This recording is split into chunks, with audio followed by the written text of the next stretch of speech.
yes.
Rete, es war.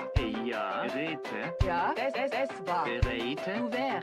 Hova, sucha, hova, sucha, hova, sucha, bu wäre. Holzer. Heise, des war. Tuocha. Auwa. Heise, des war. Tuocha. Das ist soll, das ist soll. Berete. Bereite. Das ist soll. Das war ja.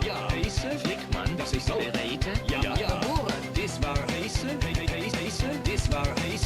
Stürme. Fischere. Ja. Jägere. Ja. Fischere. Jägere. Ja. Das ist soll. Das ist soll. Streete. Sa. Auwa. Flickmann. Ja. Rete. Das war Flickmann. Berete. Hey, ja. Ja. Rete. Das war Heise. Stürme. Fischere. Ja. Jägere. Ja. Fischere. dass ich soll.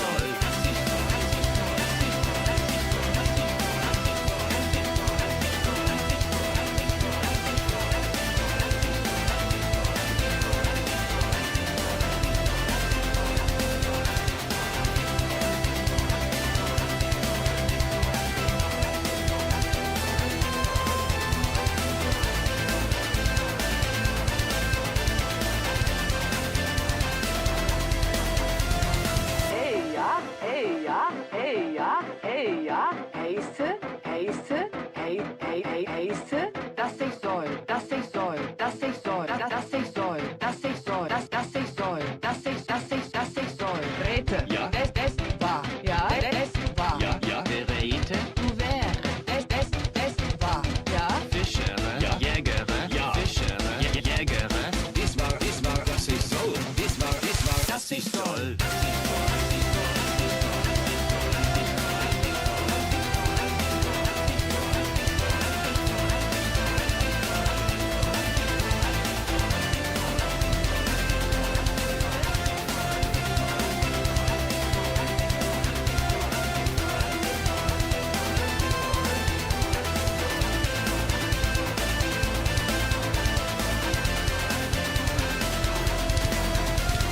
Hey ja, ja, ja, dass ich soll, Ja, hey, ja, ja, ja, dass ich soll, ja, hey ja, ja, ja. dass ich soll, ja, dass ich soll, dass ich soll, dass ich soll. Hey ja, Der Stürme, hey, ja, Heiße, hey ja, Sassa, Geräte, hey ja. Strete, ja, Gebure, dass ich soll, dass ich soll, dass ich soll. Hey ja, hey ja, heiße, heiße, dass ich soll, dass ich soll, dass ich soll, dass ich soll, dass ich soll, dass ich soll.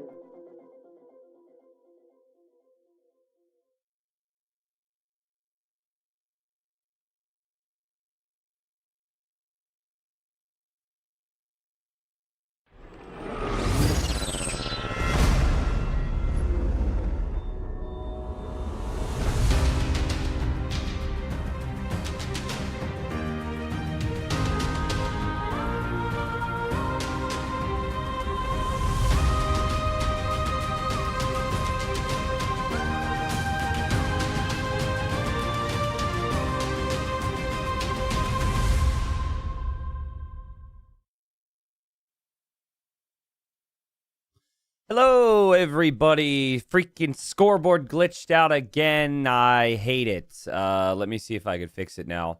Good morning. Sorry, we've been changing our scoreboard, and every single day before stream, I've tested it to make sure it's fine, and then it just resets on me. So, actually, I'm going to do the same thing I did the other day, and I'm just going to remove everything, and we're going to go back to our old scoreboard, because that, even though it's slightly laggy, is working. What's up, chat? Welcome in. We've got more round 4 action. Yesterday was a really, really insane day. We only had 2 sets yesterday, but the situation has gotten pretty intense for the lower end of Group B, which we'll review today. Hardy, FYI, since you're listening, he says, but why I don't understand. Anytime I'm on a scene that does not have the scoreboard thing enabled, it like resets once I go back to one that does. So I had everything set under our scoreboard scenes. And then I went to the intro scene, right? And then just like leaving from the intro scene to this, it just kind of reset the thing. So we'll have to mess with that later. And obviously I have a lot of different scenes. So that would mean we'd have to add it to like 15 different scenes so it doesn't like reset on us. Sorry, chat. Just talking to Hardy about the scoreboard thing, if that's cool. What's up, Routine Tom? Thanks for the 13 months. Welcome back. Yeah, glad you enjoyed that. Yesterday was a longer stream than I was planning. I just kind of dove into it a bit. It was nice to relax, get a different perspective. Hello, Unrolled Snail. Thanks for 35 months. That means by the end of TTL, you might be at the 3-year mark. Thank you for that. What's up, Cryptics? Thank you, Balls Johnson, for the 500 bits. Thank you, Balls. Or do I call you Johnson? Either way, I guess. Thanks. What's up, Kemiad? Thanks for the 1.5 years. The Bombers, thanks for the 30 months. Real Gus Rock Prime sub 6 hours ago. I don't know if they are here, but thank you very much. What's up, Pavian? What's up, Gauntlet with 5 gifted? Thank you. Yeah, we're really close to a giveaway here, guys. That's 500 sub increments. So we are like 60 away. We have 5,500. We will do the mug and t-shirt giveaways, and then we'll keep working our way up towards all the DLC giveaways and stuff like that too. So, yeah, thanks for the love, guys. Thanks for the love. Also, hello, good morning, everyone watching on YouTube. Hello, hello. Sorry, I was planning on diving into showing you guys a couple things, but then the scoreboard decided to do the scoreboard thing. So let me fix that. But yeah, first series is like, I have no clue what to expect as far as the, it's just the levels concerned, because I feel like Dark has improved. Even though he's 0-9, I felt like round 3 things were looking pretty sharp. Unfortunately for him, is not looking fantastic in terms of his placement. But weirdly enough, even being 0-9, he actually has a chance at survival, because his group has been so uncertain, at least in like the middle of the pack. So, I'm not going to sit here. We'll look at the stats, but I'm not going to sit here and say it's likely that Dark somehow makes it out of the bottom 2 in the group. I'd say that's very unlikely, but the stats say that there's a chance somehow. So, all right, here we go. Yeah, happy weekend, everybody.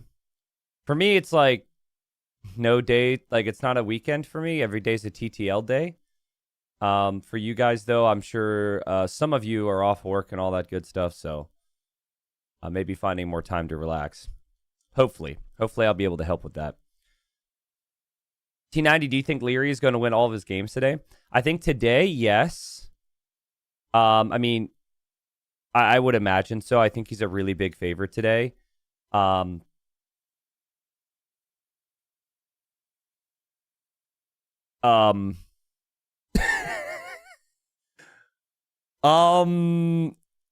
Rochester just gifted 200 subs.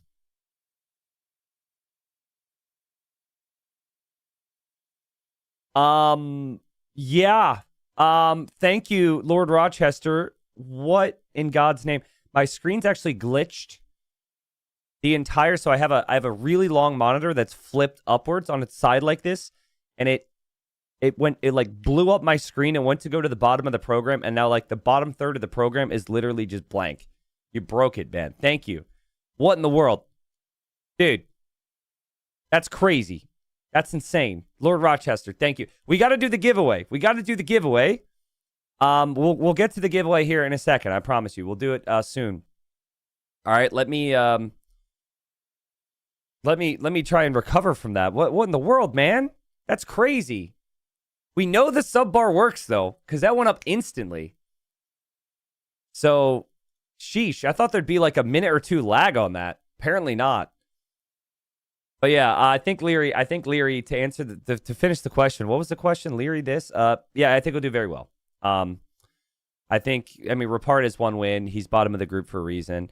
So I think it would be a struggle for Repard. I'm still curious, like, Liereyy Barrel's final round. Because right now, Lierey's the only person that's undefeated in the event. I'm curious if he can turn it around. And, if Liereyy can, I can't speak now. If Liereyy can continue to win every single game, and if we'll have our first undefeated player in the group. Lierey's the only one left. So, all right. Let's just do a giveaway now. Okay? Let's just do the giveaway now and get into it, because I'm all over the place after the gifted subs there from Lord Rochester, who I still haven't seen a message from. Thank you so much, man. Thank you so much. If you guys got an email from Lord Rochester, please thank Lord Rochester. Salute him. Say anything. That'd be amazing. Okay. All right. I haven't used this in a while. Let's do a test. I'm doing a test. It's very bright. Can I do dark mode here? Nightbot doesn't have a dark mode. Okay. So, says give away to chatters who type a keyword. Okay, they've updated this. Where do I input the keyword, Nightbot?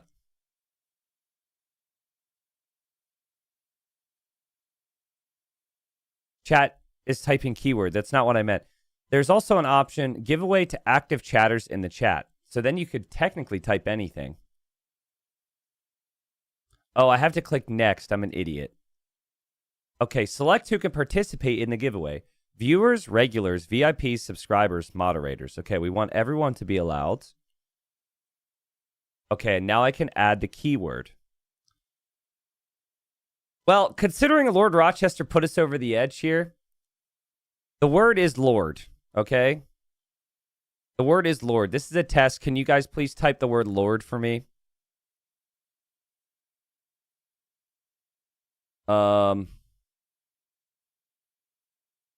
This is not the actual giveaway just thus far.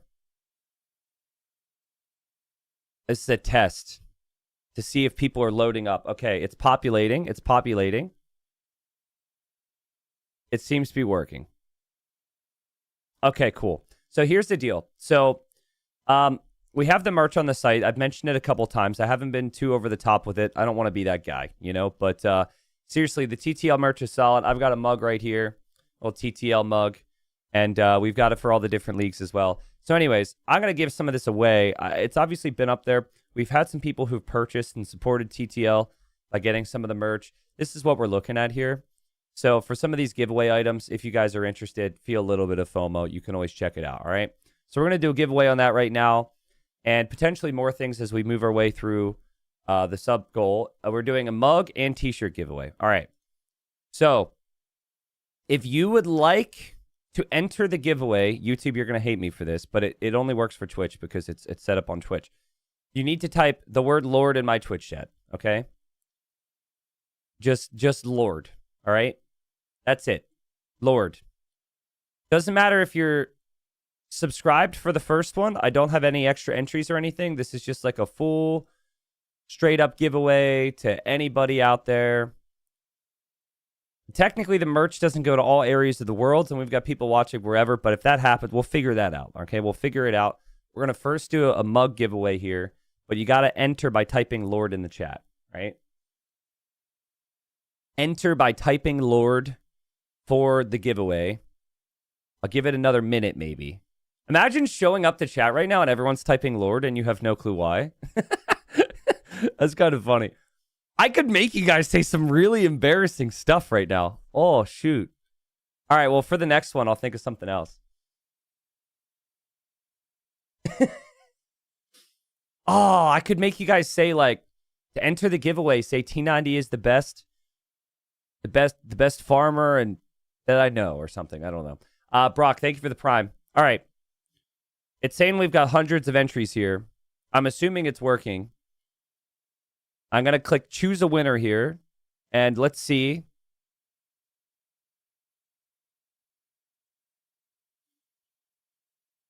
Congratulations. Give me a course. Give me a course. Congratulations. Give me a course wants a beer. Give me a course. Congratulations. You can put a course in your mug. All right. So here's the dear. Give me a course. He says, oh, shoot. Yeah. It's you, buddy. It's you, buddy.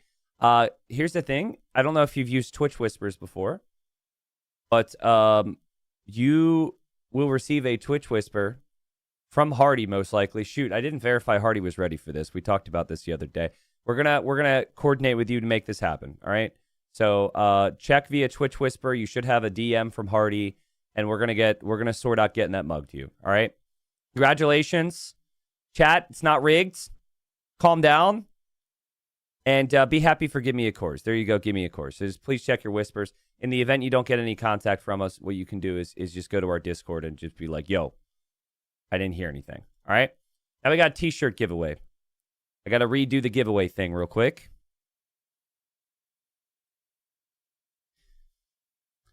Is it, what do you guys think about having one of the giveaways be for just straight up everybody and then one of the giveaways being extra entries for the subs? Obviously, I know what subs are going to think. You know, the people that have contributed towards the sub bar. Now, we're not going to do mods only. Is it fair? I don't know. I don't want to be a jerk here, but it is because of the subs. All right. We're gonna do. I mean, we'll do more giveaways hopefully, and I'll experiment with different options here. We're gonna do this one. It's the sub one. So everyone who subscribed, whether it was a gifted sub, prime sub, or whatever, we're gonna do this for the subs. Now I think I still have to do a keyword. Ooh. Can I do a sentence?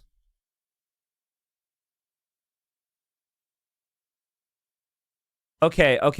So I got it. If you are subscribed to the stream, we have more subs coming in. Awesome. Thank you. If you're subscribed to the stream, you'd like to enter for the t-shirt giveaway, you have to type not rigged BTW. No spaces. It's just one word. Not rigged BTW. All right. Let's see if this works. So type your not rigged BTW. Oh, yeah, it's working right now. Nice. Nice. All right. Not rigged BTW. Perfect. Damn. That's a lot of chat activity right now. Woo. What you're doing is that is going to be in your chat history forever. So anytime you guys show up to my community games and say it's rigged, I'm going to go back to this day. I got to note the day. I do this every day. Lord Rochester, thank you so much for this. More important than the subs, I've got a history of my chatters saying it's not rigged. It's perfect. Forget about the subs. This is just chat blackmail. This is sick. All right. We're about to draw our winner. You have 30 more seconds to say to subscribe and or add not rigged BTW in the chat. All right. We're about to draw our winner. Again, YouTube chat, unfortunately, Nightbot only pulls from Twitch chat. So you could always hop over to Twitch chat real quick and do that for this. All right. Our winner, not rigged, by the way. Our winner is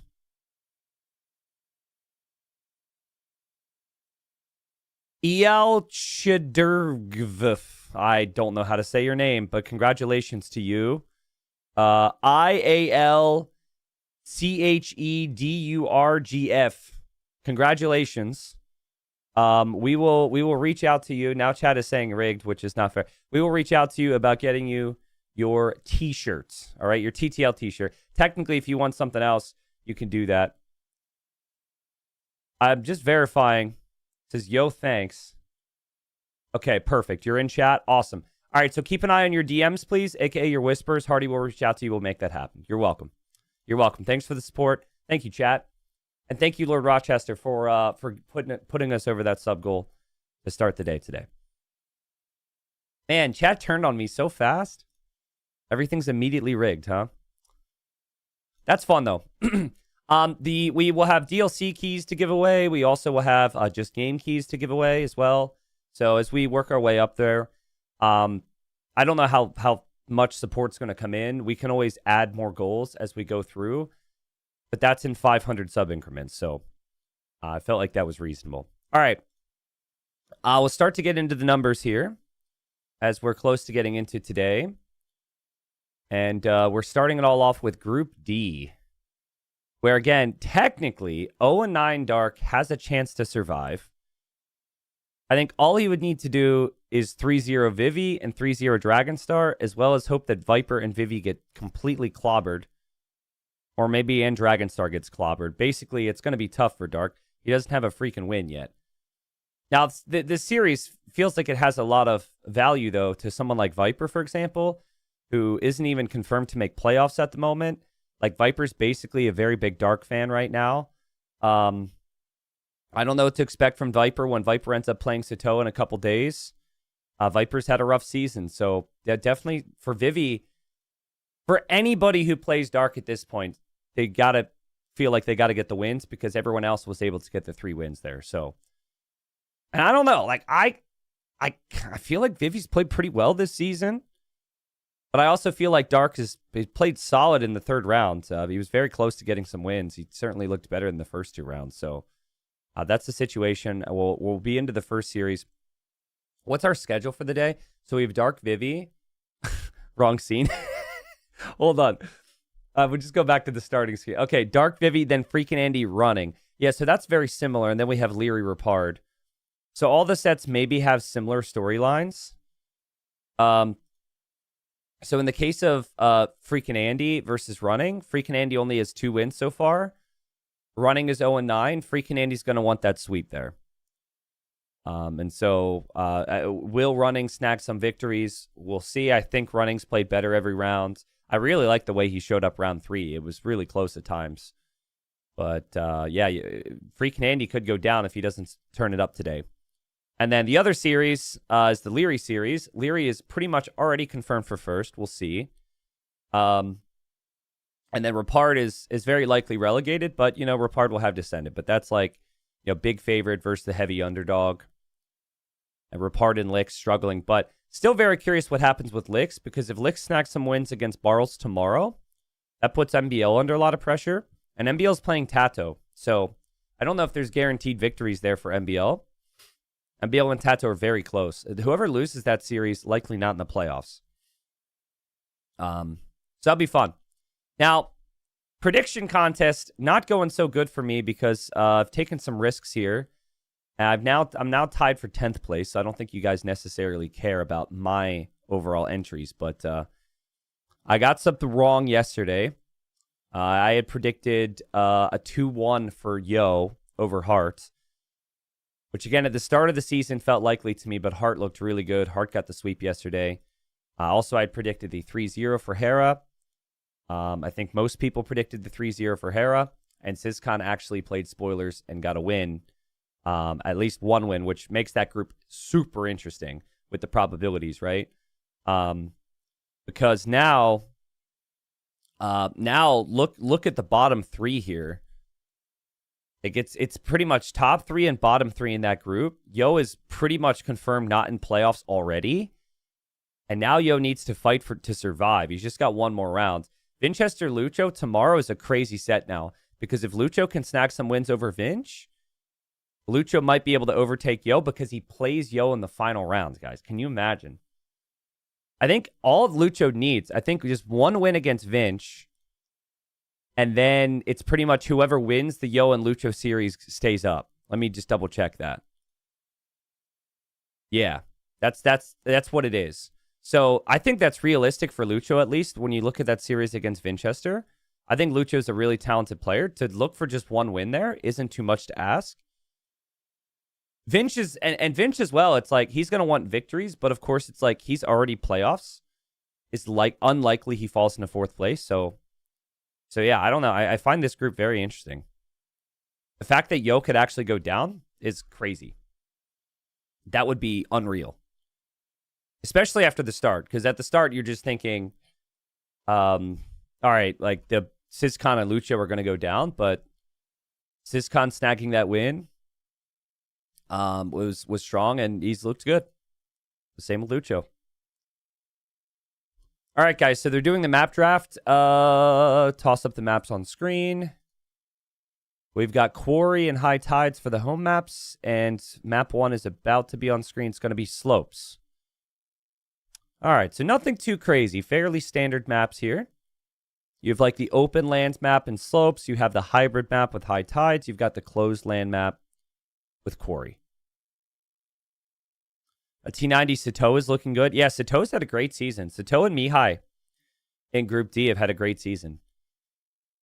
And that's the thing, guys, is who is Viper playing his final 2 rounds when he needs wins? He's playing Sato and Mihai. The players who are top of the group right now. So there's going to be so many exciting sets. Type a 1 in chat if you appreciate the every game mattering format. Lord Rochester typed 1 before I even said the words. Classic. Because, like, from my perspective,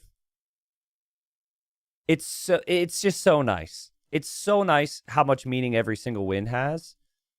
Obviously, you have to move into a best of 5, best of 7 at some point, which is what we do with the playoffs. But it's been cool how, like the series yesterday, right? You have Hera against Sizcon. Hera's the big favorite. Sizcon's the underdog. But It's not like, okay, yeah, Harold's going to win a best of 3 or best of 5. Of course he is. But that win was so valuable for the whole standings. So it's I don't know. I appreciate it. Obviously, I'm a little bit biased towards the format, right? We kind of work hard on this whole thing, so it's nice that there's a couple ones from chat, though. A T90, I tend to only watch Liereyy because of time constraints. Did he already play? He plays later. He plays 3rd round today. So he'll be our last series today. If you want to be a Liereyy fanboy, show up in 2.5 hours, maybe? Something like that. What's up, Trippy? Thanks for the 500 bits. Says, which match are you looking forward to the most today? I don't know. They are all different storylines. It's all very similar theme today. Because you have an 09 player against mid-table here. The second round, we have FreakinAndy, who's... Well, there it's 2 wins against 0. So I guess that's a bit closer. And then the final one is like 1st place versus 6th place. So they're all very different storylines. I think they'll all be good. I can't really pick a favorite. These sets are like if I had children, I wouldn't be able to pick a favorite, you know? My parents claim they didn't have a favorite. I think we all know the favorite was my brother, but you know, parents will always claim they don't have a favorite. Just like me, I don't have a favorite chatter. Actually, that's not true. Lord Rochester's my favorite chatter. This very moment, Lord Rochester is at the top of my list, yes. But everyone else is equal. Except for Hawk. Thank you for the Prime, Hawk. Thank you, Hit from Behind for the 16 months. Thank you, Brian. Except these people, actually. They're in 2nd, 3rd, 4th place. Thank you, Dolphone, Juicy, Quanfi, Kodum. All right, so it goes Lord Rochester. It goes subs. It goes followers. It goes people who say kind things. Trolls. There is a hierarchy. But no, seriously, I appreciate you guys. Thank you. Mods. Oh, yeah, I forgot about mods. Shoot. Oh, no, not the mods. The mods aren't at the bottom, I promise. Please don't take my channel over. Please don't ban the viewers. So Tupi banned, Inca banned, Muisca banned. Mapuche is the civ that's available yet. If we want to see a good old Champy rush. Sack of Dongs, thanks for the 25 months. Yeah, that person's at the top of my list. What's up, Donovan? Thanks for the Prime. Mapuche banned by Dark. So all the Champy civs banned. Dark gets first pick here. Guys, they are... So there's a pup build. So there's like a preview build for the upcoming patch. And they're like quadruple nerfing the Champy. Like they are really trying. They're very aware at how problematic it's been and how frustrating it's been for people. And I think they're just going to straight up kill them. Like I think it's going to be so unlikely that it has any success. And then I think they might have to buff them later. But yeah, I haven't memorized the exact changes yet. And we don't know exactly what will be brought in, of course, because it could just be the test. But I think if I were them, I think they're doing it because there's been so much like outrage and frustration. They're going to overcorrect a little bit because people are so upset about it, you know? Yeah, higher cost, less attack, more cost to upgrade, and longer to train. Yeah, 4 things, man.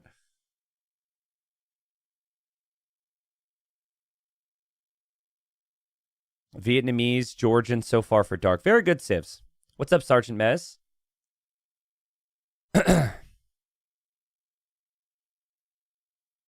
Yeah, so it seems like if you're subscribed on YouTube, your name is green color. I see someone mentioning that. But yeah, you don't have... On Twitch, you don't really have colors for your names based on if you're subscribed or not. You do get badges, and holy crap, Lieutenant Dan joining in. Salutes for the Lieutenant. Again, Lieutenant Dan, thank you. What's up? Good morning. Obviously, Dodge is in chat. If you didn't get a sub from that sub bomb too, thank you, Lieutenant Dan. Chat, I could say something that's going to blow your mind if you're a Twitch chatter. But I'm not sure I want to ruin the immersion for people. There's going to be a bunch of people that are going to freak out when they find out this info. No, it's not the fact that you can subscribe for free with Twitch Prime. And no, it's not the fact that you should thank Lieutenant Dan for the subs.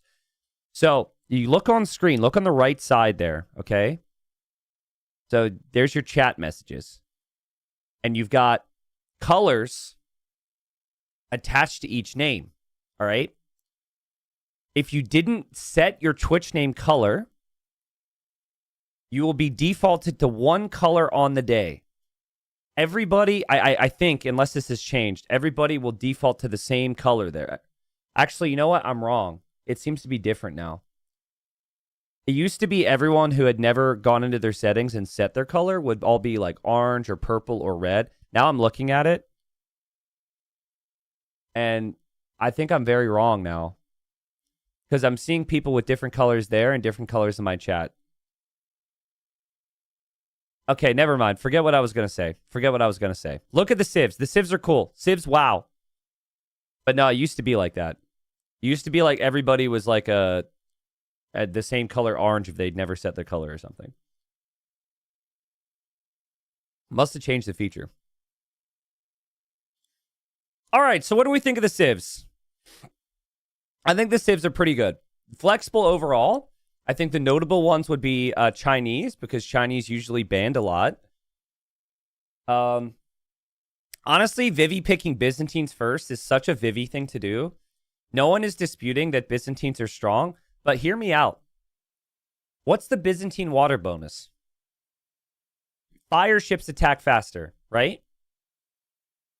Everyone makes Hawks now after the water changes. It's not Hawks and Fires fire faster. It is Fires fire faster. So, like, their strength on hybrid maps, like High Tides, which is why I think he picked Byzantines first, it's not necessarily as prevalent there. So, now maybe he's picked Byzantines for other reasons. Maybe he's picked them for quarry or for slopes or something.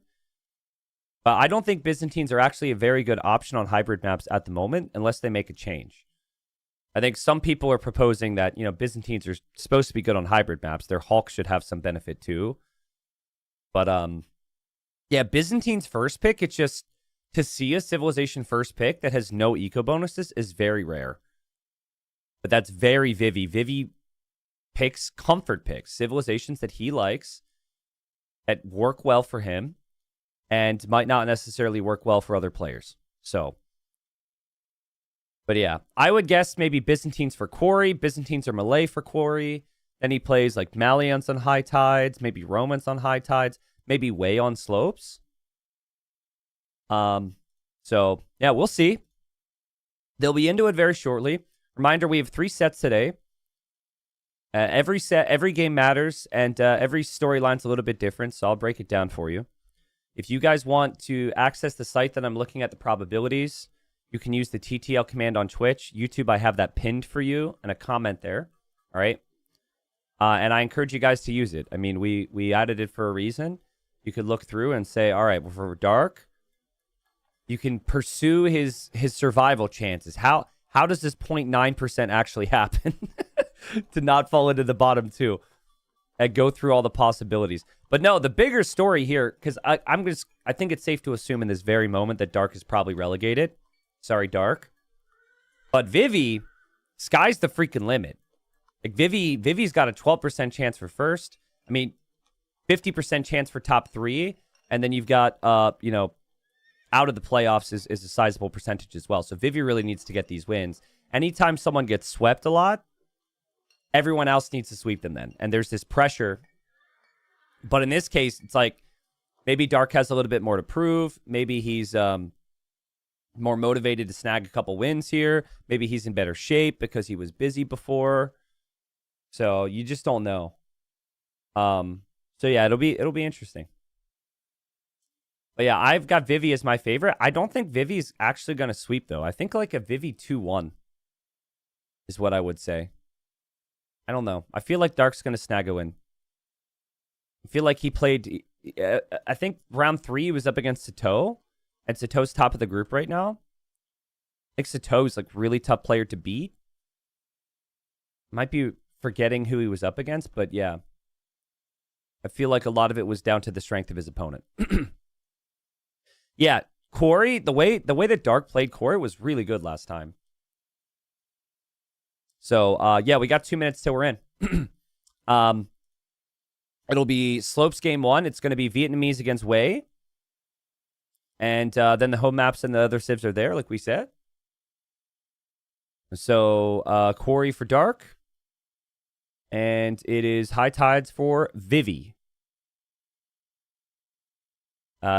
Britain asked us the percentage site. Just assume every game is 50-50. Yes. Yeah, the percentage site, it takes in probability. It doesn't take in any other factor like player strength. So it's just everyone has the same percentage chance of winning.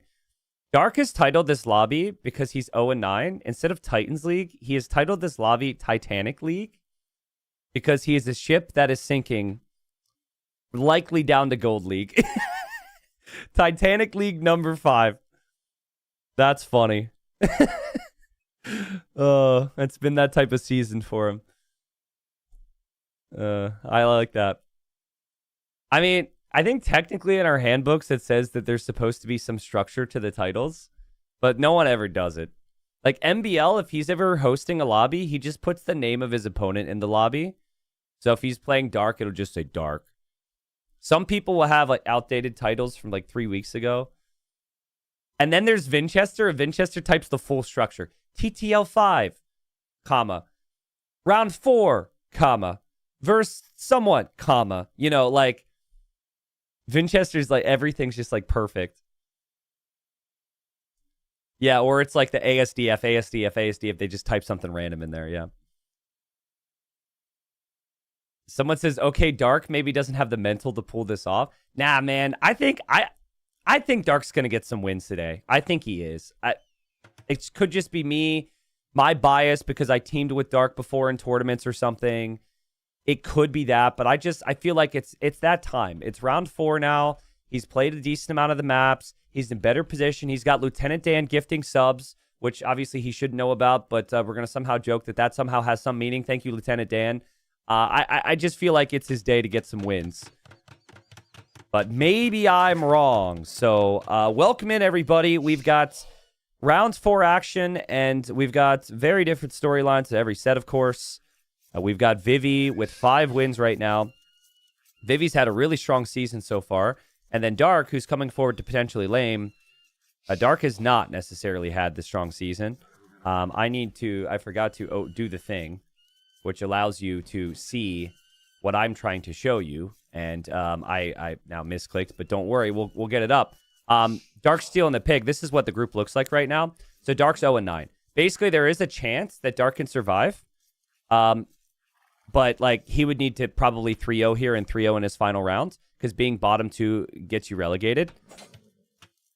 So, but I don't know. I think that Dark, he isn't someone to get too down on himself. He set the lobby to Titanic League instead of Titans League, just jokingly.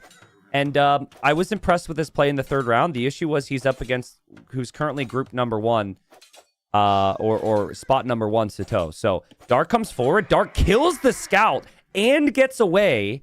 Guys, Vivi, we have no clue what's going to happen with him, right? Like, he could go playoffs. He could still fall into the bottom spots.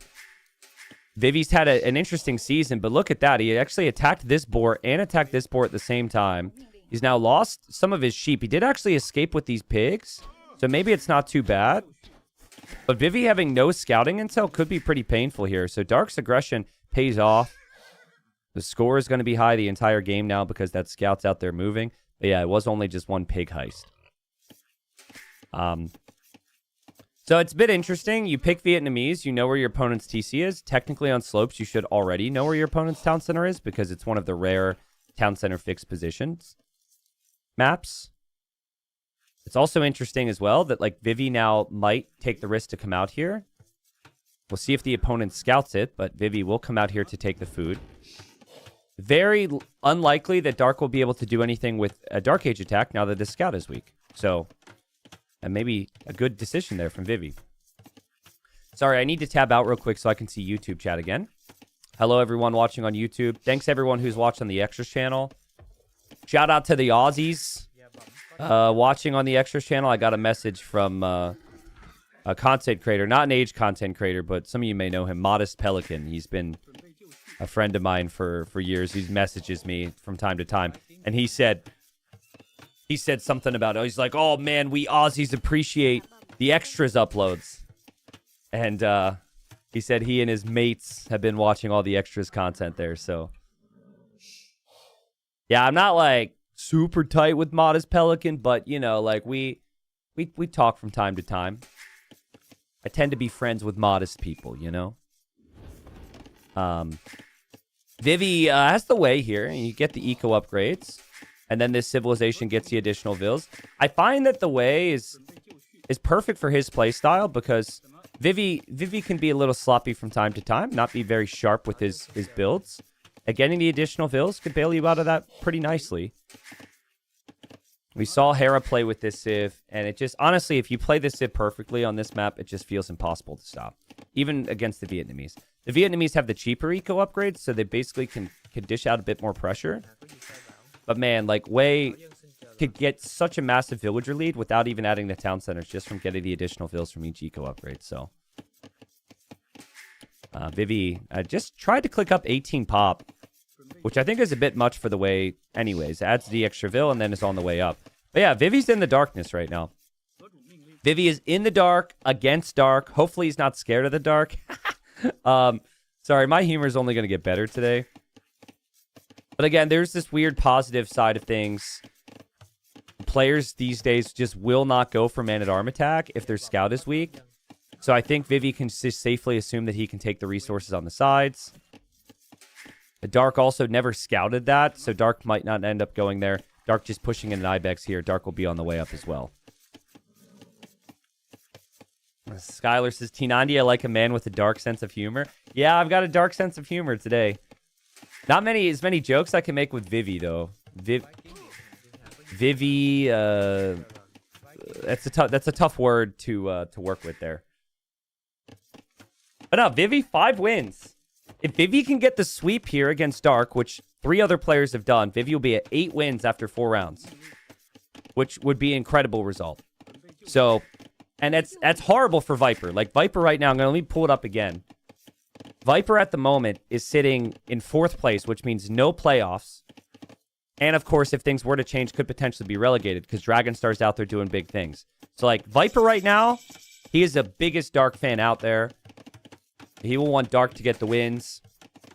And then he will have to go into a series against Sato and Mihai and deliver some good results. So, there's the stable for Vivi. Vivi getting the double eco upgrades here. Again, losing your starting scout kind of hurts the overall scout build, but scouts are just good for your eco, I'd say. And Dark is adding the archery range. Dark loves range units. Honestly, if he can get the walls down here, go wall this way. He's got his gold protected, his berries protected, able to push in some hunt. Dark can sometimes look very passive, but he always plays towards that early castle age timing. He didn't even get Loom right now, so he's been able to work with that extra villager for now. Hopefully he doesn't forget about Loom. And Scout moves forward, and just passing. There's a lot more chatters with the emotes today, so you could pull the just passing. And just passing again, and now he sees it's stable, and now obviously he needs to get out of here, right? Scout should eventually die, and Scout at least will get the scouting intel that there's some villagers there first, so that's nice. And Dark gonna snag Loom because he hasn't had Loom the whole time, being a bit greedy. Scout will die. And Vivi's like, okay, well, you're not going scouts. What are you doing? The scout pays the price. That's good, though. I mean, one of the scouts went all the way to the corner. And Dark has made 1 archer and was late to gold, so he can't really make the second archer. Yeah, very passive approach. Getting the walls down. Dark has this tendency to, like, never look like he's under any pressure. And to just chill. Which, when he's winning, is awesome. You're like, oh my goodness, like, he's never scared of anything. He had a plan. But then there's other times where I'm like, did you just sit back too much? Were you too relaxed? I played a 2v2 tournament with him. We made it to the finals. Unfortunately, we lost 4-2. But it was a great run. Dark literally said, by the way, he said, oh, I did not expect we would ever go that far teaming together. I was like, thanks, bro. But he's just honest, I guess.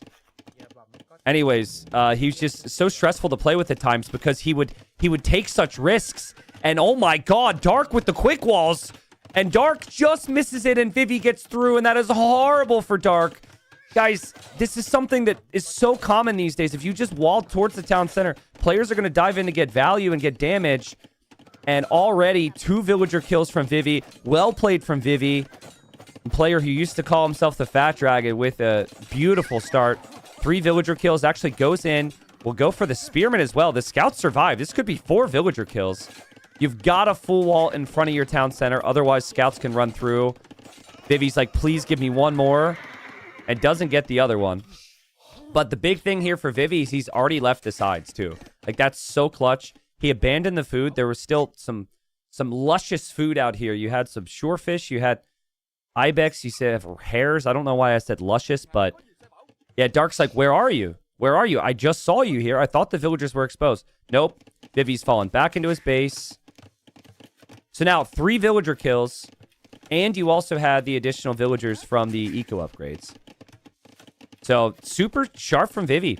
And listen, if you don't dive there, you're not going to get value from your scouts any other time. So, I mean, I think it's a good decision to make the dive. I also think that that's just one of those small things that Dark needs to do better. And Archer snipes a Spearman there. Kevin in chat says, was this still good despite losing all scouts? I'm new.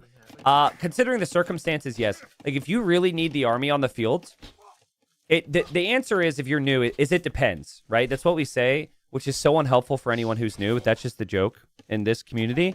You know, you ask a question, and there's never necessarily, like, a clear right and wrong. In this situation, I think it's always worth it because you didn't need the scouts for the rest of the game. If the map was open, if you were walled, then, yeah, maybe you would need it. Vivi, kind of awkward micro here, losing a skirm, to be honest. But that's very Vivi. Vivi's going to lose a couple units. Vivi just wants to boom and usually spam cav. I'm still not seeing the sharpest eco from Vivi. We got random villagers on strike. Needs to balance out the res, but, I mean, you get wheelbarrow and then you get an additional vill too. I mean, he's going to be up like 4 or 5 villagers because of the circumstances. Dark's farming eco is fantastic. The gate in the back of his base looks funny to me. I mean, that's also investment into a gate that doesn't help you, right? So that's like wasted res for Dark. Yeah, there goes Vivi on the way up, and Vivi adds a second range.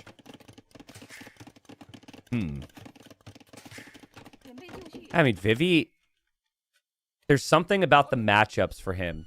Like, I saw how he played in gold last season. We didn't dedicate as much time to cover the other leagues last season, which I'm glad we did this season. But there's just certain matchups where you look at it and you're just like, oh man, Vivi's going to thrive. That's how it was in gold. And then I saw this group. Vivi struggles against like super heavy meta players. So players that can hit those elite timings and just kind of smother you very quickly. I don't feel like Group D has too many of those. I feel like the players who would be that would probably be Mihai and probably be Sato, right? And they're at the top of the group right now. But, you know, Dark, I mean, he was that in Season 4. Dark's a weird outlier right now because he was top 4 last season. You know, Viper, you never really know if you're going to get that every time. And if Vivi gets good, Comfort picks in too.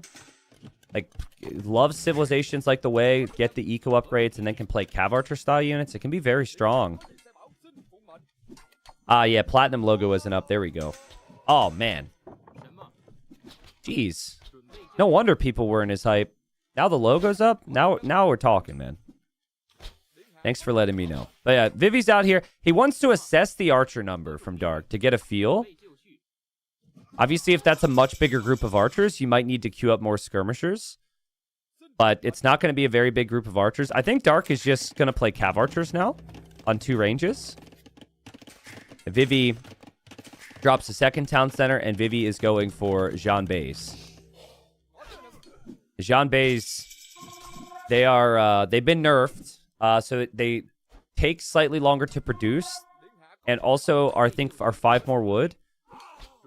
So I think it's a nice nerf. This unit's very strong, but it still means the unit is viable.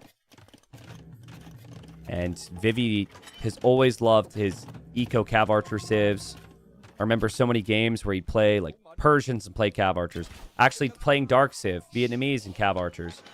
Berbers, camel archers. Just loves cav archer civs. But you need the time to get the mass. That's the #1 thing for CA. And being in Castle Age faster gives you that time to produce it. And Dark is going to be a step behind here. And the eco upgrades will continue to fly in too. So yeah, good luck. What would be the worst result for Viper in this match? Worst result for Viper is a Vivi 3-0. Because Dark's already at the bottom of the table. It doesn't really influence Viper if Dark gets wins. Best result for Viper is Dark 3-0. So, in other leagues, guys, in Silver League and Gold, what would happen is players would play someone in the first and second round, and then those players would become their training partners. Because it only benefits you to have the person you already played beat the other players in the group. Very interesting. I don't think that's happened too much in Platinum League. But in Silver and Gold, I know that happened a lot. And I think there's logic to that. And so the Jean Bay, they have this, their first projectile volley has the additional arrows. Beyond that, they're 5 base attack instead of 6, and they're 56 HP instead of 60. But it can eventually be 80 HP for the Cav Archers once they get Bloodlines for the Vietnamese. So I think the Cav Archers for the Vietnamese are actually the better unit. But right now, the economy difference is clear. 2 town centers for Vivi and still spamming. And I think Vivi's on stone thinking about switching out of Jean Bays eventually, maybe getting into some Tiger Cav. But yeah, it's just been Dark. The story of Dark Season is it has not been as clean as the other Platinum players in the moments that are most important. And Vivi, he's fine with this, man. Vivi's like, I can dance too, man. No problem. Fighting in the back of your opponent's base, usually pretty good spot to be. Next questions here for Vivi would be, and for Dark as well, can they secure outer wood lines? Look at Dark's resources, by the way. Guys, having auto farm reseed is horrible at a high level in this situation. Look at how much food Dark has, and he doesn't have wood for ballistics. Oh, he already has ballistics. Never mind. But still, he doesn't have wood for town centers, and it's because he's been auto reseeding farms, and he can't actually spend the food fast enough. Most players will never have that on at this stage. I tend to put that on if I'm, not able to pay attention to the tiny details, which maybe is the situation for Dark. Vivi will not have that on until maybe later in the game. I'll probably check, and he has it now, right? Yeah, he has it now. Of course he does. But that's something players will typically toggle on once their eco's set up after the town centers when playing wood units like this. And Vivi's just so far ahead right now. Dark has Elite Skirm queued up.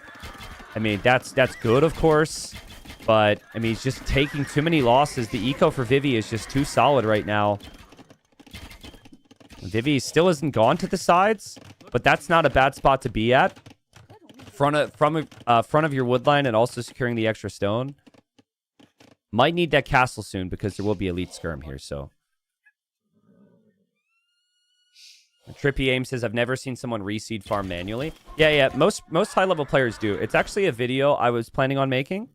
But I don't want to stress out normal players with a video like that. There's just these tiny details of things that apply at the highest level. I actually find a lot of players that play archers have auto farm reseed, and they can never get their ballistics timing, their town center timing, because of using that.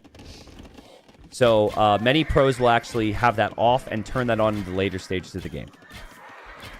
But yeah, now that Jean Bays are looking pretty weak.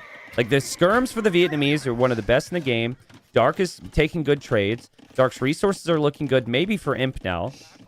So if you haven't dropped the town centers yet, you maybe just stay 1 TC full army.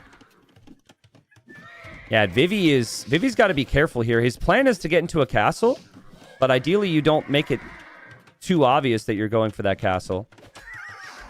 But I think in the end, Vivi should be completely fine. The food eco is still good. The stone count's there for the castle. There's the castle. Vivi has enough time. Hey Guang will move in to attack the skirms. Snipe a couple units. And yeah, Dark is just not going to be in time to deny that castle with those skirms. T90, what's the difference between turning off auto reseed versus just taking some vills off farms? I thought vills moved to unused farms anyways. Yeah, that's actually something you can do.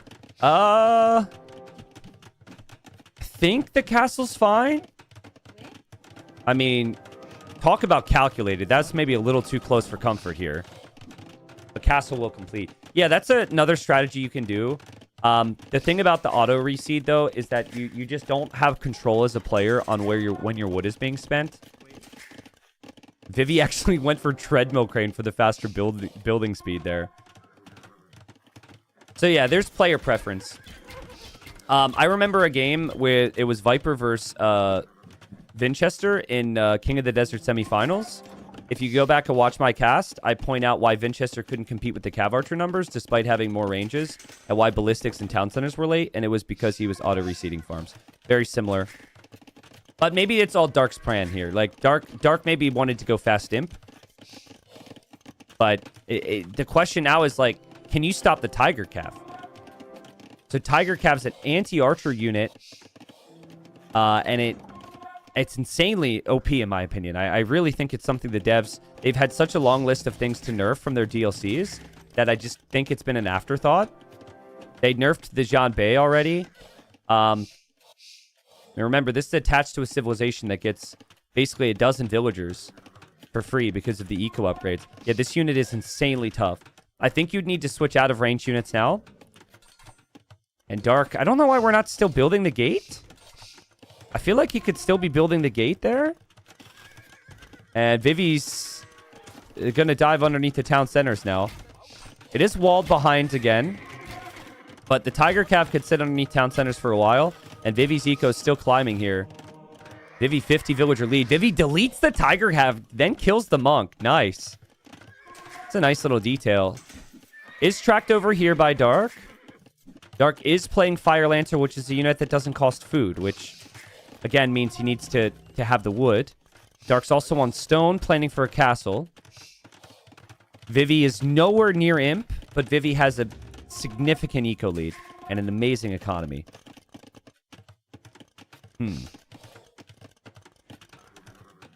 Mavi says pros really should learn to float wood.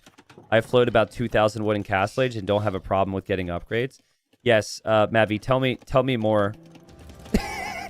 Tell me more. I'm sure the pros really want some advice on floating the resources from Twitch chat. I think the pros have got it. I think the pros are probably doing pretty good. Here come the Tiger Cav. Here comes a castle from Vivi. Guys, the thing about Vivi is he just knows how to send it. And so he sees imp and he'll say, whatever. I know my eco's better than yours. Now, Tiger Cav aren't supposed to be that great against Fire Lancers, but their base stats are still fantastic. They get 135 base HP. They get 11 base attack. Their armor's not great, but then they also get extra attack, and they also get extra HP for every kill they get.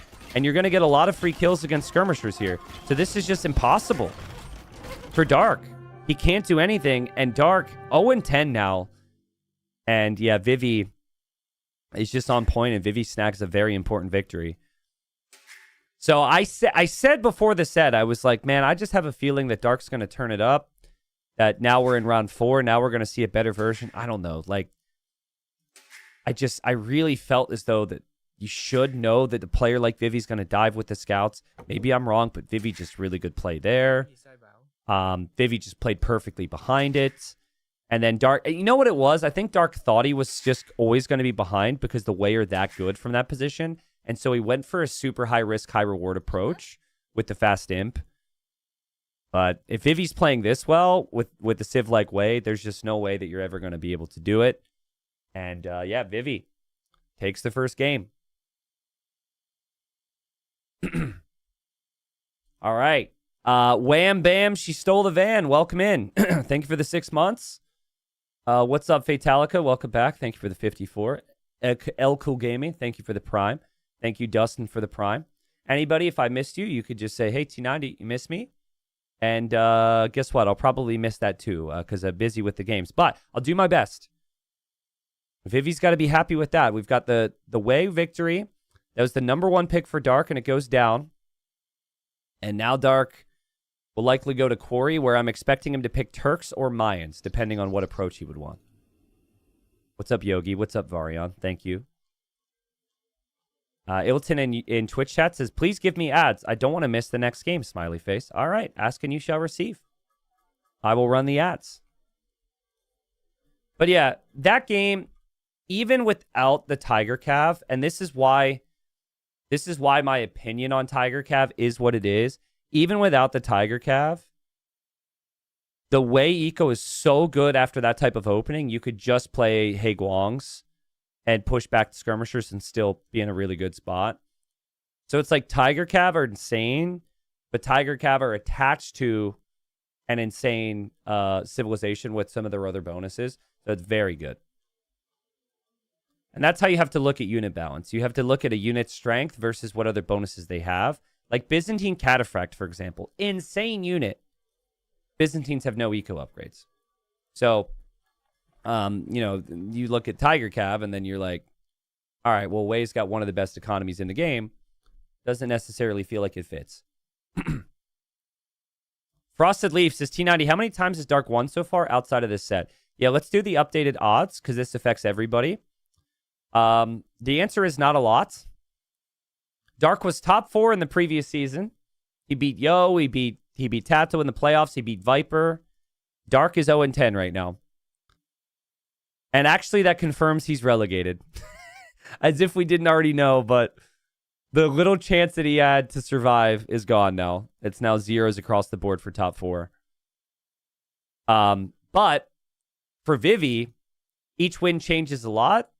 And each win that Vivi gets makes it more and more likely that Viper and Dragon Star's percentages for relegation go up. So yeah, Vivi's got to keep it up and get the wins. I don't think they're free wins. I think I don't know. I know the quality that Dark possesses. But game 1 was not it, man. And game 1 was not it. For those that just got here, he named the title of the lobby that he's hosted the Titanic League Season 5 because I think he's so disappointed with his performance. I appreciate someone who can make fun of themselves, but yeah, Titanic League number 5 is what the lobby title is. So, yeah, we got a minute until we're into the next game. It'll be Turks versus Malay, which is an interesting matchup. I think, like, Turks, basically, you want to defend fully, play full defense. If you could defend, you could beat, like, any civ in the game. Malay, though, advancing faster to the next stage, all about the early pressure, right? So, I think both players have a good civ matchup here, and it really just depends. I think maybe it's similar to the previous game, though, where Malay have the better economy, so... and tells you about his mental status. I mean, maybe. Knowing Dark, I think it's meant to be, like, funny. It's not like he's, like, upset and, like, dejected. But he might take some risks. Maybe he goes, like, more... So far, he's really liked to stay 1 TC, so maybe we see, like, a 1 TC imp again. T90, doesn't Persians plus War Elephant / Savar fall into that category too? Great units behind a great eco. It's a fair argument. I don't think it's comparable. I think the Way economy is stronger. I also think the Way have better like overall tech tree with the traction trebs and the Jean Bays and their unique techs too. So I would argue, yeah, maybe a little bit. But yeah, I still think Way's a bit stronger there. All right, here we go, folks. So Dark 0-10. We just confirmed he is relegated, but he's got 5 more games to play. It's still $30 per win. Even if you go 0-15, you're still getting like $1,800, $2,000. I don't know. Someone will have to check Liquipedia.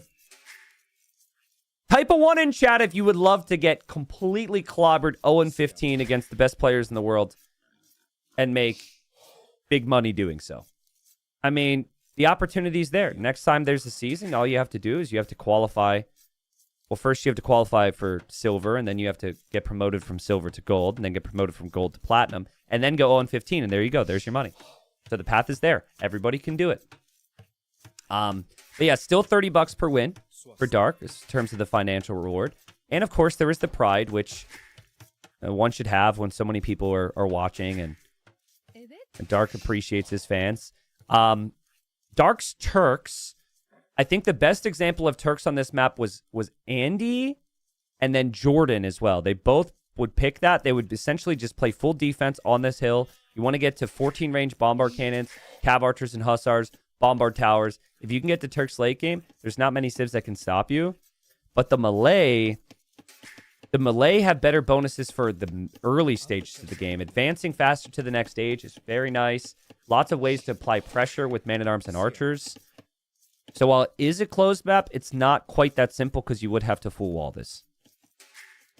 So I think Vivi's just going to drush and play in some army here and try and stop Dark from walling up. And if Vivi can force Dark to engage into lots of battles, like Turks don't really have that many bonuses. It's very different than Arena. But again, I've seen it work before. While in Dark Age T90, what is your proudest moment in competitive AoE 2 for you? I don't know. I don't want to brag. Do you guys want me to brag about my proudest moment in AoE 2? As a player, right? Okay, so let me tell you a story. So there's this tournament. It was called Masters of Islands. This is the first tournament I ever played. Okay? The score is 1-0 for the opponent. And I lose water. And I'm like, wait a second. I've got a plan. Should I continue? Nah, I don't want to brag. I don't want to brag. The ending to that story, though, is really something special. May or may not have been a massive mistake. No, I don't know. I mean, I've had some good results, like beating Licks, maybe. Like beating Licks in a tournament might be my proudest result. Licks is a platinum player this season. I had a sweep against FedEx in a 1v1 tourney. Getting to the final of the 2v2 tourney with Dark was pretty good too. So they all kind of hit a little bit different. I'll be real though. The losses hurt so much more than the wins feel good. So like the losses where I felt as though I needed to play better, they keep me up at night. I think that's how it is for a lot of these players. It's what pushes them to be good. What pushes them to be better is the hatred of losing. In my case, I've had to get familiar with losing for my own sanity, you know? I am not a god like some of the competitors in our scene. Dark's added militia. He's misclicked his own deer there. His scout was slightly out of position. He's gotten caught off guard. But he does actually get some decent hits in there with the villagers. So 2 militia from both, but Vivi's added more. Vivi is adding more. So if you add more than 3, or more than 2 technically, you're not going to have the gold for Loom. But Vivi's like, I don't care. Because I see what you're doing, and I'm just going to invest even more. And the berries are always fixed on the front on this map. So there's always that target. I don't think that Dark's aware that there will be more militia. That's actually really nice micro from Dark. The scout's already rather weak from Vivi, but then Vivi recovers with the micro, and oof. Yeah, I mean, Dark, get Loom for me. Loom is kind of valuable here. But maybe he doesn't know that there will be even more militia coming. It's still wild to not have Loom. It looks like the scout ends up going down. Dark is fighting it back without Loom, which means the villagers could die. And villagers can get stuck. And Vivi snipes the villager. And Vivi will even snipe another villager if Dark isn't careful as well. And you just got to get Loom. Loses the scout. That villager actually gets away. But, oh, man. I think for Dark, it's just a painful existence at the moment. This is perfect, right? The Malay already will have the villager lead just because they advance faster to the next stage. And Vivi's adding more militia as well. So he's 2 here, and he's got 2 more in queue. Vivi's like, whatever. I'll farm. I've got my sheep. I've got my berries. Dark is on the way up. This is the issue with playing Turks. Like, when we've seen Turks work, it's because the opponent hasn't been able to punish. And Vivi's just like, I am going to pressure you as much as humanly possible. Dark still doesn't have Loom, which is worrying, but I guess Vivi's not attacking him. Vivi's just going to go after the houses for now. And Vivi will go for the walls. I find Vivi's base structure a little bit off. Typically, you'd see the barracks here, and the walls would just not be quite as, I don't know, windy and weavy here, but the idea is still solid. And there's still no Loom for Dark. It's just horrible. Like, sorry, but he just doesn't realize he doesn't have Loom. And he sends villagers out to repair the house. I assume he's just forgetting. I think he's just mentally broken, being 0-10 right now. He does get the quick wall there. Impressive. Does have his own militia. Will actually kill this off. Will actually be in feudal age. So maybe he can play in towards men-at-arms, but feudal age will be coming in for Vivi as well. I think the priority for Vivi is actually just to get the walls down right now. Vivi also doesn't have Loom because Vivi made so many militia. It would be wild if Vivi kills 2 villagers as the melee against Turks and somehow ends up losing this game. I mean, Dark doesn't have the scout to block or to see exactly what's happening here. Vivi gets a couple quick walls down, though. There's villager on the other side. And Vivi's not necessarily known for the player with the best quick walls. And that villager might end up going down. More militia are on the way for Vivi. Vivi will play towards archers and men-at-arms. And Dark gets revenge there, and not bad. Not only that, but trades against the militia there, so. No archery range for Dark. Dark getting the eco upgrades. Eco's really at the limit, though. Like, barely able to get double bid-axe there. Can't really justify an archery range immediately. And Vivi... How many militia has he made this game? I feel like he's made 8 militia. He'll move forward. Oh, I was wrong. The archery range is already up for Dark. So the archer's there. But now Vivi's just going to run away. Tiny detail. This side of the map, you can always cut. There's 50 wood on the reeds. So that's an option eventually. And especially when the players wall up, players might want to pursue that option. But kind of similar to the previous game, where Vivi's been able to do eco damage and also has a civ that guarantees a villager lead. So Vivi's going to be feeling very comfortable right now. Dark still doesn't have Loom.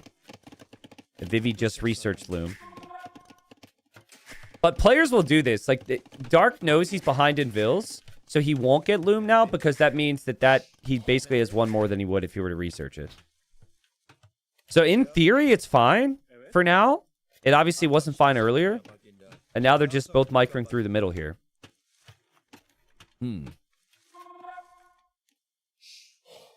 But it's funny how that works, right? Like, players get really stubborn with it. And you take the risk once and you get punished, and then you have to continue to take the risk because otherwise the initial risk wasn't worth it. I think at a certain point you probably need to queue Loom, and Loom is queued up. So, no, he cancels Loom. He's like, nah, it's fine. I don't need it. I'm fine. I'm going to protect my vills. I mean, he did kill off the militia. Honestly, resources collected is dead even, so well played to him there. Just needs to get the walls, and there's a hole there. We saw that, right? That villager walked through the blacksmith and the archery range. Sometimes when the buildings have some moss or some, like, bamboo, and then there's hills, it becomes really hard. In that case, the chimney. And, okay, now Dark is getting Loom. Oh, God, the villager's standing here. Oh my God, dude. Loom is on the way, but now we've got skirms that are fully armored, and the archers have been caught out, and they're not behind the walls, and this is exactly what Vivi wanted, man. And then there's a hole there, too. Oh, my God. This is brutal for Dark. This is brutal. Vivi just plays so comfortable, though. Like, both games, he just said, guess what? I know you're going to try and wall, but I'm going to get value from my army anyways. Little sloppy here, loses the archer, doesn't kill the archers. This archer will also get chased down. And Dark did realize there was a hole there, so. So in the end, actually, what I thought would happen is Dark would lose all of his archers. And then he would lose the Vill. He doesn't lose anything. Vivi can be a little sloppy with tracking armies at times. But that's why I think Vivi picks civilizations that give you give bonuses towards either the economy or the defense. Vivi never picks civs where it's like if you don't get damage with them, it's over, right? Or if you don't defend perfectly, it's over. Vivi's, like, Byzantines was the #1 pick from Vivi. That civ has super cheap spears and skirms. So you can have a weaker economy. You have stronger buildings. We've got a militia here from Dark. He's looking for a friend. And he's sick of this world. It's so boring over here. There's no one over here that appreciates him. And he's just wondering, what's on the other side of those reeds? Do I have someone like me out there somewhere? And he's looking. And he's hoping and he's searching. And the freaking militia will not walk over there to let me complete my storyline. But the point is maybe they'll find each other one day. Maybe they can get a monk to convert the other, heal up, and they can live a happy militia life. Anyways, we got a tower here. That could have been good shorts content. But unfortunately, the militia is wandering off this way. Tower from Vivi. Classic Vivi style. Vivi used to love his towers. Towers have been nerfed a lot. There's been changes to the game, so it's not nearly as strong. But it's still something that Vivi could be very comfortable with here. And Dark builds a counter tower. Dark is making a couple scouts. Dark gets the Lycav upgrade for free. And Dark's got 2 stables. And with these resources with the market, could easily buy some food and run out with Lycav. Guys, Dark has actually stabilized this very nicely here. I know he's 0-10, so it's hard to think positive thoughts. But the defensive tower is perfect. The stone mining's perfect. Going for Lycav against a couple skirmishers and archers and villagers is also perfect. And patrolling the sides to ensure the opponent isn't cutting through is also a really good move. Oh, they found each other. Oh, they're going to find each other. No. Oh, whatever. Yeah, Dark will keep his tower up. He's got 5 archers inside. So there's no idle time for him. And he also had the hill. And now he's waiting. Guys, Vivi could be in big trouble here. Whatever Vil lead Vivi is expected to have could disappear. And if Vivi runs, I guess the Lycav are going to pounce. Vivi sees this. And now Vivi goes for house walls to keep the villagers alive. Wow. I mean, Vivi's pretty hard committed to the area. Lycav are here. Lycav can chase back these skirms. Dark deletes his own house so he can go in and attack, but Vivi quickly walls it.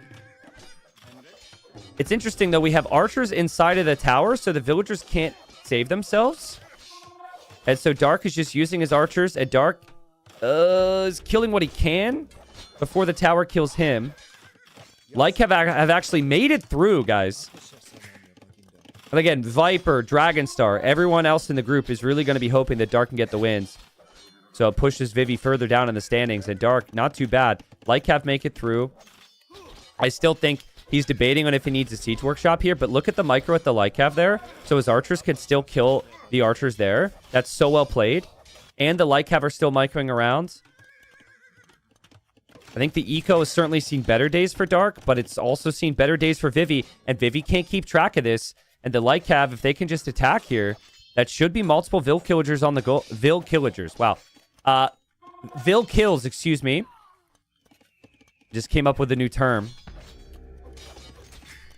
I still think you need to balance your eco here. The Malay have ways to balance out their resources like you don't. You should have more villagers despite the losses. So I think the second and third town center is still going to be key. But man, Vivi just can't keep up with him. It's the first time today that Dark has had mobility in Vivi's base. I think Vivi's still super paranoid about this position. And Vivi's actually made a couple knights here. More villagers go down for Vivi. That's 7 villagers lost. But Vivi could send a couple knights into the eco, which is currently wide open. So this tower is important. Monastery's up for Dark. Dark needs the quick walls now. Sees the knight. Nice quick walls. Could always make a camel or 2 as well with this civ. Though it feels weird to make camels against the Malay, because Malay have really crappy cav. Dark's units are really weak in here. Vivi's coming with a lot of knights. Vivi's tower is still up, and Vivi's also building a monastery. The knights are very good against exposed villagers. Monk for Dark is about to be out. Nice damage control from Dark. He does get the quick walls down. He does have the monk about to hop out of the monastery. And he hops out. He can go for the conversion. Vivi's still running around. Over here, Vivi's losing his knights. And there, Dark with the gates. And Dark affects the pathing there with 2 very well-placed gates that gets the conversion. Not bad. Monk, though. Monk is right there. Vivi's just passing, though. Oh, God, this is so messy. I thought Vivi would go for the Monk. He is going for the Monk. And Dark had a chance to save it in the tower. Was a little late.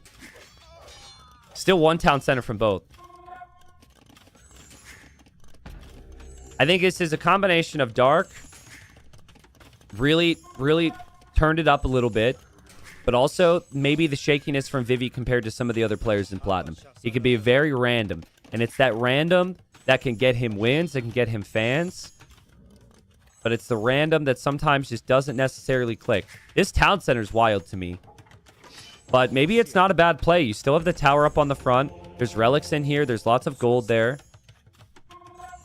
Dark is definitely staying 1 town center. Like, he's had time to add the second TC. That's been the trend. He likes his 1 TC plays.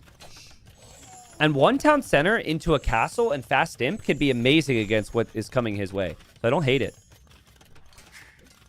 I think if you ever make more than 2 knights with a civ like Melee that is so few upgrades and bonuses, you end up regretting it. Vivi sees the army from Dark. We'll loop back forward here. They're both going to go for a castle. They both have enough stone for a castle right now. Scout will go in. Scout goes for the Monk. Okay, Dark drops his castle. There's no siege from Vivi. And Vivi's going to drop his castle too. Oh, boy. I don't know if Vivi's goes up, though. The conversion comes in from Dark. Dark has a lot of army here. They'll both trade some units back and forth, but, I mean, I don't see how Vivi's ever completes. Yeah, Dark has more than enough army here. Denies the castle for now. That's some wasted stone for Vivi. And Dark's castle's going up no problem. And Dark can also click up to Imp, which is kind of what he tried against Ito. Remember that banger game in the 3rd round where he went fast Imp with Portuguese and he played into cannons? Only Turks are perfect for this. Yeah, once the castle's up, Dark will be on the way to Imp. And Vivi's... he's got to hold on now. But, like, man, it just interesting. I felt like it was going fine, and then he went for the tower. He didn't have a lot of patience here. But sometimes against the players who are really desperate, that's what you need. You need the patience. Because, like, you saw in game number 1, Vivi was patient. He had a lot of economy. Sure, Dark made it to Imp, but, like, Dark could never compete. Now you're committing to a castle because that was your game plan. If you complete the castle, it's just going to get trebbed right down. I don't think Vivi realizes that Dark is up. Dark's Lycav gets stuck. So, unfortunately, wasn't able to kill the Monk. Does have some Janissaries, though. It does have his own Monk there going for conversions. Does still have a lot of army. Vivi still doesn't have many villagers building this. I don't know if this goes up. I think Dark's about to get his first win. He gets his first win after he's mathematically relegated. He waited a little bit too long. But hey, a win's a win, baby. A win's a win. And honestly, like, if he were to continue to get the wins, he ends with 5 wins. That would not be a bad showing for someone who gets relegated. Don't want to get too far ahead of myself.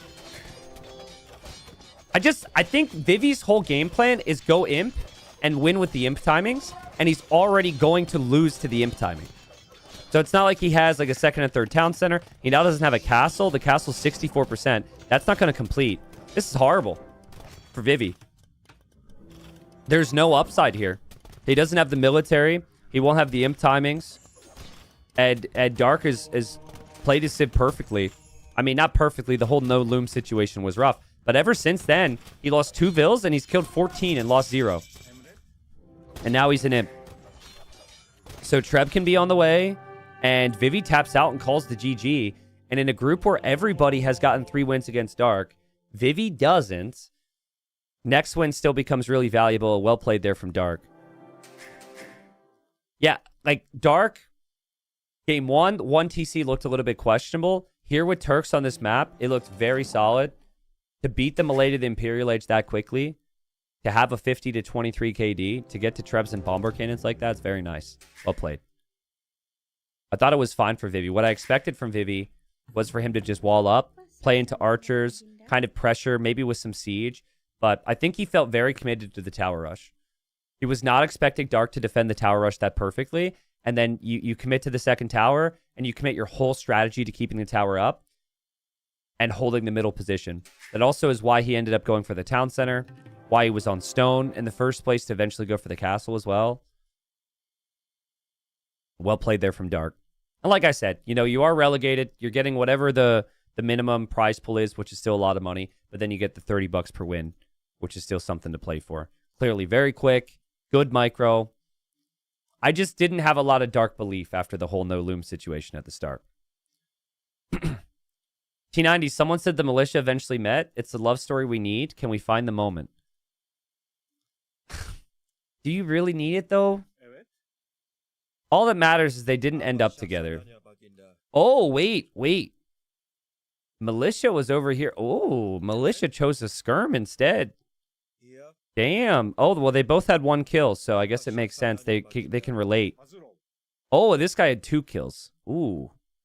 Yeah, there you go. Romeo and Skirmisher over there.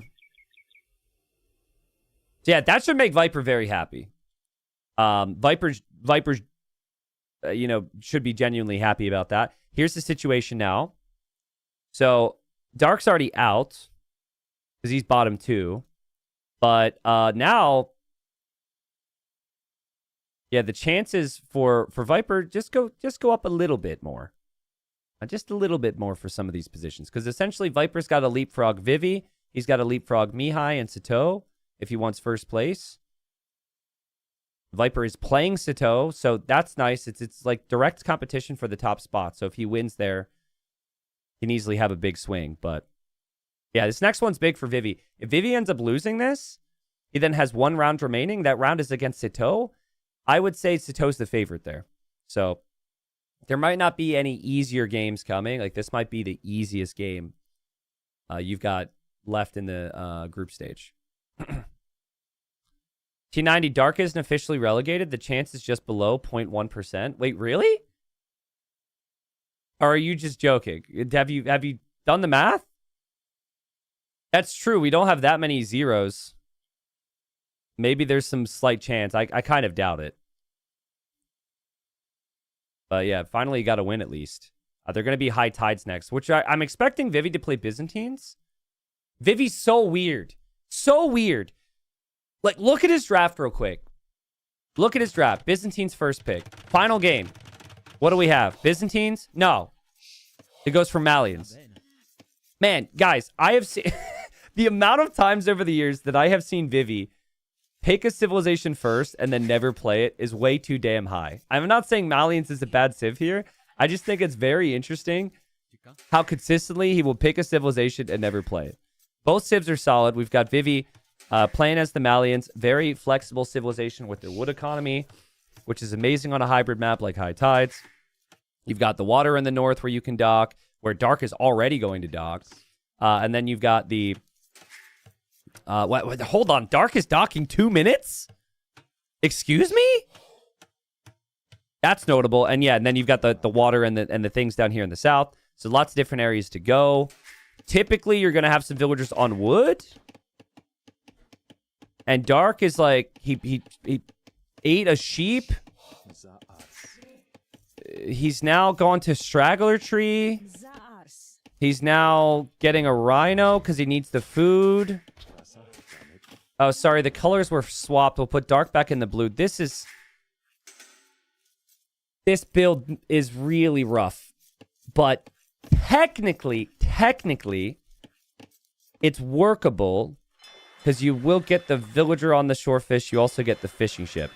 But as Margugu once told me, if he was a chef, he is, I cannot do a Margugu or French accent. He has overcooked the food. That's my best French. I think what ends up happening here with this build is like, so what you want when you build up for a dock map is you go to wood, and then you have enough to build the dock, and then you can consistently make fishing ships. Dark has instead gone like instant dock. He can make 1 fishing ship, and he's not going to make another fishing ship for a really long time because he's got to like manage everything else. The free mule cart makes this way less punishing. The fact that he can mule around to the other wood lines and the straggler trees makes it workable, but I don't actually think he'll end up having a significant worker lead. That's just my read. It should be kind of 50-50 here, so. Rumel says, who had the first pick in the draft? Because if it's Dark, Vivi's first and second picks are same rank. Then it could be mind games to force Dark to pick different civs. Yeah, that's a good point. Yeah, so the first 2 picks for Vivi were on the same wave. That's fair. So technically, Malians and Byzantines were on the same draft order. So I still find it a little peculiar, but it could have been more of a stealing a civilization away from the opponent. Like maybe he didn't want to play Byzantines on one of the maps or something. But no, I've seen it a lot from Byzantines. Or sorry, not from Byzantines, from Vivi over the years. And I've asked Yo before. The one was really crazy. He picked like Bohemians first. Never played Bohemians. I think he did that 2 tournaments in a row. And I messaged Mr. Yo, because Vivi doesn't have the best English. Can't really communicate with him. Yo does a lot of the scheduling and the translating. I said, Yo, do you know why Vivi picked those civs first and never played them? And he said, I asked him, and he says he doesn't know. And I was like, all right, well, that tracks. That's Vivi. Vivi just goes on vibes, dude. Vivi just goes on vibes. Other players are like, I really thought about the matchup, and then, nah, he doesn't know. And then he did it like 3 tournaments in a row. So I think some of that history's in my head, which is maybe why I'm coming off a little critical of Vivi. It's just unique. Like, other top players would look at some of the drafts of these guys and say, what on earth are we doing there? Ooh, Dark. Dark found these goats. Honestly, all things considered, I think the build was all right. I was concerned initially, but Dark makes it work. Could have fallen into the category of too creative, perchance. The goats are going to get away here. Nice scouting here from Dark to see what Vivi's up to. Typically, the Malians are going to open Man-at-Arms. They have the high Pierce Armor Infantry. Man-at-Arms are just so punishing on a map like this. It's so good when you combine the water aspect as well. Vivi runs into the town center for a second. Dark Scout needs to be clutch here. You either, A, expect Man-at-Arms because you know the matchup, and then you pre-wall everything. Or, B, you scout and confirm it, right? So there's, I'd say, a 50% chance that it's going to be Man-at-Arm opening. I'm curious how Dark addresses this. We got the walls up already. I'm a little concerned about these trees. Once the overchop happens, you could get the walls up, though. So yeah, Dark seems to be preparing for it, even though Dark isn't scouting it. So as long as you understand that it could happen, I think this is fine. Almost feels like Dark is going to play archers and then a mix of water. Vivi Scout moving around. Dark Scout will see it. And Vivi got good scouting here, too. Saw the wood line. And now Dark will confirm its Man-at-Arms here. Just overchop the wood line. So that needs to be rewalled right now. Or this could be a game-ending move. Man-at-Arms into the wood line could be painful. Vivi's bringing a forward villager, which is Vivi's patented strat. Dark drops the house. Dark snipes the scout. Dark dropping the walls. That's a lot happening at once. And Dark is also pressuring with the Hulks here. But I don't know if Dark sees the villager. It might not be something on Dark's mind. There's the archer range. Vivi is going for a forward archer range, which Dark does not see right now. Here the Hawks are actually trading 50-50. But Vivi should notice this. Pull back and garrison your dock, right? You garrison the dock and you fire arrows now. Even this Vil fight is risky for Dark. Neither player is garrisoned yet. Villager. Ooh, Villager's been found by the tower. So Dark dropped the tower there. I don't actually like that tower because it doesn't fully protect the other areas of the map. And there's a lot of work to do against these Man-at-Arms. And Dark is so busy right now. He's busy on water. He's micring away there. He's attacking. And he has to quick wall on land. This is why you go Man-at-Arms on hybrid maps. So many different things to focus on.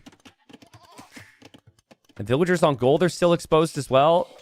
Man-at-Arms are here. The mule cart will pack up. I really like Vivi's opening so far. Like, just the inefficiencies of the eco. These villagers, I guess, are back to work, but the villagers being off of gold, this villager being exposed, is just not great. But, at the same time, Dark has garrisoned his dock. He's trapped the Hulk, so should be able to Hulk down or shoot down that Hulk. Maybe get the fishing ships back to work. Just very late with the archer range, in my opinion. It needs to be instant archer range. Just very relaxed. One villager building it. And now Vivi is building a tower and is making archers from the north to pressure the wood line. But I don't know, like, towering against mule cart civs feels kind of rough. Because they can just wheel away somewhere else. What we're not seeing, though, is Vivi's economy at home. Mill is on the berries already. We've got a farm up. 2 farms already. Still has the fishing eco working. Man-at-Arms still running around. And nice blocking there from Vivi as well. He definitely got some blocks in there. And now the Man-at-Arms make it past the mule cart. I didn't think you could do that. But yeah, mule carts are weird like that, man. They can kind of block, but if they're not fully on the tile, you can have an issue. And oh, man. Pain for Dark. It's just so much chaos here from Vivi. Vivi's played it perfect. Vivi garrisons here. The damage output from the dock is there. Defending on water. This is why Vivi picks this map, because Vivi is just chaos. In the previous game, maybe he needed to settle down and not play quite as chaotic, because that map is more of a late game map and getting to the eco rolling, but the chaos has worked perfectly. The blacksmith is on the front. That'll be for fletching. Both players will have that. Dark he just does no control. He's just reacting the entire game, all because of these Man-at-Arms. The Man-at-Arms set the tone. Archer gets sniped from Vivi.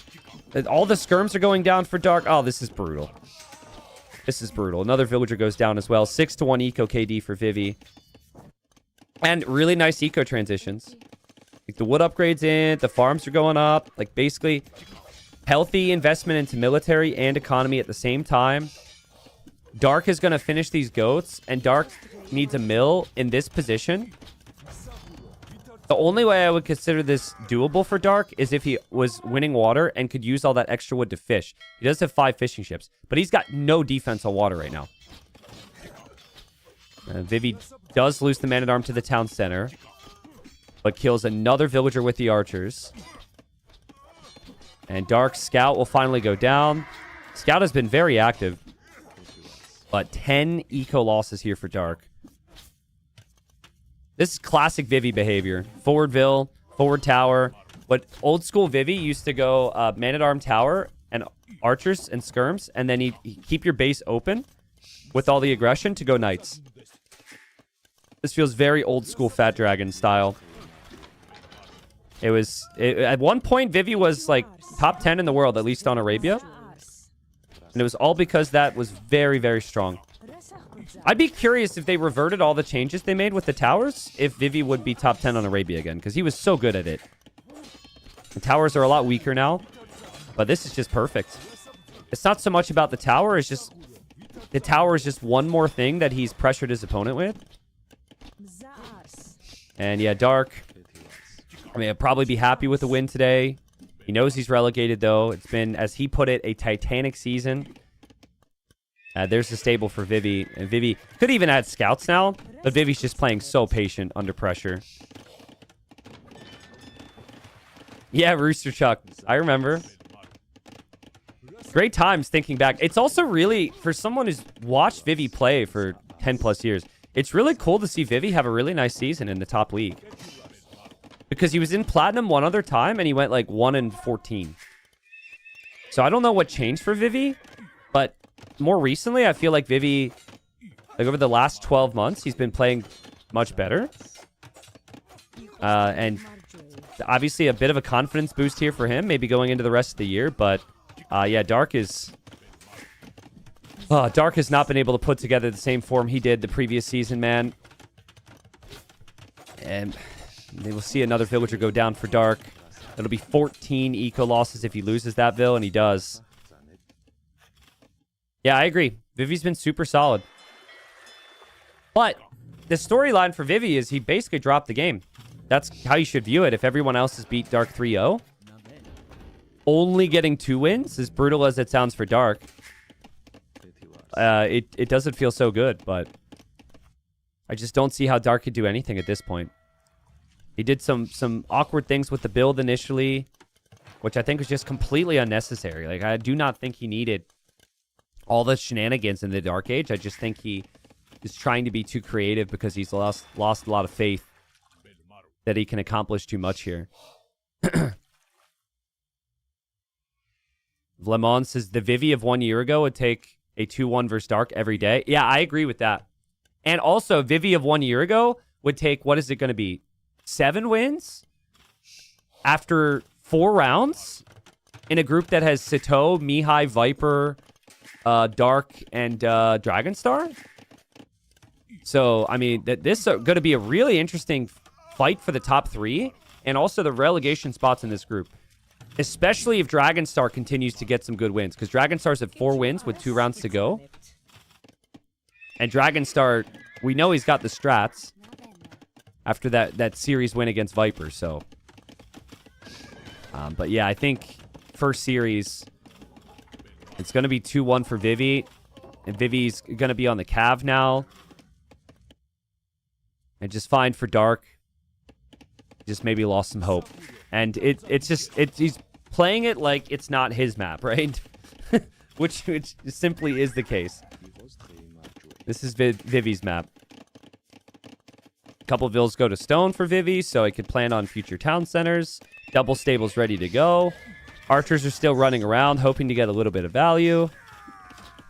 Forward villagers still there, just randomly repairing the tower just to be a pain. And Dark will try and use the market here to balance out his res to click up. But then he sees Castle Age, and his base is wide open. So, usually in the closer games, even if Vivi was behind with some of the old school style, he would build up like this, so your base is always open, and you could never really wall, and then he comes back with Knights. But here, Vivi, 16-1 Eco KD, beautiful response. And while he does drop a game, again, you should be pretty satisfied with where he's at. Vivi's one of the slower players in the top leagues. He's pretty chill. Doesn't mean he is slow. Nobody averages these APMs as slow, but not nearly as quick with the micro. But that's the beauty of the Man-at-Arms. You can just run around, control the game. I felt like that set the tone. And Dark wasn't able to really do anything. Some players will actually play Man-at-Arms themselves here to just match that. But yeah, I think for Dark, his build order was a bit rough in the Dark Age. All right. Interesting group. So, 2-1 for Vivi. Expected based on how this season has gone that Vivi gets the series win. But he drops a game. Dark gets his first win. That's something. But this is what the standings and the odds look like at the moment after that result. Doesn't tell us too much. I think that's pretty brutal for Dragonstar. You look at this and you have to expect that like Viper's going to get wins. Mihai's going to get wins. Sato's going to get wins. So for Dragonstar, I don't think he's a huge fan of that. I think he, more than anything, really needed Dark to get more wins today. Because Dragonstar wants to avoid being in 5th place. But if Dragonstar were to beat Mihai, let's say, then that's direct competition for some of the upper spots. And then Dragonstar does have Dark in the final round, which could be 3 easy wins. I think that's not the case, but still, right? So yeah, that's what the group looks like. We'll see more from this group in 2 days. We'll see Dragonstar and Mihai, and then we'll see Sito versus Viper. So Monday will be a really interesting day. I still have no clue what to think of this group. The fact that it's a 30% chance Viper gets relegated is crazy to me. The fact that it's a 60% chance that Viper doesn't even make top 3 is crazy to me. That's just the reality right now. It really will depend how Viper can pull the games together against Sito and Mihai. But then also, like, Vivi could be relegated. Looks like he's somewhat safe. But, I don't know, like, being up against Sito could be kind of brutal for the final rounds. Anything can happen in this group. Like, literally anything can happen. Our next series is going to be FreakinAndy against Running, where you've got 5th place against 6th place in Group C. For FreakinAndy, I think he's got chances to survive because Nikov is right ahead of him with only 4 wins. And FreakinAndy's playing up against Running, who's currently 0-9. So another 0-9 player going into their 4th round. We'll see if Running can pull together some good form and get some wins just like Dark was able to do. But I don't think Nikov's... I think like Nikov and FreakinAndy are kind of fighting over 4th place in this group at the moment. Nikov's got to play Lewis, which could go either way. And then you also have Nika FreakinAndy in the 5th round.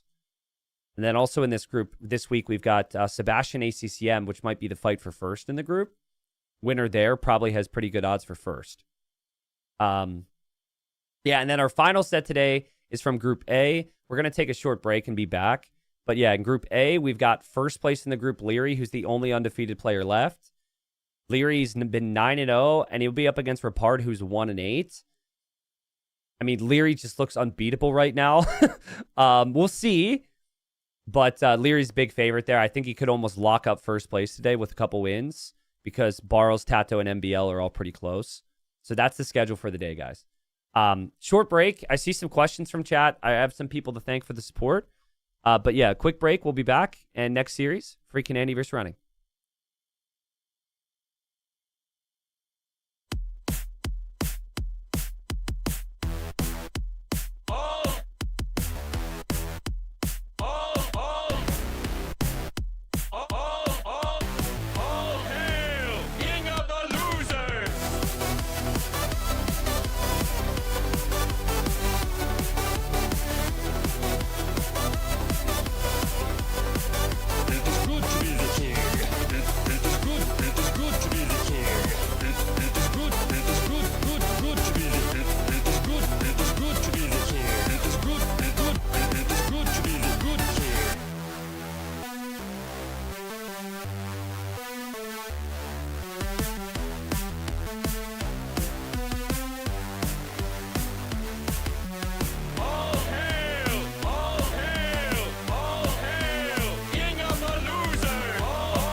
All right, ladies and gents, this just happened.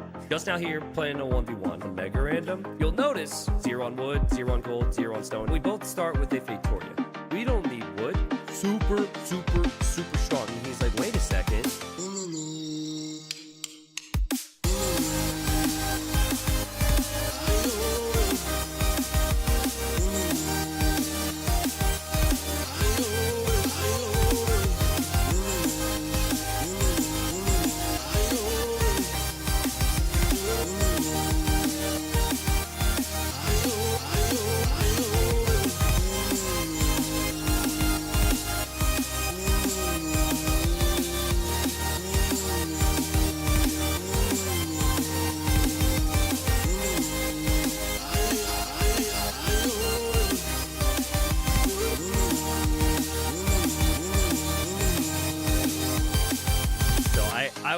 I was getting ahead of the game. Next level strat. I'm buying stone. I'm like, he's gonna have to mine it. Or if he tries to buy it, it's gonna be more expensive. Here I am, little T90, little naive T90. Just so happy. Just feeling so good. Oh, I passed Slate faster. Just feeling so good. Oh, so here he is, and he sees my Fatoria, and he's like, wait a second. My Fatoria is nice and snug in the back of my base. He's like, wait a second. His Fatoria is in Narnia. Wait a second. His Fatoria is in Narnia. So maybe we're going to do something about that. Guys, he's going for redemption and monks. Okay? Guys, he's going for redemption and monks. Okay? he is, converting my Fatoria.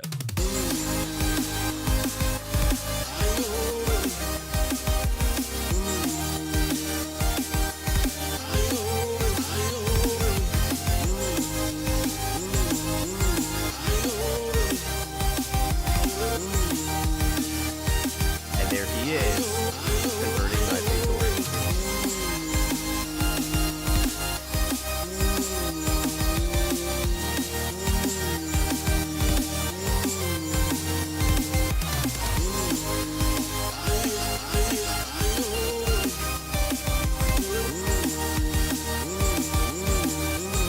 And there he is, converting my Fatoria. Okay, I'm back. So, fun fact about that song.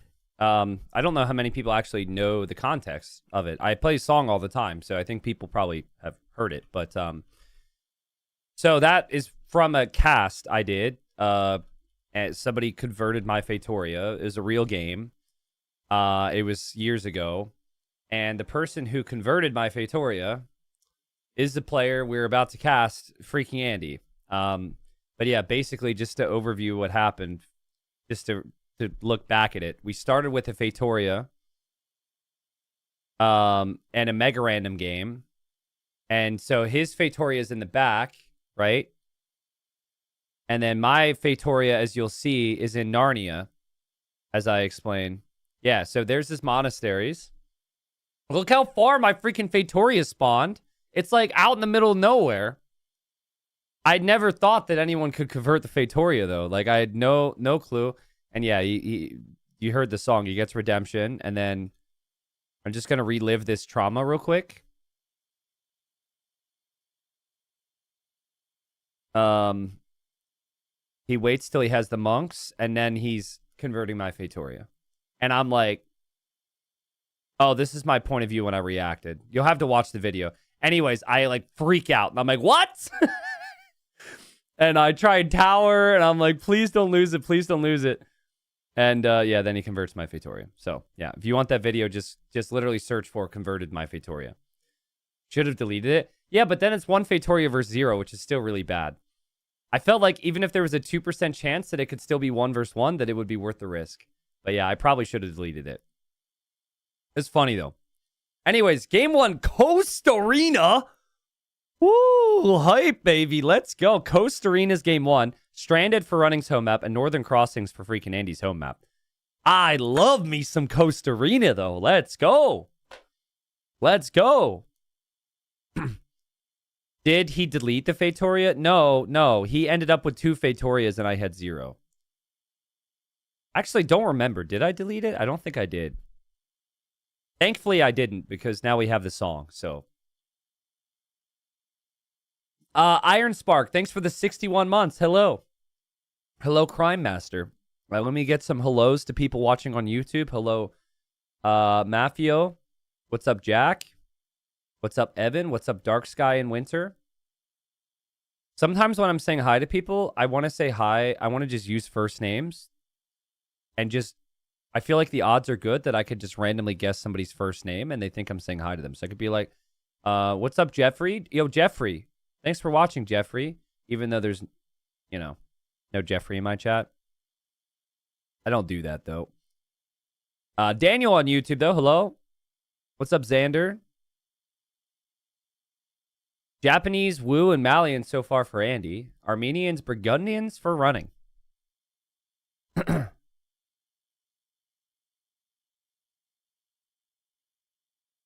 I haven't told... I think I should resist the urge to tell you guys stories today because I found recently if I start story time, that story time never stops. And this is an important series, but I'm a little tempted. I am a little tempted. We've got a Civ draft here, though. I mean, Portuguese and Kitans just got picked. You know what? I wonder if you could play Kitans on the water maps because of the double forging. That applies to Hulks? I feel like in theory that could be very good. I don't know if it's as worth it, though. Tell us a story? What's in it for me besides you guys potentially laughing and judging me? I don't know. I think we'll stay focused. Ooh, Aztecs from Andy. That could be good for Costa Rica. I'll never forget that game Viper played there with Aztecs. Just went super heavy monks. T90, any chance to cast the remaining Viper games with Doubt and or Jordan? Yeah, I don't know. I'm going to try my best to sort out co-casting and plan things. Probably not for today, but the next 2 days at least. That's TBD. It's tough at times to schedule with people. Everyone's different, right? Some people are like always available. Some people are, I never know if they're going to be able to. And then some days as well, I prefer the solo cast. Like today, I really wanted to do a solo cast, catch up with you guys, talk about what's upcoming the next few days. I'll try my best. Doubt literally, the last time I covered games with Doubt, to be clear, he didn't tell me that he was going to cast with me. He did not respond. He just waited until I assumed so, because other people told me. And then he was already sitting 2 minutes into the first game before we even spoke a word to each other. So, which I understand is kind of funny. That's very Doubt. The Lord does what the Lord wants. But I'm trying to game plan some content here. And it's kind of hard to do that with certain people, you know? Yeah, no big takeaways from this draft for me. The maps are very unique, though, right? So, like, the civs always have to apply to the maps. And so, I think for Andy, he's got the hybrid aspects down. Like, all these civs incorporate water. Japanese, Wu, Malians, those 3 civs are all really good with the water. And then you factor in that maybe the Aztecs is more of a choice for Costa Rica, for the monks. Running is Portuguese, which I think is stellar on all maps, but especially Costa Rica because of the monks, the organ guns, and the navy. Could see Burgundians working there too. I would guess Armenians is for Northern Crossings for running. That's the only like clear Armenian or Northern Crossings map. And actually, I kind of like Romans on Stranded. I'm going to tell you why I like Romans on Stranded. Their navy, their navy's decent. Their land army's decent. 5% greater efficiency and cheap siege. And it's like any of the weaknesses for the Romans are in late game. And the maps, that doesn't normally go imp.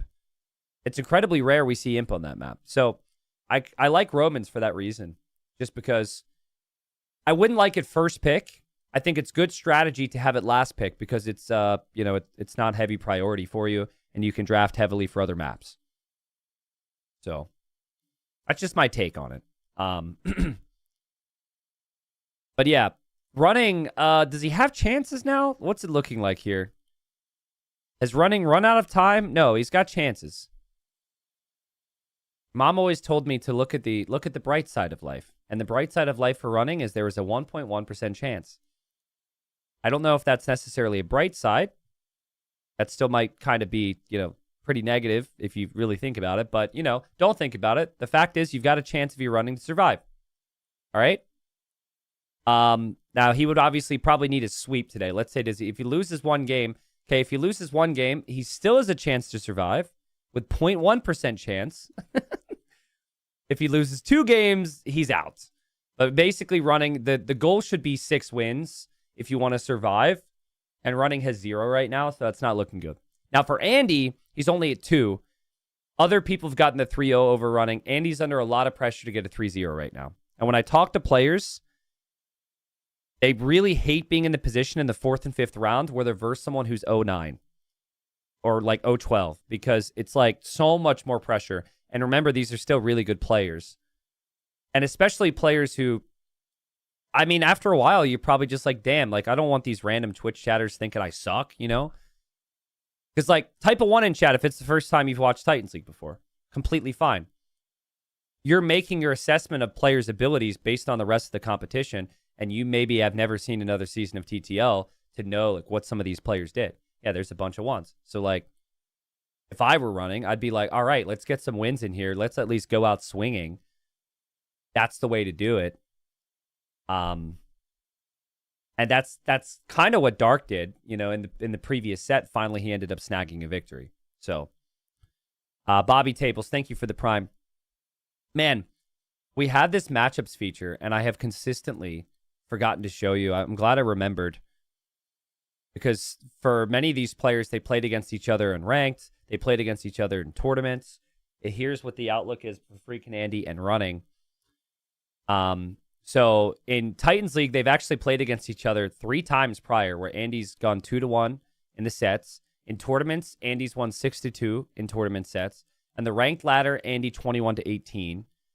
The predicted outcome based on all of this is a FreakinAndy 2-1 victory. I had predicted 3-0 for FreakinAndy. 62.3% of the community predicted 2-1 for FreakinAndy. So I think people expected Andy to be the favorite. I don't think anyone knew when they did the prediction contest that it was going to be such a rough start for running. But you can see certainly Andy's a lot more well-rounded.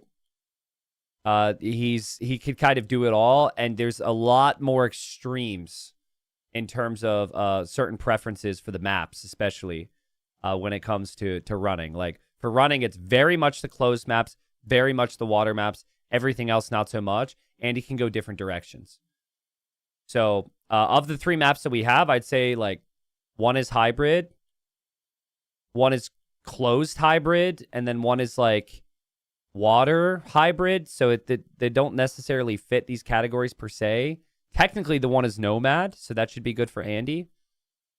But yeah, it's a cool page, man. If you guys want to look at all this, you can use the TTL commands. We have all the information there. The probabilities is there.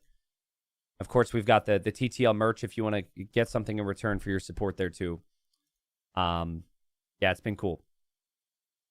Also, I think it's too late now. I think maybe in the future we might do like weekly predictions. What do you guys think about that? Because the fact that weekly fantasy and predictions isn't a thing, and like it's like if you didn't submit, this is useless now. I think maybe doing like something weekly could be kind of cool too. It's obviously a lot more work. So it's an idea for the future. But yeah, if you did submit predictions in fantasy team and want to look at the leaderboards, you can do that right now. Something weekly would be kind of cool. Or maybe you could make it so if you're late to submit, you still could submit and you just like lose the ones you didn't get submissions for. That could be an idea as well. Basically what I try, guys, is every event I try and improve things a little bit for everybody. The players, the viewers, for me. That's not always possible because there's a lot of things that can and cannot happen, depending on a variety of different factors. But, you know, you better believe I'm already thinking about the next season and the next events. And you better believe I've got plans. So thanks for the love, everybody. Thanks for watching. We're going to be into it here. Get your predictions in chat, though. I'm going to go with FreakinAndy 3-0. I'm going to stick with that because I think he's playing elite level Age of Empires, and he desperately needs the wins. But maybe that's too brutal on running. Maybe running will turn it around here. And here we go, folks. All right. So round 4 of 5, of course. Wins are so valuable here, and especially for these two. We just looked at the odds. And the odds are not looking very good for running. Running is a 1.1% chance of survival, but that's still a chance, right? 1.1%. That would mean that I think he needs to win every single game of the 6 games remaining. So good luck to him. For Andy, he definitely needs the wins because he only has 2 wins. But I think the silver lining for Andy is maybe they're winnable matchups. You've got running right now who's 0-9. He's a very good player. We'll talk about him in a second up here in the north. Yeah, he's currently playing against bottom of the group, so maybe that could be good streak of wins for Andy. And then he's up against Nikov. I'm just going to show this again. So that's a nice one because just for survival's sake, if he were to beat Nikov, that obviously gives him a really good potential to leapfrog him. And then Nikov's supposed to be playing Lewis. Lewis is playing very well this season. That's also very close. So there's a lot happening there. I think in the group, though, the top 2 probably going to be Sebastian and ACCM. First place gets the bye into the playoffs. But yes, Platinum League extremely punishing with the format. Shoot, I wanted to say something. Somebody asked a question. I completely forget what it was now. But I'll just answer another question. Lazy Tribe is asking, this map is this better for running because running is better on water and better on closed maps? Yeah, maybe. Yeah, the stats that we showed said that running's really good on water and closed maps, which is precisely what this is. So, honestly, my first thought when I saw that FreakinAndy has picked the Malians here is that he would maybe go for a transport ship. I don't know if that's necessarily ideal. I don't think that's Andy's style, but with your buildings being cheaper on wood, I feel like, and especially with running wanting to play more defensive with the Burgundians with the eco, I feel like you want to punish the Burgundian eco as quickly as possible. Burgundians getting double bid-axe early is awesome. Also, you can get fishing lines in the Dark Age, guys, which if running has done his homework, he should know. It's a new upgrade. It's a feudal age fishing eco upgrade now. But Burgundians get their eco upgrades in age earlier, so you can actually get that in the Dark Age. But you've got most of the gold and the stone towards the middle. The golden stone for the players in their base is always positioned next to the walls, so it can be towered or castled, or, siege pushed. And then if you need any backup gold, you have the oysters here. So, 4 oysters, that's 400 gold per, which totals up. Actually, it's not 400 gold, it's 450 gold per, which would total up to 1,800 gold. The dancing cactuses, why do people keep picking Burgundians on water maps? I'm going to be real. I actually think it's underrated. Think about it. What do ships cost? A whole lot of freaking wood, right? All right, well, guess what? You get the wood upgrades cheaper and an age earlier. So that's huge. What do you typically do on water maps economically? You have fishing ships. And like I said, you can get the fishing lines upgrade early. I think players have really been missing that upgrade. But, I think in theory, that's going to become meta. Like, give it a couple months, people are going to realize, maybe even in 2 weeks, come playoff time.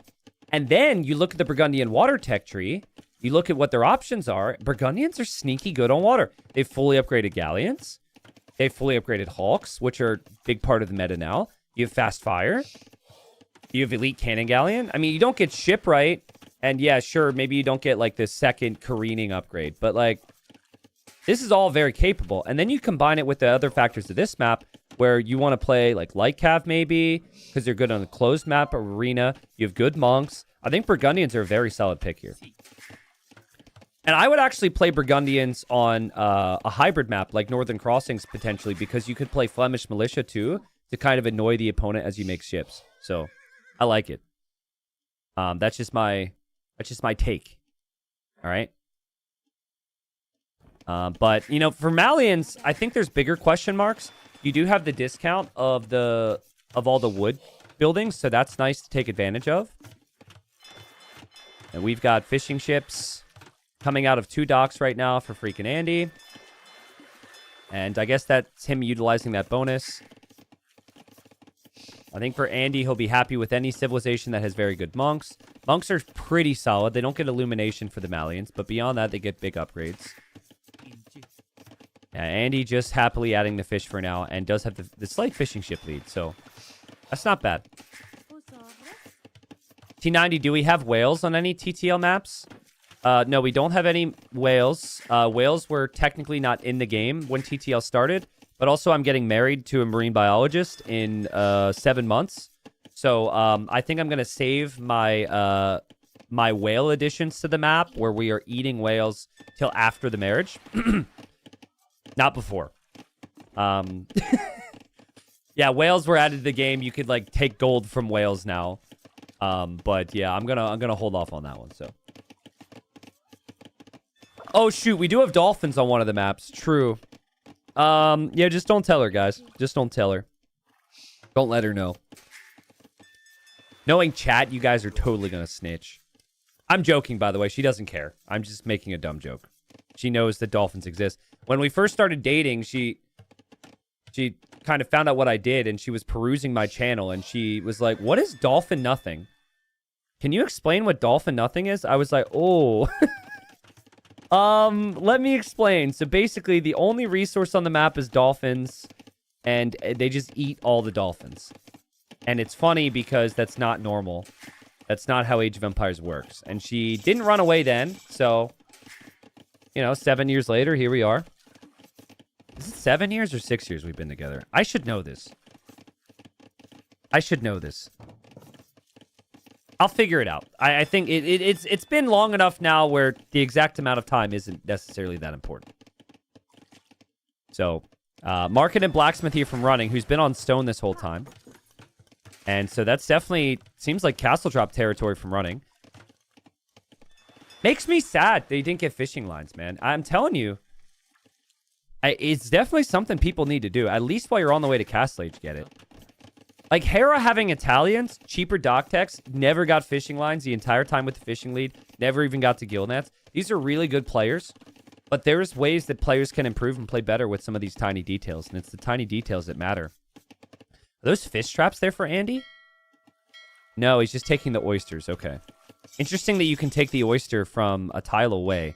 It seems like that fishing ship is actually standing on the first oyster, and then that allows this one to stand right behind it. Andy going fast castle as well. 16 fishing ships. There is a Hulk coming in, though. And he doesn't have any defensive Hulks yet. But Andy's gone crazy with the fishing eco. 3 docks, even a dock over here. There's the fishing lines upgrade for Andy. It's not cheaper for him. It's just something he thought of, and he does lose the fishing ship. But, man, this is going to come down to the castle. I wonder, does Andy see the stone?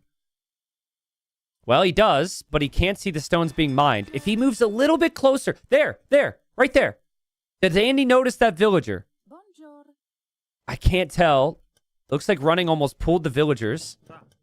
Running sending the villagers. Will he go forward? He does have loom. He does also have the slightly stronger scout. I feel like there's an opportunity. He also knows where Andy's gold is. So running, who's winless, is going to take the risk, and he will move forward to drop a castle. And I don't know if Andy can stop it. Andy's got a lot of work to do right now. He's lost some fishing ships. The pressure from the Hawks has worked out for running.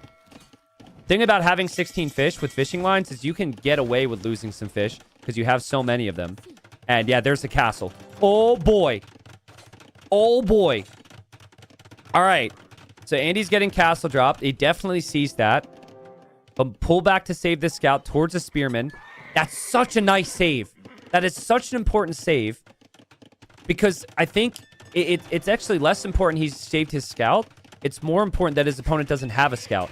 Because the number one thing that I've found against this is you need to sneak out to the other golds. That should be meta now, in my opinion. And now running might not have the mobility to run around. He did scout this, so he could think about that. He is in Castle Age now, still pressuring with the Hawks. Honestly, well played to running, though. He's killed 6 fishing ships. And I think his strategy has just been diving in to kill the fish because he doesn't want to invest on water too much long term. Eventually, I think it's going to be wasteful, but for now, it's fine. Here goes Andy. So the units are through. Andy's under a lot of pressure here, game 1. No loom against a unit that would one-shot an unloomed villager. Yep, there you go. There's the one shot, and the monastery's denied. Oh, man. Oh, man. This is so bad for Andy. The unit just got in so much faster than he was expecting. He didn't have any preemptive walls. Now he's running away. But, you know, you run away, and I think that tells running that you are going to be out here for some other reason. Look at the eco KD from running here. Props to him, man. I mean, again, 1.1% chance. That's feeling like a 1.2% chance right now. Big. Units are running through. Andy's just in complete chaos mode. Castle drops are just so strong on this map. And Andy's just going to have to rely on the thing that he's best at, which is monks. He's very good with controlling the monks. Running snipes another villager. Running also gets into the wood line. Andy's completely cooked. Huh? Running is running away. There's a lumber camp right there. Andy didn't see it. Again, they're still looking here. They're still looking here. They're still looking here. They're still looking here. Like, there's so many different areas to look at. Very easy. You could let something slip. Eco count is actually even, but only because running did that much work there. So, wow, that was... Hold on a second. Explain this conversion to me. Monk isn't converting at all on anything. What? Did it... Maybe it started a conversion and it was charged on something else? But I didn't see any additional conversions before that. I mean, that is the definition of an insta right there. Siege Workshop is here for running. The problem for running now is he might end up losing his fish because he's kind of giving up on water. Also an issue for running is he didn't get all 5 of the relics. He's only going to end up getting 3. But still getting some food eco from the relics is pretty helpful if you're going to lose your fish. Yeah, the dude was just really unhappy with his job. True. He's been on the job market for so long waiting for an opportunity. He didn't even have to think about it. Andy's retaking water. The monks are going to be the key now. Running's also familiar with the monks, and he gets atonement. So now he can convert the enemy monks. And I don't think Andy is expecting atonement to be in yet, and he has to delete that. Oh, man. Yeah, and here, running is on the way as well. He knows that Andy's expanded out here. He knows that Andy must have some gold, and he doesn't want to allow that. I don't think Andy can keep up with this pressure. There's just so much pressure. It's been perfect from running. It's confusing, right? Because the water's still a big factor here. But how big a factor is it going to be if Andy loses his town center, loses his relics, loses all of his villagers here? And running is decent economy too. He's got some farms. He's got the relics. He's adding more farming eco. He's still on stone as well. A devotion's on the way for Andy. So his units can resist conversion for a little while. But, I mean, there's just so many conversions already from running. And the running is locked in with his monks. He's getting every conversion. It's all before devotion comes in. Running even deleted that monk and then converts this one. It's just perfect. This is the running that made it to Platinum League. Like, this is the running that played well in the playoffs of gold, got here, got promoted. Very dangerous. And FreakinAndy will drop a castle here. Now that castle will probably complete. He's still adding fishing ships on the outside. The worry for him is actually just going to be gold. Oyster check here. He's got 600 gold left on the oysters. So beyond that, he's just going to have whatever he can sell off from wood and gold. Yeah, these villagers in here are going to die as well. I feel like after running sees this castle, he might regret making so much cav. But with this many kills, maybe not. Yeah, he's just slicing up so many villagers. It's totally worth it. The TC goes down. The relics can be taken home. But I feel like Imperial Age could start to become really important here. I also wonder if it's doable for running to fight back on water. It feels like he's already kind of outproduced there. But you can still run in this way. You could still run into the main TC from Andy. Guys, we've had games where someone tries to go Imperial Age in Andy's position, thinking like, upgrade your monks, upgrade your castle, and then everyone just forgets how exposed their TC is. And then their town center gets like rammed down or something. So again, Andy's got 23 fishing ships, and he consistently is redocking. And so the fish is working very efficiently out there. That is a big factor. So he's still in this game. He actually comes back over just to build another town center. Running still just one town center. Still no Imperial Age. That could come in soon. No fishing eco, but that's okay. Value destroyed stat really high here from running. Running's got the Rams. Andy sees this. I don't think running got devotion. No, he did not.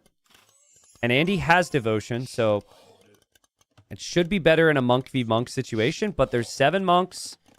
And oh god, Andy's even adding a siege tower now.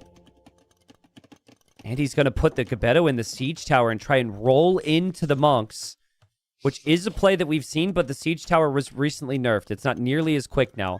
And here we go. Running goes in for the conversions. Andy has to stop. You have to stop. Because if you don't, you're going to lose the units anyways. You have to try and convert, and oh man, that's so good from running. That's so good. I like the no hesitation there. That's been the whole game for him. It's just no hesitation. Yeah, I think the best play for Andy there is you have to stop and try and convert or something. So here comes running again with another castle. And he's on the way to Imp too. So if this castle completes and he can make trebs from it, it might be over. Here comes the siege tower. Choo-choo! They're very slow compared to before. But monks can't convert the siege tower unless they're standing next to it. So, okay, they hop out. Nah, it's creative. But it's just not going to get the job done at all. The castle's already going to be up for running. Running will be an imp. Running can make trebs. And now Andy's like, what do I do here? It still has the Navy control. Still has the fish. Still has a healthy eco count. But he just can't push 2 castles. Not easily anyways. I think he wants Imp now as well. He stopped Vil production. His resources are rising. Here comes the army from running. He needs to defend from this. But, yeah, that would be the Imp TC. Oh, actually, that's not true. He does have this TC, so he's reclaimed gold this entire time.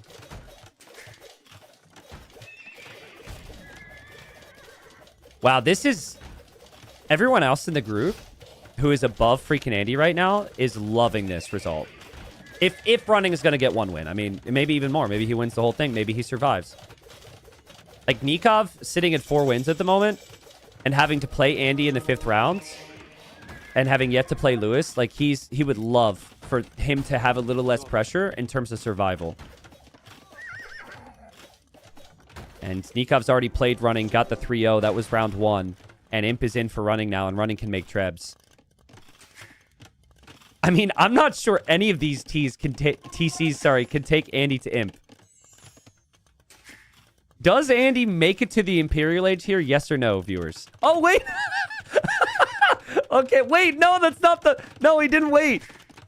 He doesn't want to wait. Wait, which? Wait, no, he canceled it. He canceled it. He canceled it. Okay, so that's kind of smart, honestly. So he clicks it, and he's like, nah, I just got to wait a little bit longer. The safest MTC possible. Okay, maybe he does make it now. We laugh at it, but that's really smart. And this is a unique scenario. It's not like they play this map in every tournament. So to understand in this moment that, like, you have to do that is super smart.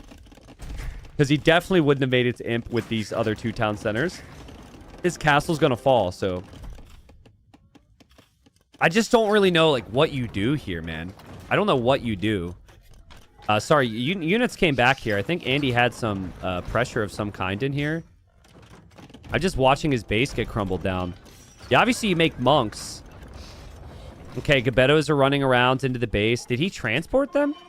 I think he maybe ran around, attacked this wall or something. I don't even know what did I miss?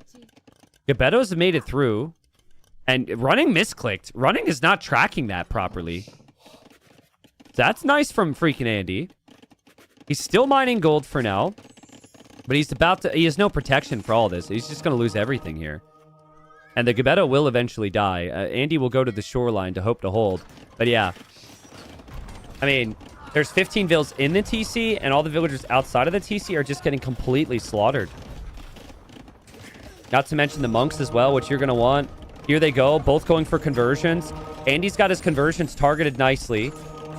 But the conversions from running are perfect as well, and running is just going to slaughter him. What a beastly performance from running here. Yeah, Andy's losing everything. Has been losing everything the entire game. He will probably make it to the Imperial Age. But Imp into what army here? It is 50 military for running. 15 monks. 15 of his own monks. 5 monks he converted. And then 28 Custilier. And then also the trebuchets. This is over. And it's not like the pressure subsides if you lose the first game either, right? Like, Andy's under a lot of pressure now. Running takes the first game. Running's probably thinking, I'm taking you down with me, bro. Now, what a start from running. Well played. You know, obviously for Andy, the strategy was to play heavy water and have superior eco. But what you need to be able to solve then is you need to be able to make the units. And I felt the unit of choice for him was always going to be monks.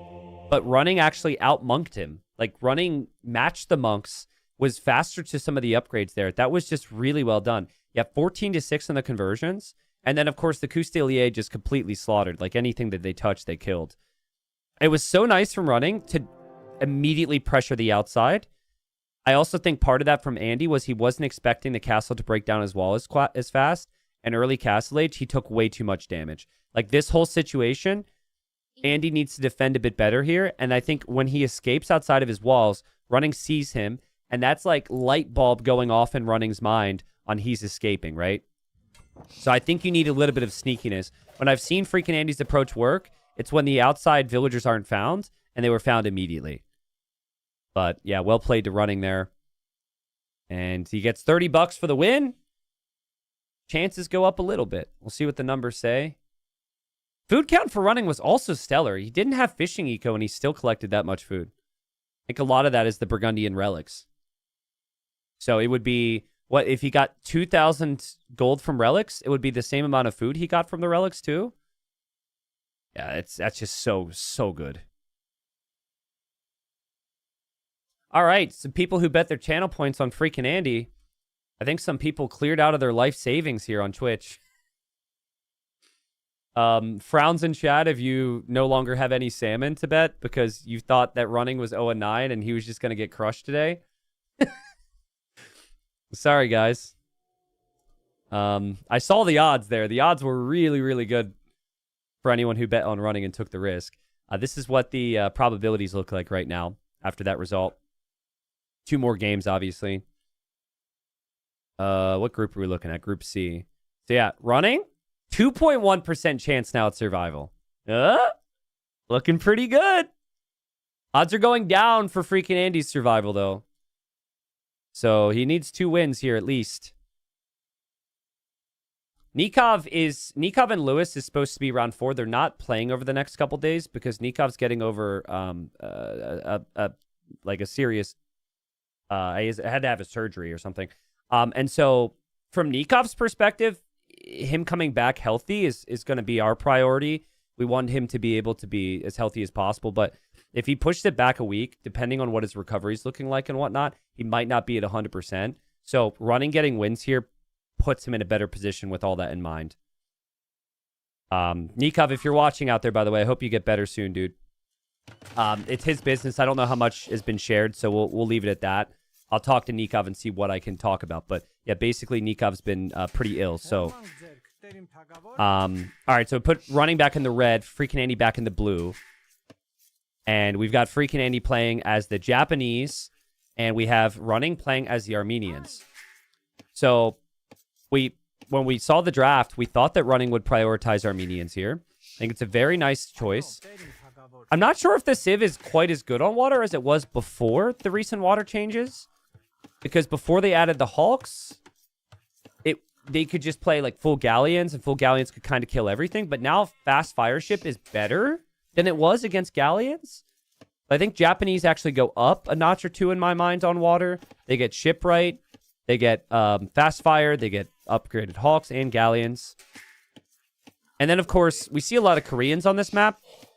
And Koreans can be really strong with their towers. Japanese don't get the tower upgrades for free, but getting Yasuma and dropping towers around the map is a pretty good strat. So I think Armenians is still slightly favored. What I'd like to see from Andy is some... But I know what's going to happen here is Andy's going to probably play greedy and add lots of fish. That's what he did in the previous game. But what some players would do is they would use the flexibility of the savings at the start with Japanese and play heavy man-at-arms. And especially if running's not super comfortable under like heavy pressure, maybe that's what Andy needs, is to pressure him a bit early. Yeah, this is Andy's home map. Correct. Chowdhurry, what's up? First time chatter on Twitch. This came here from YouTube. Welcome in. Welcome in. Yeah, it's been interesting. Typically, I am not streaming on YouTube as well, so I have people show up to Twitch and say came here from YouTube. But now I'm also multi-streaming to YouTube right now. I don't know how people find it, though. Like, I don't know if people are watching live on YouTube actually hear about it. Like, I don't know if it's people who just prefer to watch there who already knew I would be streaming, or if there's people who are watching because they saw the little red glowing live symbol when they went to watch a video. So maybe if you're watching on YouTube, you can let me know how you found the TTL stream today. We've got the transport ship from running, confirming the back dock there. And it'll be the same for Andy. I like the maps where you start with the transport ship. It just gives you a little bit more scouting and vision and options. Max Tape. Oh, thanks for the reminder. I'm sorry. It didn't give me text-to-speech, and I didn't get the pop-up. And we were in a game. Max donated $8. Says, hey, T90, thanks for helping me calm down in the evenings after some hard study days. I'll have my final exam for my doctorate degree, and I'm stressing out. But here you are, better than every anxiolic Smiley face. I don't know what that word is. I'm stupid. Sorry. I'm uneducated, unlike you. Cheers to you in the community. You're amazing. Thank you, Max. I'm sorry I missed that. Thanks for the reminder. Yeah, I mean, I'm not someone who has gone through everything you've gone through to get your degree, but I am a partner of someone who's about to have PhD, masters, you know, the whole thing. And so I get to experience how stressful it can be and how unrewarding at times all that effort can be. So just stay the course.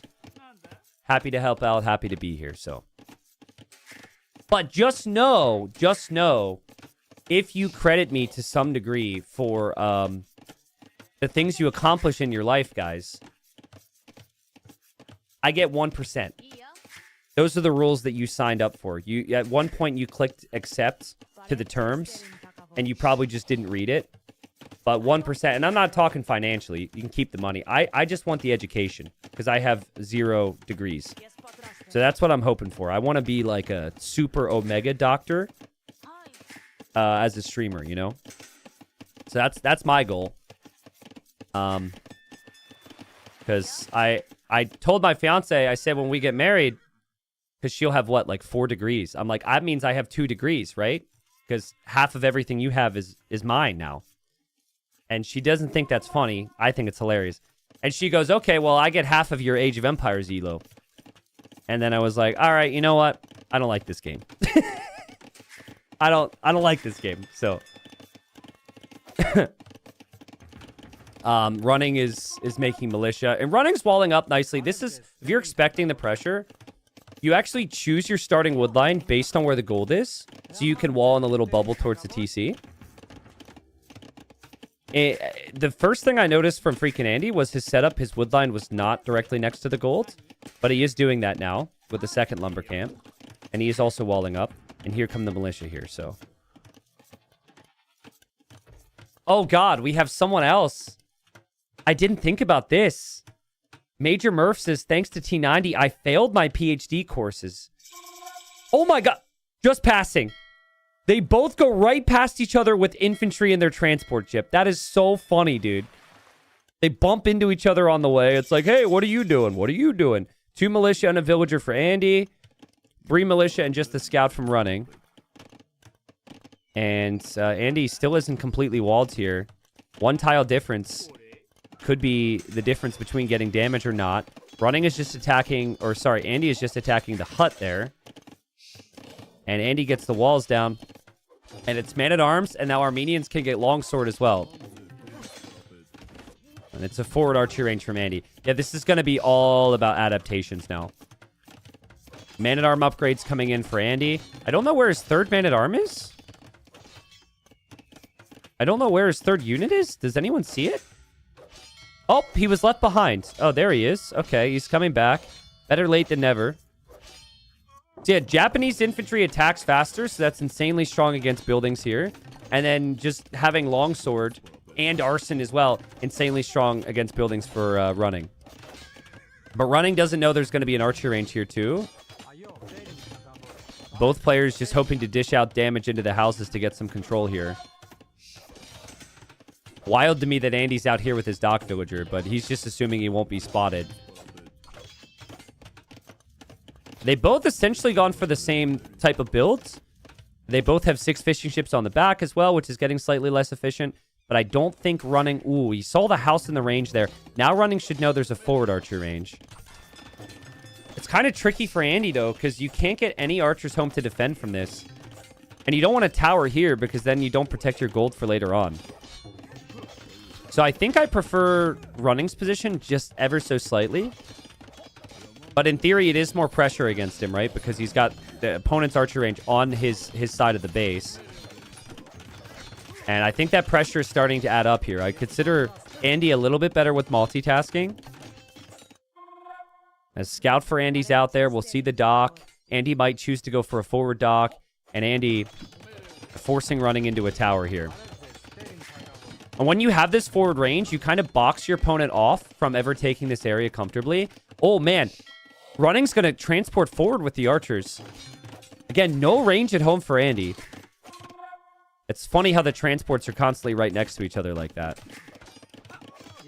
Yeah, keep an eye on the houses here, though, guys. I'm noticing that's an issue for running. Very easy to forget about houses when the games are this messy. Now, archers are here. Keep an eye on the timing on the mill, too, because they'll run out of food underneath the TC, and the fish won't last them forever. There's also a Hulk from running where he has them pressured. There's way too much happening right now. This is ridiculous. And well played from Andy. Just 1 second of idle TC time. So he's managed the economy pretty nicely, considering... But I'm wondering if he'll tower or if he'll go for any type of defensive army here. Oh, Andy's gonna transport his army home. All right. That's really untypical. It's also kind of untypical for running to have just gone forward before he defends from the attack. But, yeah, he's just going to come home. Which honestly does make some sense. It's not like you can't make more army from this archery range. He's also gone for a forward dock to maybe apply some pressure there. And he really doesn't want to build the tower, I guess. Now, army's going to come home. I think this will be a little confusing for running, but at the same time, running doesn't see the army here anymore. So I think he's probably expecting something. The running's up 3-0 with the KD here, so that's good. But that can easily change because the longswords will run into the TC. The archers are here now. The archers have fletching. And there's still the water to look at as well. Andy's forward villager is still alive. She almost died, though, to the Hulk there. And Scout goes down there for running. And Longsword will go down for running. And running won't have any continued follow-up pressure over here because Andy has cleared it up. And now running is going to... Well, never mind. He's going to transport again. But he might need to stay home because there's villagers on the mill now. Damn, this is so messy.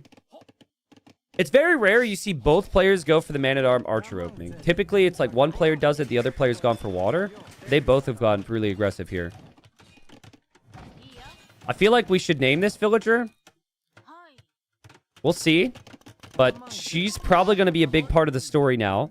Because if Andy wants to stay there, even just long-term denying the stone and denying the gold is going to add value in the late game. Chat's giving me ideas. We'll see how good those ideas end up looking long-term, guys. What we can do, we can name it after the next sub, maybe? We have more giveaways to do. We need more subs. We'll wait on that. If we get 0, it's fine. I'll come up with the most creative name I can think of.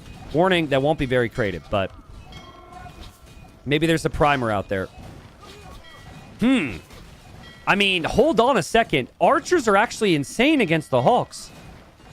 The Hawks are very weak against ranged ships like galleys, but apparently using archers against the Hawks there also can make a difference. That would have never been the case when it was just fire v fire. Beautiful job there from Andy. Okay, we got Murphy's Law back. Murphy's Law. Okay, Murphy's Law. Here we go. We're just going to name her Murphy. We've got a pause. There you go, Murphy. Thank you, Murphy. Thank you, Oberon, as well for the 2 months. Sorry, you're a little slow. I can name you after this man-at-arm, though, because we have a pause. So, what do we got? Oberion. Oberion? Oberion? Oberion. That's close enough. There you go. Best of luck to you out there in the real world. Villager dies there for Andy. We had a pause. Resources are looking great for Andy to go up to Castle Age, though. And Andy is starting to think a little bit more about water. I can tell by his dock positions. Obviously, he's pressured with water on the front, which has been very good. And also, he's got the fish in the back.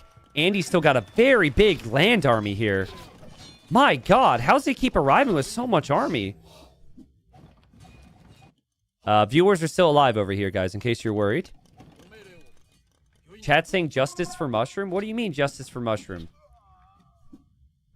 What do you mean? There's no mushroom alert on the side of the screen.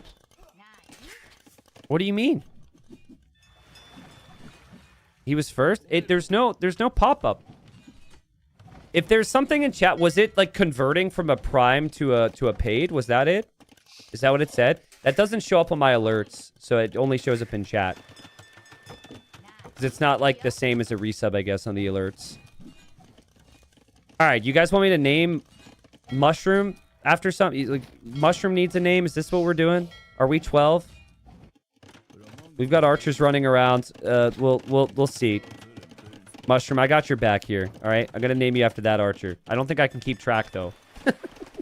There we go. No more, guys.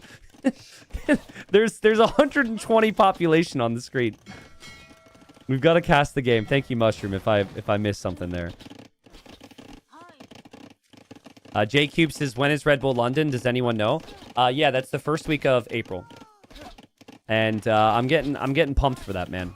It's a crazy reality we're in. The season of Titans League has been so cool. And then soon after this season ends, I'm on a flight to London to cast Red Bull. So cool. I'm very lucky, man. I appreciate you guys. Villager's still standing over there from Andy. So could always be for a siege workshop, but I really just think this is all the setup to start to shift a little bit more into the water thinking. Maybe I'm wrong, though. We see Bodcanero for the archers. But this has just not been Running's game. He wanted initiative with Longsword. He was never expecting Andy to dish out that much pressure from the forward archer range. And you always have to respect the archer range, too. Honestly, that's not enough in skirmishers to stop crossbowmen. Damn. Gwyn, welcome. Says, hey, T90, been watching from YouTube for a long time. First time catching a stream. Did you know on the new patch that you can convert castles now? I heard there was a bug in scenarios. I don't think that's the case in pro games, like in multiplayer games. But yeah, I did hear there was a bug. I once had a bug where an AI converted one of my Krepos in the Bulgarian campaign on stream, and everyone made fun of me for a long time about that. But yeah, I mean, well, I doubt it'll happen here because Running's not going to get to a castle anytime soon. Running is just under constant threat. The crossbows are pushing him off the gold. Running is forced into a panic monastery here. He's got no real control of his resources. Like, he just can't take anything. And FreakinAndy, beautiful response. That was just such chaos in the mid game. I think the key thing for Andy was he always found that next level of pressure, right? It was both players going man-at-arms against the houses, but then Andy had the forward archery range. Then both players had ranged units, but then Andy was able to get the upgrades a little bit faster. Then they both have the same upgrades. Then Andy goes for the forward dock, right? And there's just always one more step ahead there from Andy. From here, this game is well and truly over. He'll be on 3 town centers producing vills out of every one. He's obviously still going to poke and prod with these crossbows. And then he's got such a nice fishing ship count with the Japanese. So, yeah, when the wins matter for Andy right now, because he really needs to avoid relegation, he steps up, but the next win is still hugely valuable as well. You know it's sad when you get a free relic and you only had 4 relic gold in the game. Oh, my God. Are the chatters alive? Oh, true. Murphy's there. Murphy's working on the golds. Oberion's there. And then, and Mushroom's there. Damn. You guys did it. Well played. Typically, if I do that, I'll name the units and then they'll die like 2 minutes later. So it's like, thanks for the sub. You're dead. Which is not my intention, but that's just how it normally goes. Thanks, guys. All right. 1-1. I love that map. There's so many different things that can happen. Real quick, they're about to be into the next one. Let's just look at the updated odds here. I think mainly with Andy's survival in mind. Running goes down to 0.3% chance of survival. He's likely relegated. Andy now 20%. If he gets this next win, it's 30% chance of survival. This next win is huge. But running could play spoilers and snag the victory. This will be Running's home map. I was surprised that he picked the home map, to be honest. But I think part of that was because it's easy to be more critical when someone is 0-9, right? So I saw the draft and I was like, if he was 4-5 or 5-4 or something, I might not have thought that. And he has done what we thought. He's gone for Romans, which I'll explain again why I like that. This could have some potential here. God, I hate what they're doing with the colors, though. I love both these players, but it's just absolute nightmare to change their colors every single freaking game. Here we go. All right. So, we got game number 3. For FreakinAndy, he's got a 20% chance of survival if he loses this, 30% chance of survival if he wins this. Running, he's likely out already. Though I think the only chances he would have to survive, he would need to win this game, and then he'd need to win the final 3 in his final round. Running's gone for the Romans, which I think is good for reasons I'll dive into. I think, first off, it's just a good late Civ pick on the draft. So I don't love it for number 1 Civ pick. I love it for where he prioritized it, which was at the tail end of the draft. But the other thing is, like, all the weaknesses of the Romans come in later stages of the game. So it's like late Castle Age and Imp, and in Imp, they struggle because they like Bracer, they like Bomber Cannon. But this map never goes late, right? This map never goes late. It doesn't matter, you know, that you might not get the upgraded Hulks in the Imperial Age. It doesn't matter that you know, miss Elite Cannon Galleon.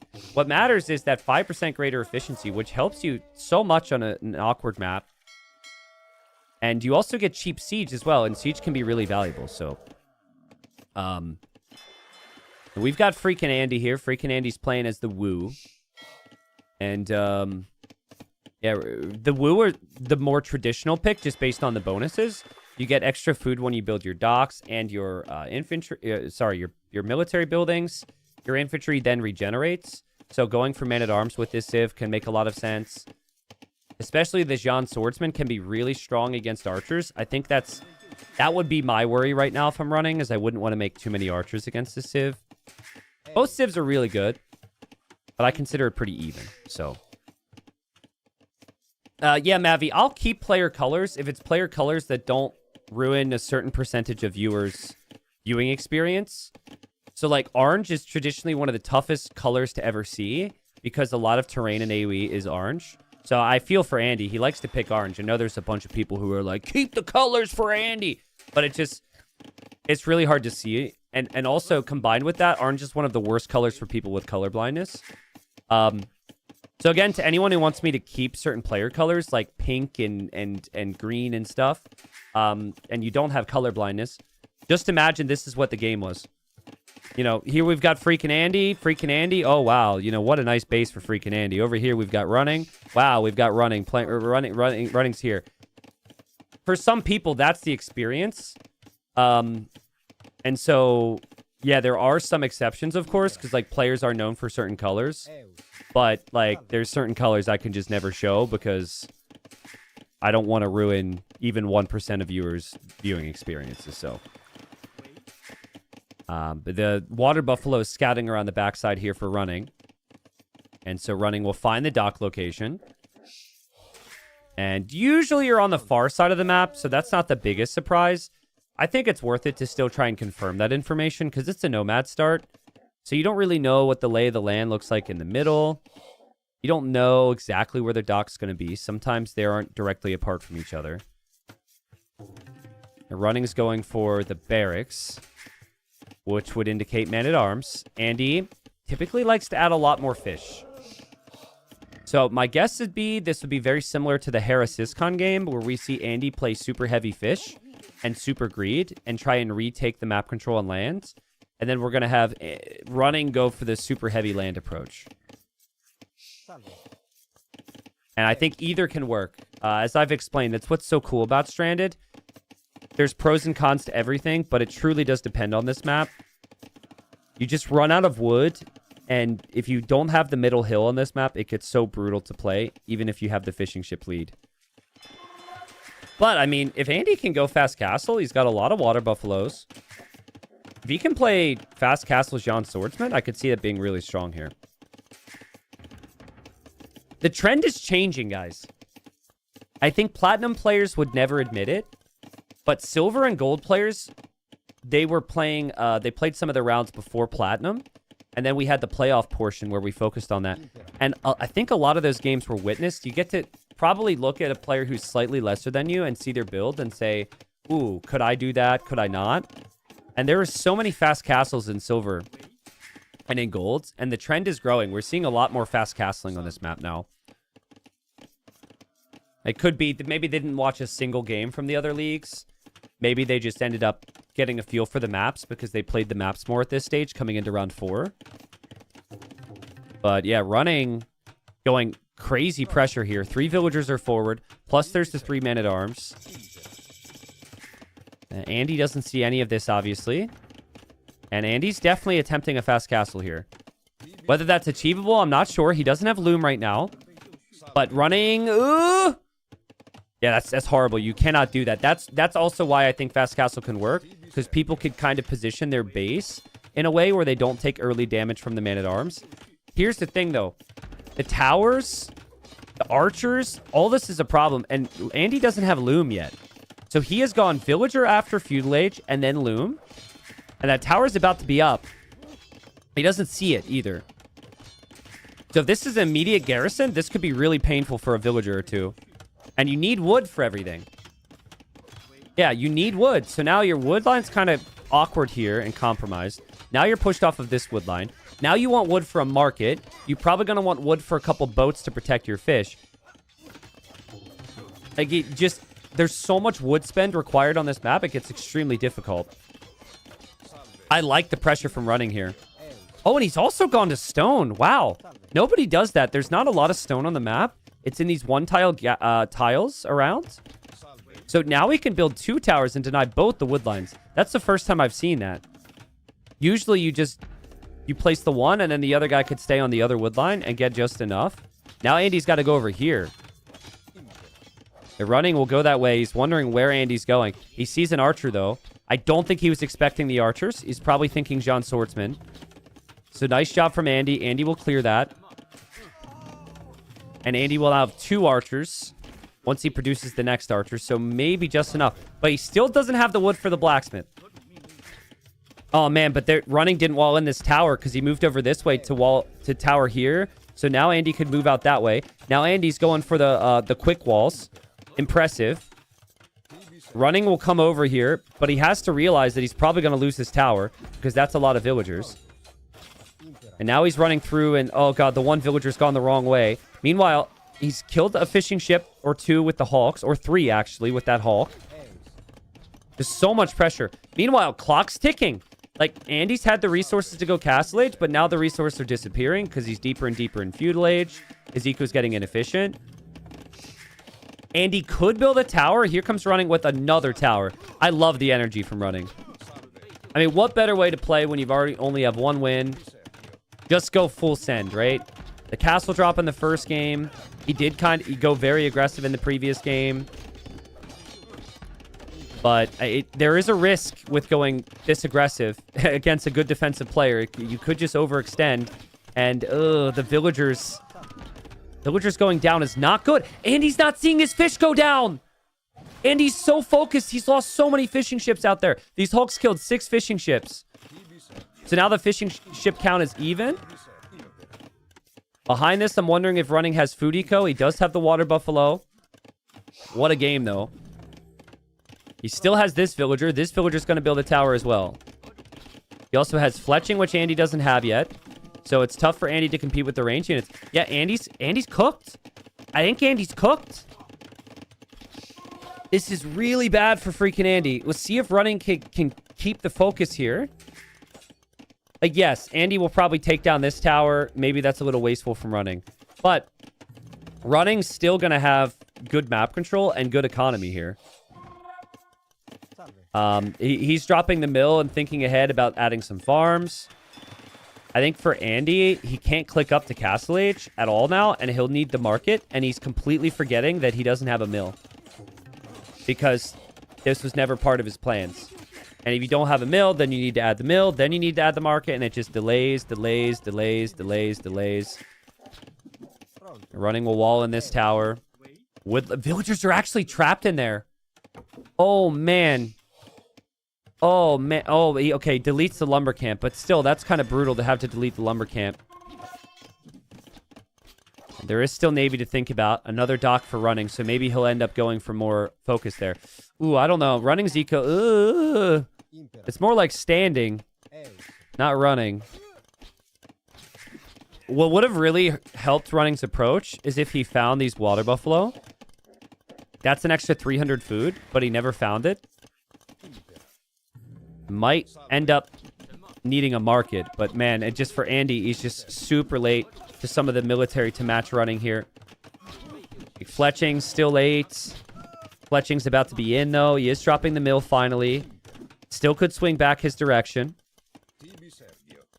Running's economy will have a few farms now, but no hunts like Andy has. And Andy can't get to a market, so it's taking some time. But the market's on the way up. Man, if Running just followed here, like if he just went this way, there's Vils, but he doesn't want to lose the middle because if you lose the middle, then your opponent can go to your base. So it's consistent theme here on this map. I actually have been really critical of people who prioritize the outside, so I like the approach from Running. But Andy might be up faster. Andy will be up faster. Running's dropping his own market now. Andy's just held on. Like, you know, the other factor for a player like Andy and a couple of the players on his team now, they actually have had some travel this week. So he's in Brazil now. He's flown from Austria to Brazil and playing in a new atmosphere, different time zone, like different setup. All that stuff could definitely have an effect.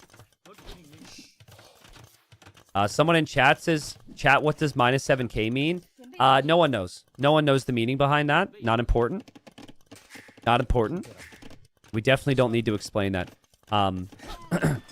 It's a true mystery. Yes, it's a true mystery. And if anyone in chat tries to give you an explanation, do not believe them, okay? I may or may not have lost 7,000 viewers, but it's fine. I mean, Andy's taking a risk to move forward. There is no defensive army from Running. Meanwhile, we have Andy here. Andy's losing his pressure. So Andy's losing Vils. It's super risky for him to move out. Running, though, I'm seeing 15 idols inside of his town center. He still hasn't bought food from the market. That's not looking good either. This has been scrappy from both of them. But I guess like, worker count's still pretty even, and Andy will be in Castle Age way faster, which should mean advantage Andy. There's another tower on the wood line. Running's still got a lot to work with. He's also sniped more fishing ships.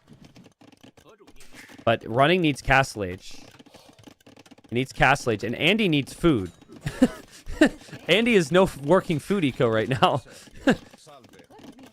And Running is still finding villager kills here. It's not your normal engagements with the way the armies are all split up like this, but it's doing something. Andy will drop a second TC now. Really? Delete some houses to save some villagers, loses another villager, and here comes the John Swordsman. Yeah, that's going to be the key here for Andy.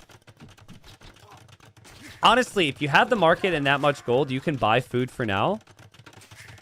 And if you get enough John Swordsman running around Running's base, Running would need to switch out of archers. I think at this point, once Running sees the John Swordsman, he should try and plan on more man-at-arms, and he's going to do that. Actually gets a decent hit there, but it's a Castle Age unit versus a Feudal Age unit right now.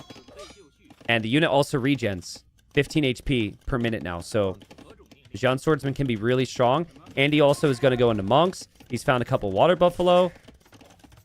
The fishing eco is still not really there for him, but it's never been amazing for Running either. And Andy still has some range units in the middle. And Andy, 2 town centers. Opponent still 90 seconds away from Castle Age. He's been able to sort this out. The John Swordsmen are changing the game a little. And he'll also have the monks. He'll have the middle hill. This tower isn't walled in. Man, dude. I mean, it hasn't been his cleanest game. But if Andy can turn this around, this would be so good for him. And honestly, good for us guys, because it would make the group so much less interesting if Running were to win 2-1 here, because it would be very tough for Andy to come back. We'll see what the percentages are, and we'll see what the result ends up being, because Running's pushed back a little bit. But I'm just not seeing amazing food eco for him, and he doesn't have the... I'm not really sure what the unit type is going to be if Andy has monks out. Like, Andy having the monks means he can heal up his units, he can convert any knights, he can convert any longswords. And maybe he'll lean back onto the water, add more on the navy there. There's a dock. But 48 eco against 44. Military counts 12-7. Still kind of hard to tell because the army counts is comprised of a couple random skirmishers here. It looks like Andy doesn't even know that there's a John Swordsman in there. That John Swordsman thinks he's a skirmisher. Yeah, I just think it's been messy. And, ooh, Running is going to go double monastery. All right. Well, you have a lot of golds. Your opponent's going for lots of monks. It worked for you in game 1. but you don't get Sanctity. I guess you do get everything else. And Sanctity doesn't necessarily matter in a monk v monk war. Wow, running's going to go... Yeah, Knights on the back to clear this up. And then he's going to go Atonement first thing. Ooh, interesting. I mean, this is exactly what he did to FreakinAndy. Eventually, FreakinAndy will probably consider Atonement. But he beat him to Atonement by like 30, 40 seconds, and it started to snowball in that previous game. I like the scouting from Andy, though. He sees... Or not the previous game, game 1, but he sees the double monastery. Knights from running are clearing this up. We do still have some Hawks around, maybe to snipe fishing ships. Yeah, Atonement is in now for running. 25 seconds till it's in for FreakinAndy. Okay, so starts the conversion on the Jean Swordsman, which could start a bit of a charge, which means if the monks were to turn towards you, you could maybe get the swing with the conversions. But he converts one of the villagers, and now he converts one of the monks. Okay, so now they're both atoned. Let's see how the conversions go. Light cap from running is a smart move, but he doesn't actually have the units yet. He just completed the attack. He's really struggling for food. He actually deletes that. Andy, 7 eco lead. We don't have a single farm for him. Only 2 fishing ships because he just lost more on the outside. So it's just full market. Look at how much they're using the market, man. What would Age of Empires be without the market? Some people would say a worse place. Other people would say a better place. But it's in these types of games you really need to rely on it. And Doubt would be proud. But yeah, it's just because every moment matters for so much. Yes, it's less efficient, but you need things to happen for you now. And here are the conversions. What direction will this go? You know, converting Jean Swordsman's not bad to kill off the monks that switch sides. They can't convert back, but there are monks coming from the hill. There's now Light Cav coming as well. Oh, this is so close. The Light Cav need to kill the monks. The Knights probably shouldn't be there. The micro from running, it's kind of struggling. Okay, he's clicking the Light Cav now, but he also needs to convert. But he lost 2 Knights. I just don't know. It feels to me like that one much better for running, but now the score went higher for running, so... I don't know, monk count is still going to be pretty insane. And conversions are still going to go back and forth. I like the Light Cav. I don't like running's eco to make the Light Cav. But if he can just make a couple of them, get to the middle right now, it could start to swing the game. Oh man, this is so nice from Andy. Counter-attacking with the Knights is so good. Losing those Knights might be something running regrets. That he doesn't have any monks here. Oh god, and monks are still converting each other and switching sides here. You would think that monks would be a little bit more resolute in their religion, considering they've dedicated their whole lives to this. But no, they're just happy to switch sides constantly. Who would have known? But yeah, it seems like Andy still got the hill. Andy still has the eco lead. Andy has similar amounts of monks. Andy got enough counter damage with the Knights to be happy. One of the Knights switches back. But we are looking at a very inefficient economy here for running. And there's just constant monks from Andy. And this is what Andy loves to do. In the first game, he got castle drop. That was the issue. But now he converts to Light Cav. God, this is so hard to cast. How am I supposed to break down monks converting monks? Guys, we have monks converting monks on both sides. A blue monk's becoming a red monk. A red monk's becoming a blue monk. A Light Cav's killing a monk. A Light Cav is now blue. A Light Cav is now red. Oh, look, there's more Light Cav. Oh, look, there's more conversions. What the hell is happening? Is running winning? I'm seeing a lot more blue than red right now. Is running winning? Is he doing this? Look at the pop. He's got a Light Cav. I mean, guys, he's got 11 monks. Andy's got a bunch in queue, but Andy doesn't have a lot here. Rams would go so hard here to push the base. I think running's got chances. And I thought he was dead, but the conversions have actually turned the game around. He just can't fight underneath the town center there. Fifth monastery coming up for FreakinAndy, as we have devotion now for running. which I thought Andy researched, and he did. So that's even crazier that running was able to swing the conversions. I mean, not having devotion there normally would make the difference. Nice snipe with the light cav. Now, if there was accessible stone, you would want to go for a castle drop, but neither player really has the stone. Remember, Romans don't get sanctity, so their monks are really weak. They do get redemption, but redemption hasn't been researched because there hasn't actually been a lot of siege. So Andy's hoping for some big shots, some hero shots. Can he get them? No, he doesn't get them. He didn't kill that much, and he loses the mangonel. He still has the eco lead, though. Maybe guard tower defense? Oh my god. This is melting my brain, dude. This is melting my brain. These players are so unique. They're so good with monks. It's so annoying, but it's so good at the same time. Andy doesn't have the monk numbers, though. And redemption's coming in. Siege! Oh, man, the micro from running was great there. Nice conversions from Andy, though. He gets the light cap, and no sanctity is a problem against light cap. Yeah, well, obviously load up the conversions, and there's enough monks there, so Andy has to back away. Oh, my god.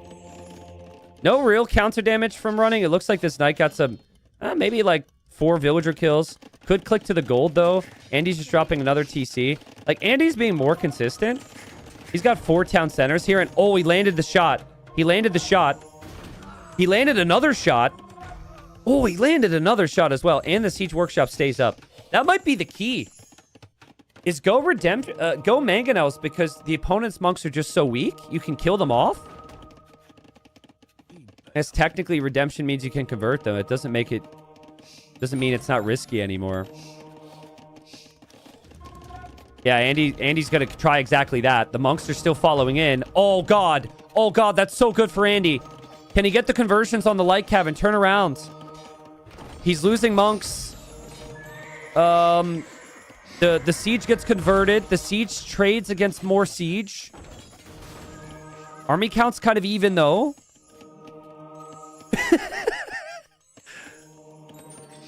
These two are the reason devotion exists. Okay? Maybe not the direct reason, but this crap is crazy. For years, there was no devotion. At some point, the devs were like, you know what? We've had enough of this. This is unreal, man.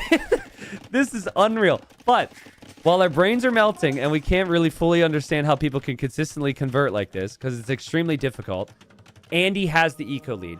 And Andy has balanced out. He's got light cav here of his own. And I think he can win the game here, guys, and get the win. That should be a lot of dead monks for running. This could be the GG. Andy is held. I think that's got to be the game over move, right? And it is. Oh my god. The most created unit was 41 monks from Andy. Most created unit was 39 from running. But in the end, Andy's economy was good enough. And he did it. He did a good job to stabilize there. I thought this game was for Andy once I looked at Running's eco in early Castle Age. But then Running's ability with the monks there to turn it around was impressive. He did actually have a very nice eco, like all things considered back here. Like nice farms and whatnot. But yeah, Andy had the town centers a whole lot faster there. Damn, what a game. Look at the conversions. 31 to 27. Damn. I mean, it was really close. But the economy, Andy collected more res, and the important thing there is when you're making primarily monks, he collected 3k more gold. Getting the relics as well was really valuable there. That gave him an extra 1,000 gold. So, yeah, fun set. Definitely a different series than the previous one. That's the beauty of TTL. But, yeah, for the drama, for the people who want the drama, that's kind of what we've gotten here. Running gets his win, so...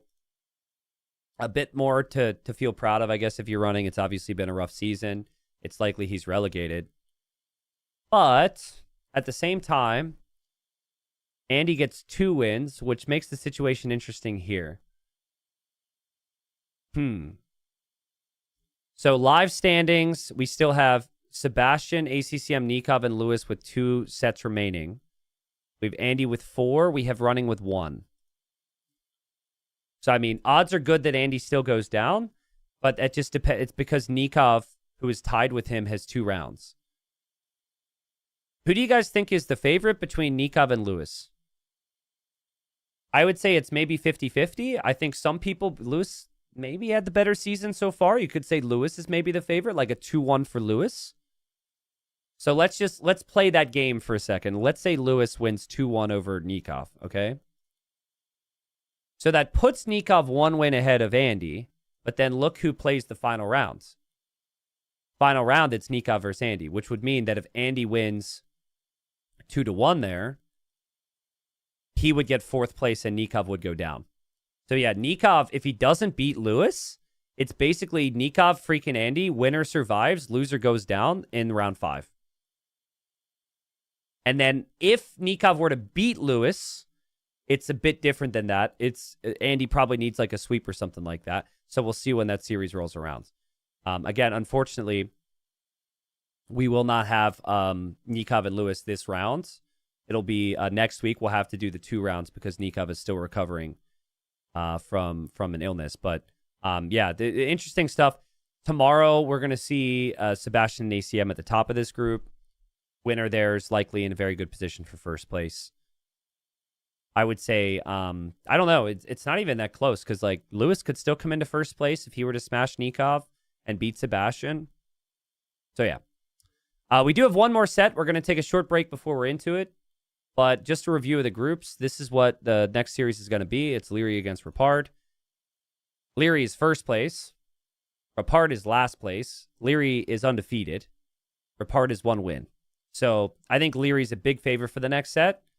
But so far today, we had players who were completely defeated snag wins. That's been the theme. So I guess Repard has 1 win, but maybe the day of the underdogs getting some wins will continue. Close group here, though. Tomorrow we'll have Barles versus Licks in this group, where Licks still tries to survive and Barles tries to push top 3. Tato MBL is on Monday. That's a crazy series. We have 5 wins for Tato. We have 4 wins for MBL. This is what Group B looks like after yesterday. So Hera pretty much confirmed for 1st. TBD still. He does have a series against Vinchester. But yeah, Vinchester Lucho gets super interesting now because, guys, Yo is like deep trouble, potentially. Deep trouble. He's 4 wins after 4 rounds. Sizcon is 3 wins after 4 rounds. Lucho is 2 wins after 3. We see Lucho and Vinchester tomorrow. If Lucho gets wins against Vinchester tomorrow, I mean, Mr. Yo's odds are looking like he could go down, man. We already know Mr. Yo's not playoffs. Pretty much. So that's already big enough storyline, but Mr. Yo getting relegated would be crazy. Here's Group C, which we just talked about. I saw people asking about Viper. Viper's group. No clue. No clue what'll happen here. Earlier today, we had Vivi win 2-1 over Dark, which puts Vivi at 7 wins. Tied with Sato, but Sato still has that series in hand. Dragonstar and Mihai also have yet to play. A lot of these groups are going to be drama coming down to the final game. So, but yeah, Viper in the relegation conversation, Yo in the relegation conversation was not on my bingo card for this season. So, we'll see. Anyways, thank you, Wafflecopter, very much for the... Oh, shoot, wrong scene. We're going to take a break here in a second. Thank you, Wafflecopter, for the 21 months. Thank you, Jimmy Smiles, for the 29 months. Amp, thank you for the 18. James, thank you. Tilt Stars, thank you for the 3 years. Tilt Stars, using Man-at-Arms to attack the docks, a bit risky now that the arrows can fire from the docks. Yes, there's technically minimum range, but they bring 1 unit over to attack you, and you have to pull away from the dock, and then the arrows would dish out some damage. So I don't really like it, especially because docks are pretty strong HP. Yeah, so we did the giveaway earlier for the mugs and the t-shirts. If the sub count continues to climb, I will do more giveaways. I have DLC keys to give away of the new DLC. So thank you everyone for who's been chiming in here with support. YouTube, unfortunately, any of the subs on YouTube, while they are appreciated, don't go towards this goal as an FYI. But next series is Liereyy against Repard. I'll take a short break, and we'll be right back into it.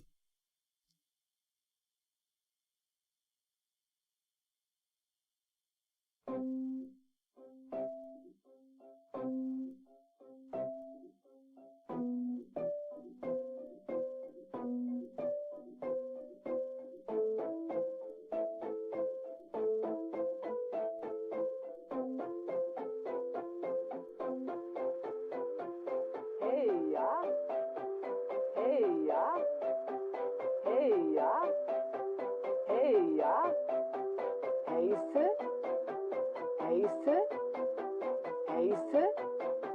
Heise. Dass ich soll. Dass ich soll. Dass ich soll. Dass ich soll. Ja, dass ich soll. Dass ich soll. Dass ich soll. Dass ich soll. Rete, es war. Ja, rete. Ja, es war. Berete. Du wäre. Hova, sucha. Hova, sucha. Hova, sucha. Hoe wäre. Holzer. Heise, das war. Wocha. Auwa. Heise, das war. Wocha. Das ich soll. Das ich soll. Berete. Bereite. Das ich soll. Das war ja, Heise. Flickmann. Das ich soll. Berete. Ja. Geboren. Das war Heise. Das war Heise. Stürme. Fischere. Ja. Jägere. Ja. Fischere. Jägere. Ja. Das ich soll. Streete. Sassa. Auwa. Flickmann. Ja. Rete. Das war Flickmann. Bereit. Hey ja. Ja. Rete. Das war Stürme. Fischere. Ja. Jägere. Ja. Fischere. Jägere. Das war das ich soll. Das war Das ich soll.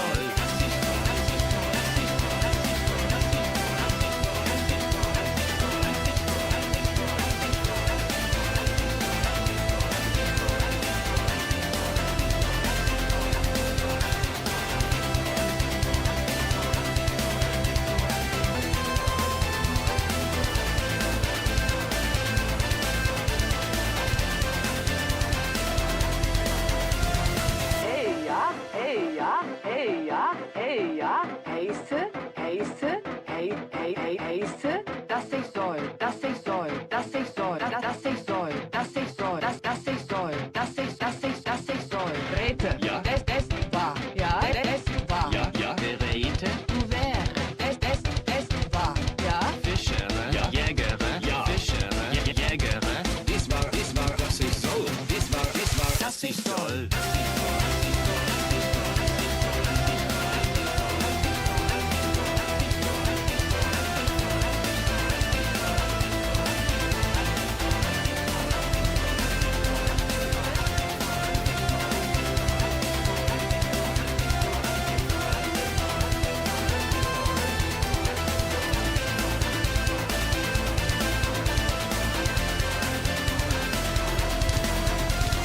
Hey ja. Ja. Ja. Das ich soll. Ja. Hey, ja. Ja. Das ich soll. Ja. Hey ja. Ja.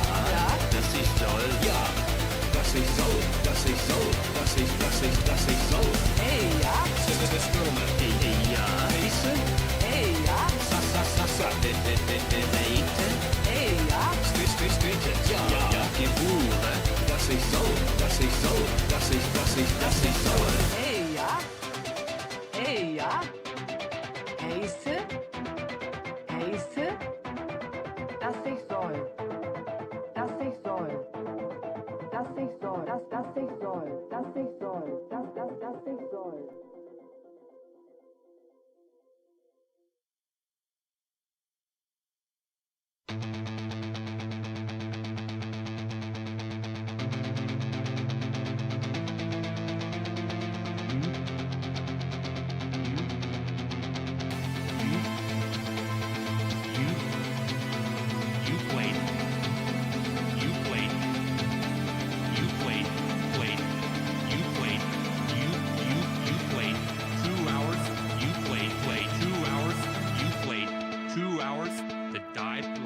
this. Played 2 hours. Two hours. You played 2 hours. The died like this. You played 2 hours. Two hours. You played 2 hours. The die like this.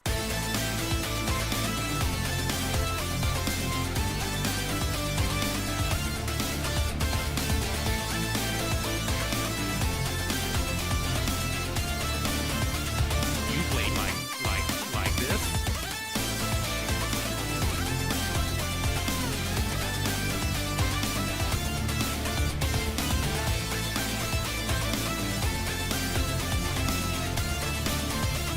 You played 2 hours.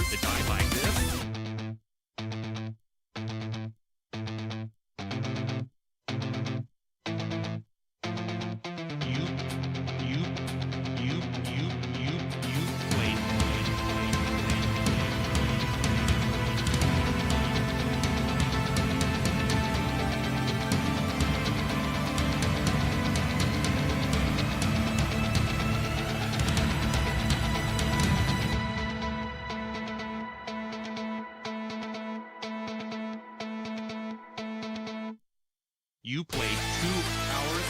2 hours. You played 2 hours. It died like this. You played 2 hours. 2 hours. You played 2 hours. It died like this.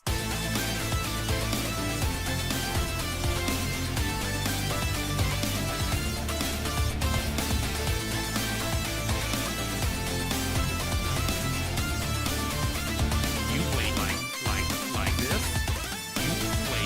You played 2 hours. You played 2 hours. It died like this. You played 2 hours. 2 hours. You played 2 hours. You played 2 hours. It died like this.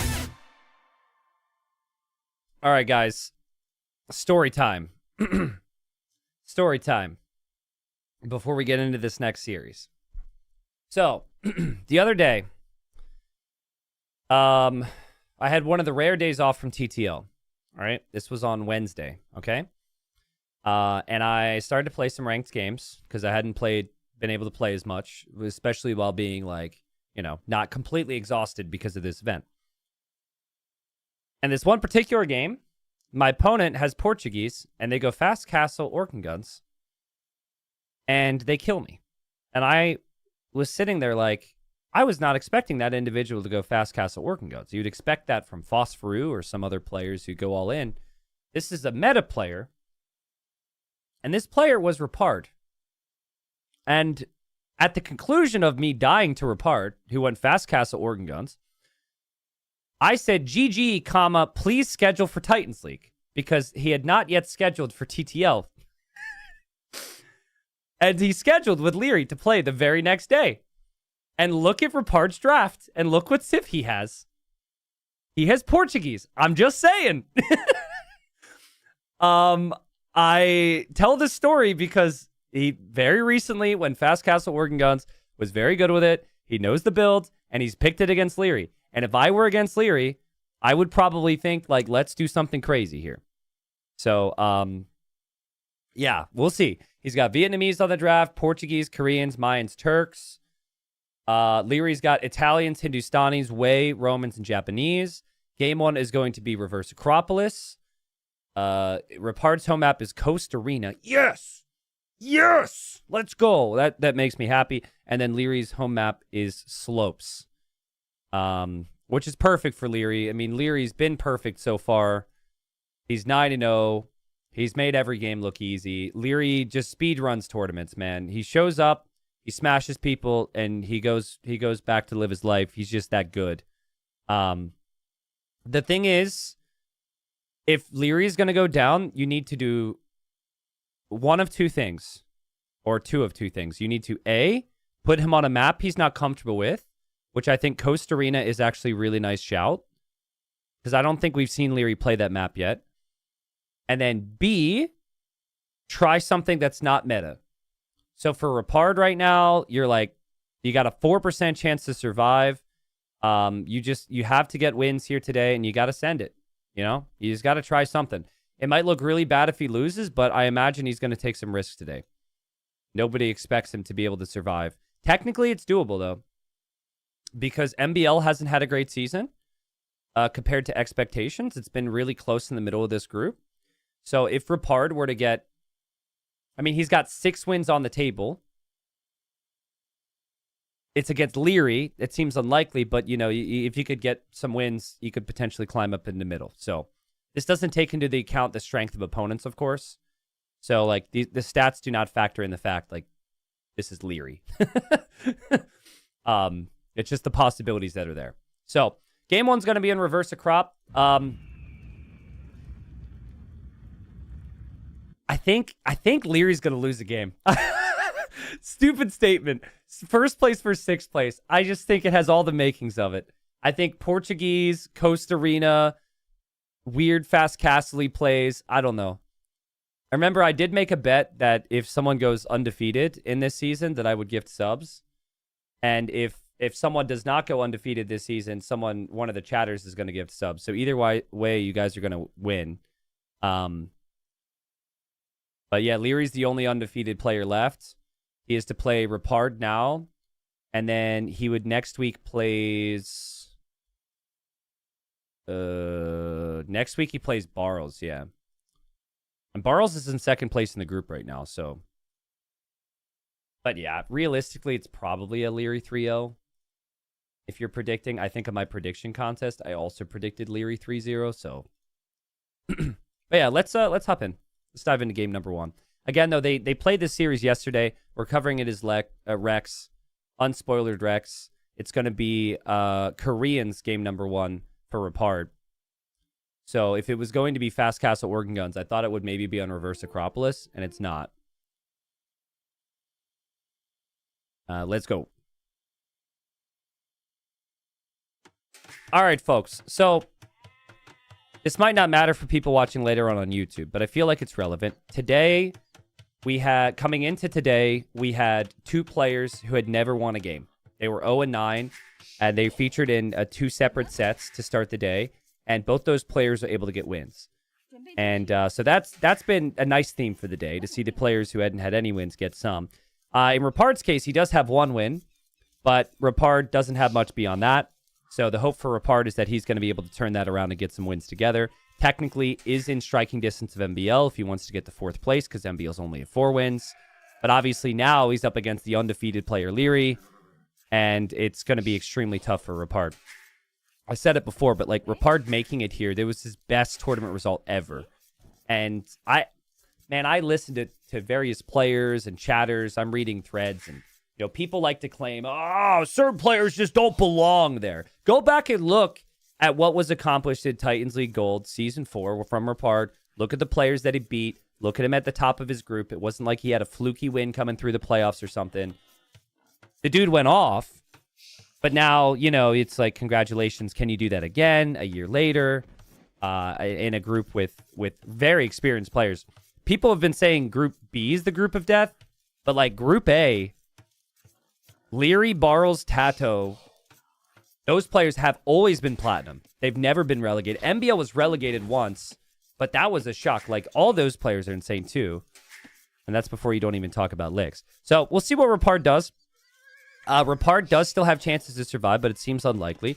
You got to take it 1 game at a time. He's playing as the Koreans here. And it's Reverse Acropolis, so you're in a pit instead of on a hill, which makes this map even more aggressive than it was before. And Liereyy has gone for the way. And the way make a lot of sense for a player like Liereyy. You get the eco upgrades, manage the economy, and get the additional vills. Koreans I really like from Repard's perspective because you have the cheaper units and you have the greater extremes. So like the towers, for example. Ibex is trolling him a little bit. But yeah, I don't love towers on this map because you have to go so far forward. What we could see, though, is we could see forward barracks, forward archer range. Maybe he wants to play like Spear Skirm into a tower or 2. Forwarding is kind of the high-risk, high-reward strategy. Liereyy does have the berries on the front here, so... Fault here says Liereyy will go 12-0 after 4 matches and then lose 1-2 against Barles. Really? I mean... I could definitely see Liereyy losing 1 game. I could see him losing that game to Barles, yeah.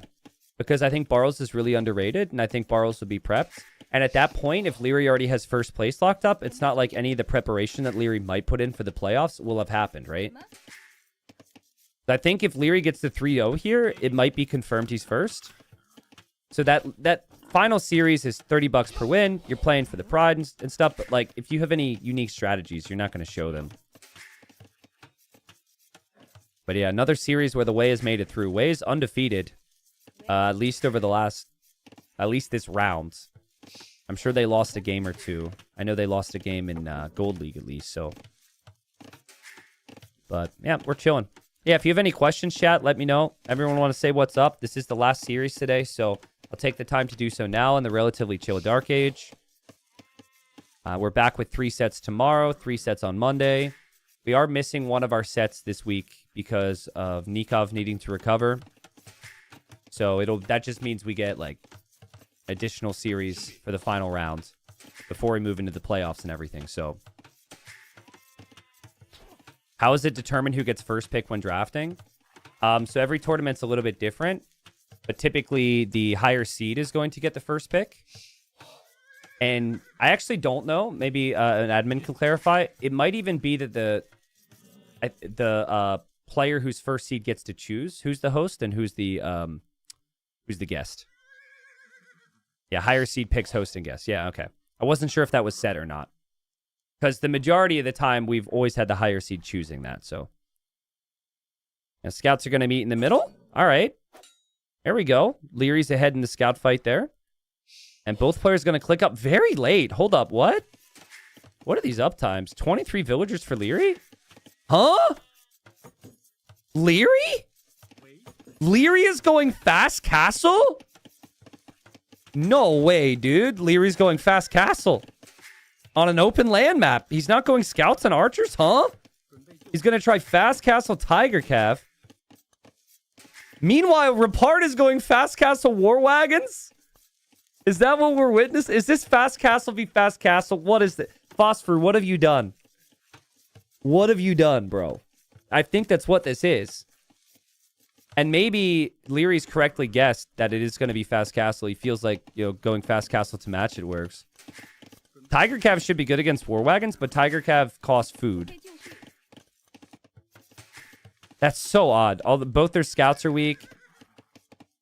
I think both players maybe back away a little bit because they're expecting the opponent to be in feudal age soon. What in the world? Yeah, I mean, of all the players to do this, though, Liereyy is the last person you would expect. Liereyy can play as meta as anyone, scouts and archers against everyone. I don't think I've ever seen him go fast castle into a castle on a map that doesn't already have walls. Like, ever. Does anyone else remember any games? Ranked games? I mean, Liereyy doesn't even play ranked games anymore. We'll see. But, yeah, they have lots of economy. Repard is up. Repard is doing the classic Phosphor build. Market Blacksmith. Has some walls. Repard's probably confused that Liereyy isn't up yet. He did see the stone, so he should know now. And he's going to continue to go to stone. I feel like what you could try here, if you know that Lierey's going fast castle tiger cav and you think that war wagons would lose to that, you could actually try and pivot. Ooh, Liereyy loses the scout. So Liereyy doesn't get to see it. But he should know, I think. But yeah, it could be like maybe change your strategy and go into Fire Lancers or something. Now, Liereyy doesn't have a scout. Repard can see everything. It's a really long walk, but Repard could maybe try and go forward castle or something. Like, imagine if you get a castle here. I don't think it's worth it, though, because it's such a long walk time. And there he goes, there he goes, there he goes, there he goes. Oh, my God. Okay, well. Yep. He's dropped the palisade there. So, fun fact about the palisade. If you just click a group of villagers, sometimes they won't walk in a straight line. They'll, like, spread out and go different directions. But if you tell villagers to build something, they'll walk in a straight line. This is patch dependent, but this is a classic trick that players who played for a very long time will do. So that is just a smart play to get forward. He is going to... I mean, he's got one win. He's against undefeated Liereyy. Liereyy doesn't have his scout. Respect to Repard. He's just going to send it here. But it's only 8 vills, man. It's only 8 vills. And his eco's so inefficient because they've just been walking the whole time. He's up 15 seconds faster. There is an area here which Liereyy wouldn't be able to see. So honestly, if you place it like right there, you think about this from the scout's perspective too. Maybe you can get a castle up and Liereyy doesn't see it. Repard, be a legend for me. Brother! Oh my God! And Liereyy wants the castle there. And now Liereyy will see it. And Lierey's like, what the? And now the scout! The scout is blocking the foundation. He can't build. And now he deletes his villager instead of the castle foundation. And the castle's at 50%. Oh my God. But it has to go up, Repard. It has to go up. You click faster than you've ever clicked before. Click, click, click. Castle's at 70%. 75. 80. No villagers have died yet. 90. It's going up for Liereyy. Will it go up for Repard? It goes up. Now what? Now what? I mean, you need petards to take down the enemy castle, which you need food for. Lierey's food eco is kind of rough. Repard can make war wagons, which means that he could, well, first off, attack these vills, but he could get into the back of Lierey's eco. Liereyy doesn't have golds, guys. That castle completely denies all of his gold, and Repard at home can actually shift some things around a little bit. He could take resources. He's not focused at all. He's just using the market. Like, he really needs to just take gold. I think if Repard can chill, I think if Repard can tower this monastery, he can win this game. But it's very awkward stuff, and Liereyy is already starting to make enough petards to weaken the castle. Conversions become so critical here for Liereyy. Like, these 2 war wagons are everything for Repard. Yeah, and actually, if Repard backs off, Liereyy has a chance to eject, and Repard is... Okay, there go his petards. Petards from Repard. Monk. Will it convert? Will it convert? Will it die? It survives, which is huge.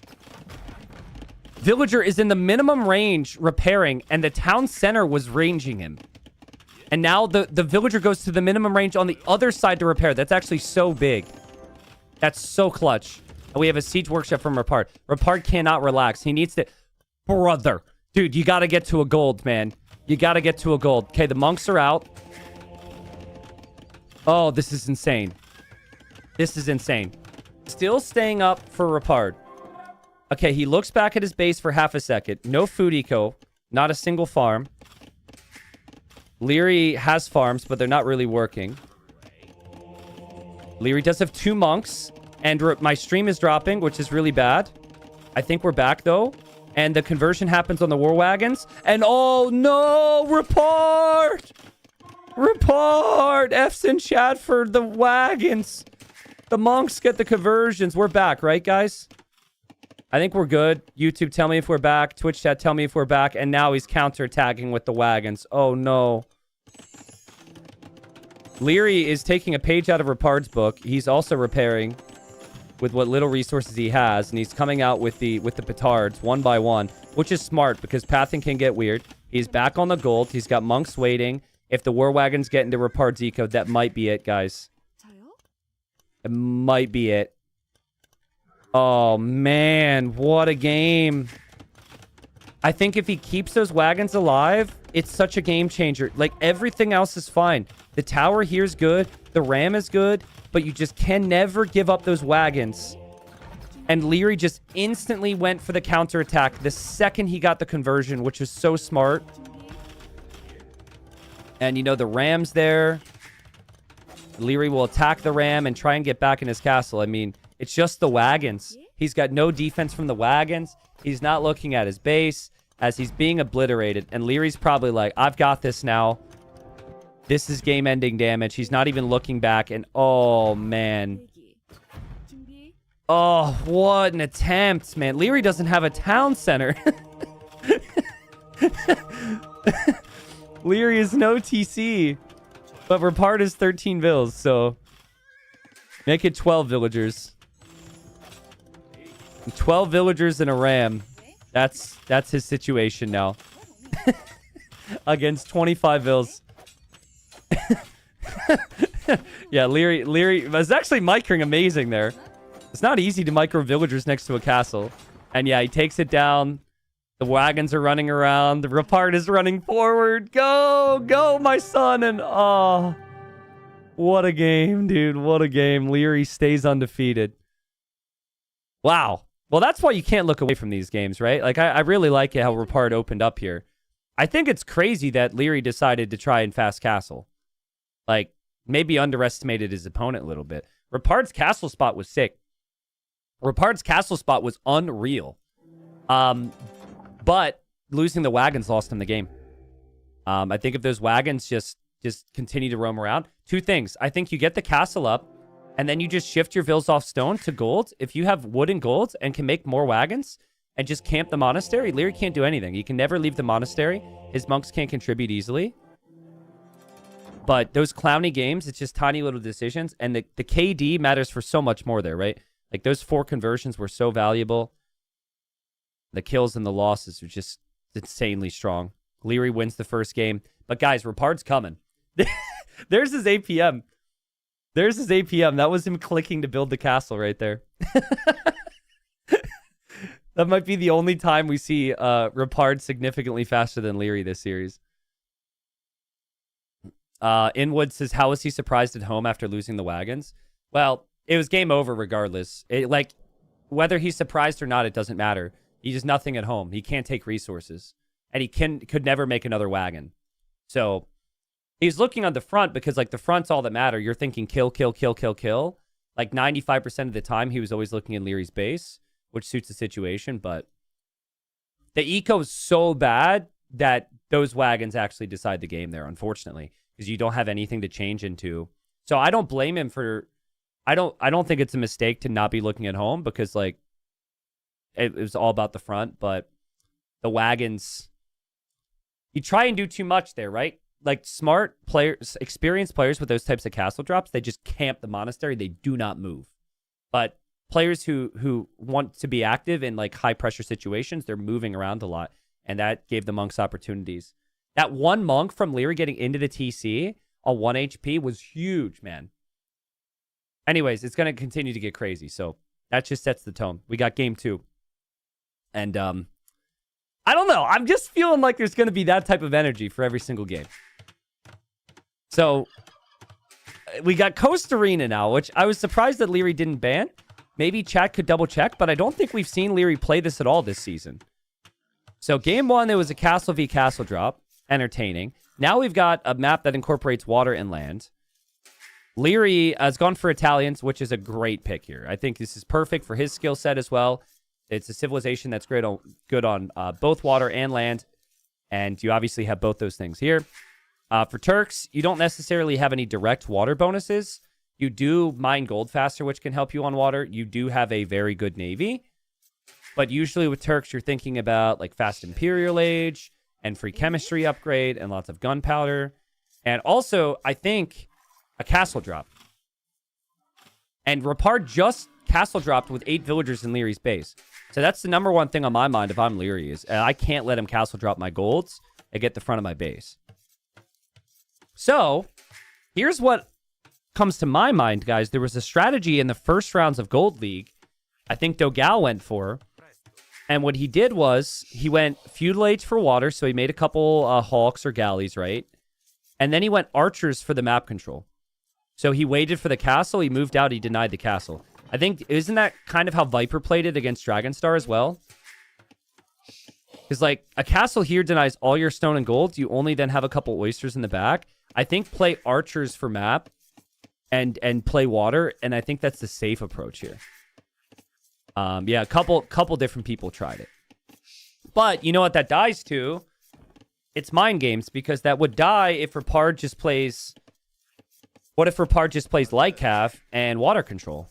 Like, play Lightcav against the archers for the relics. It feels pretty solid. But nah, is Repard going to play Lightcav? Is Repard going to adapt? Or is Repard, who's like up against a massive favorite, just going to send it? What would you do, chat?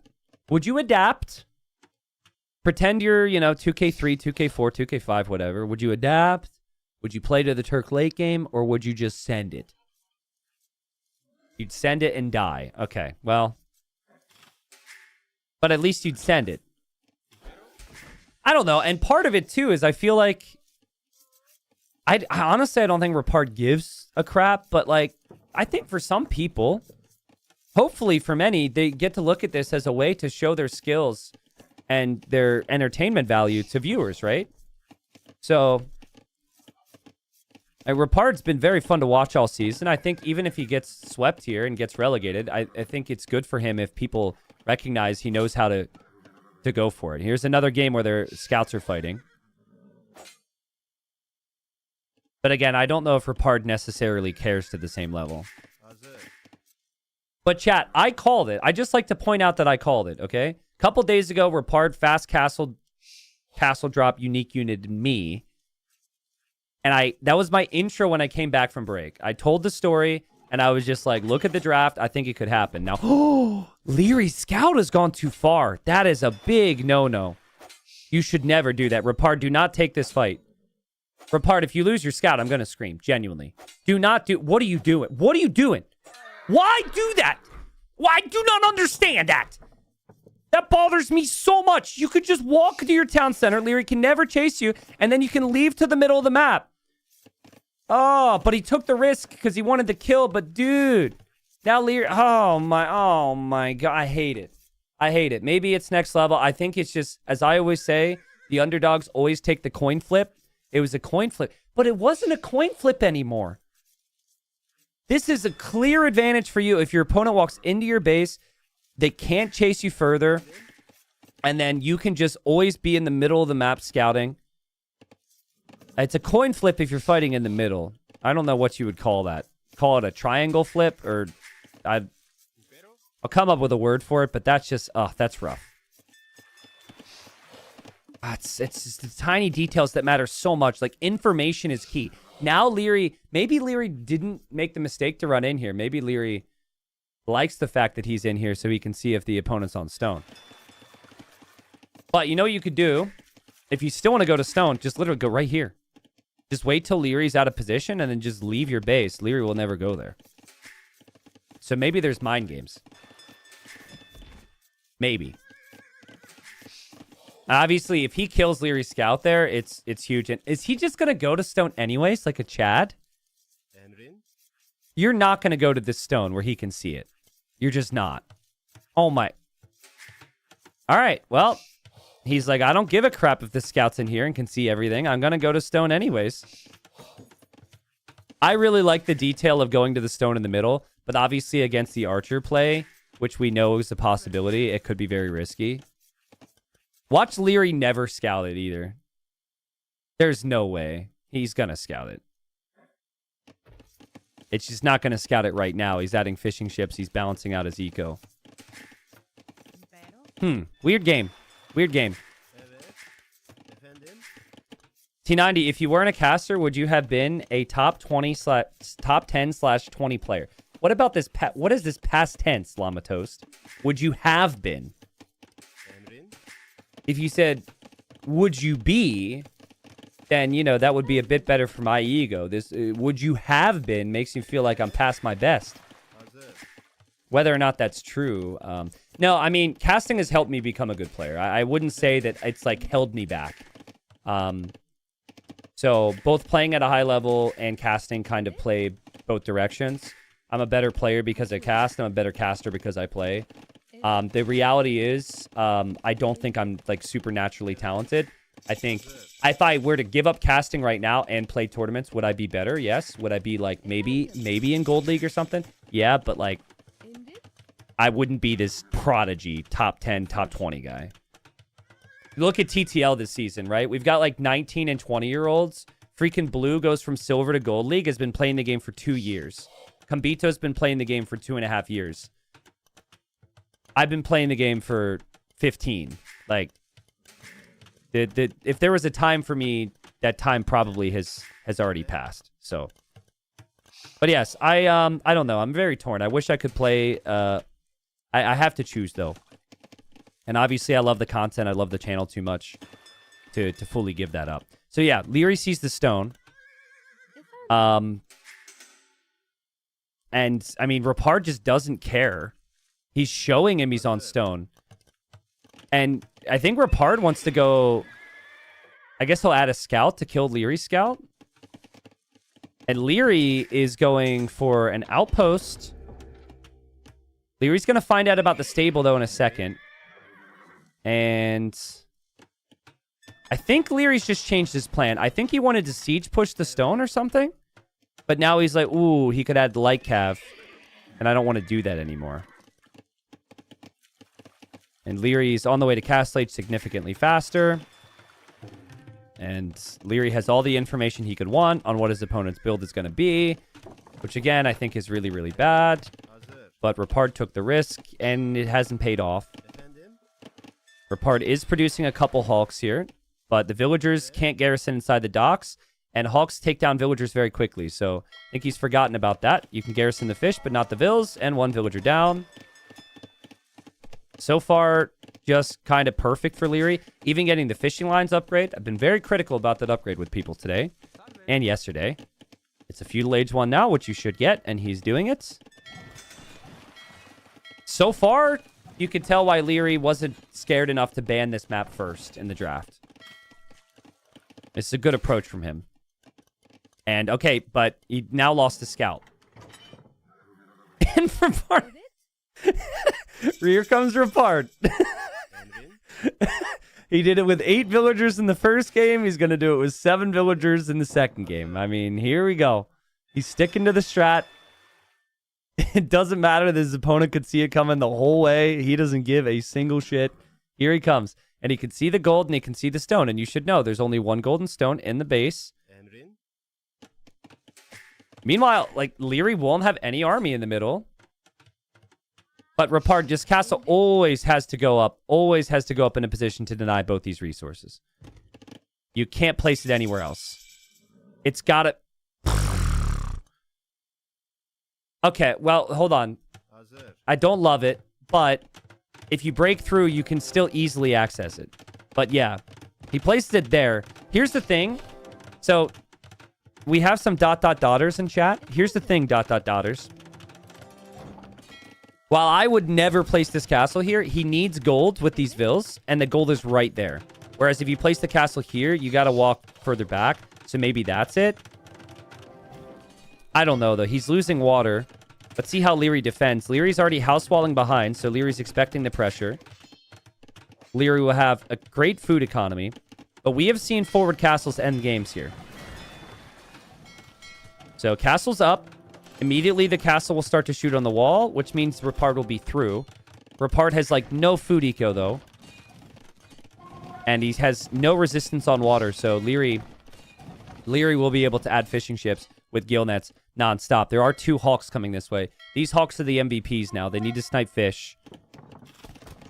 Liereyy still has gold in the back with the oysters. But I've never seen Liereyy play this.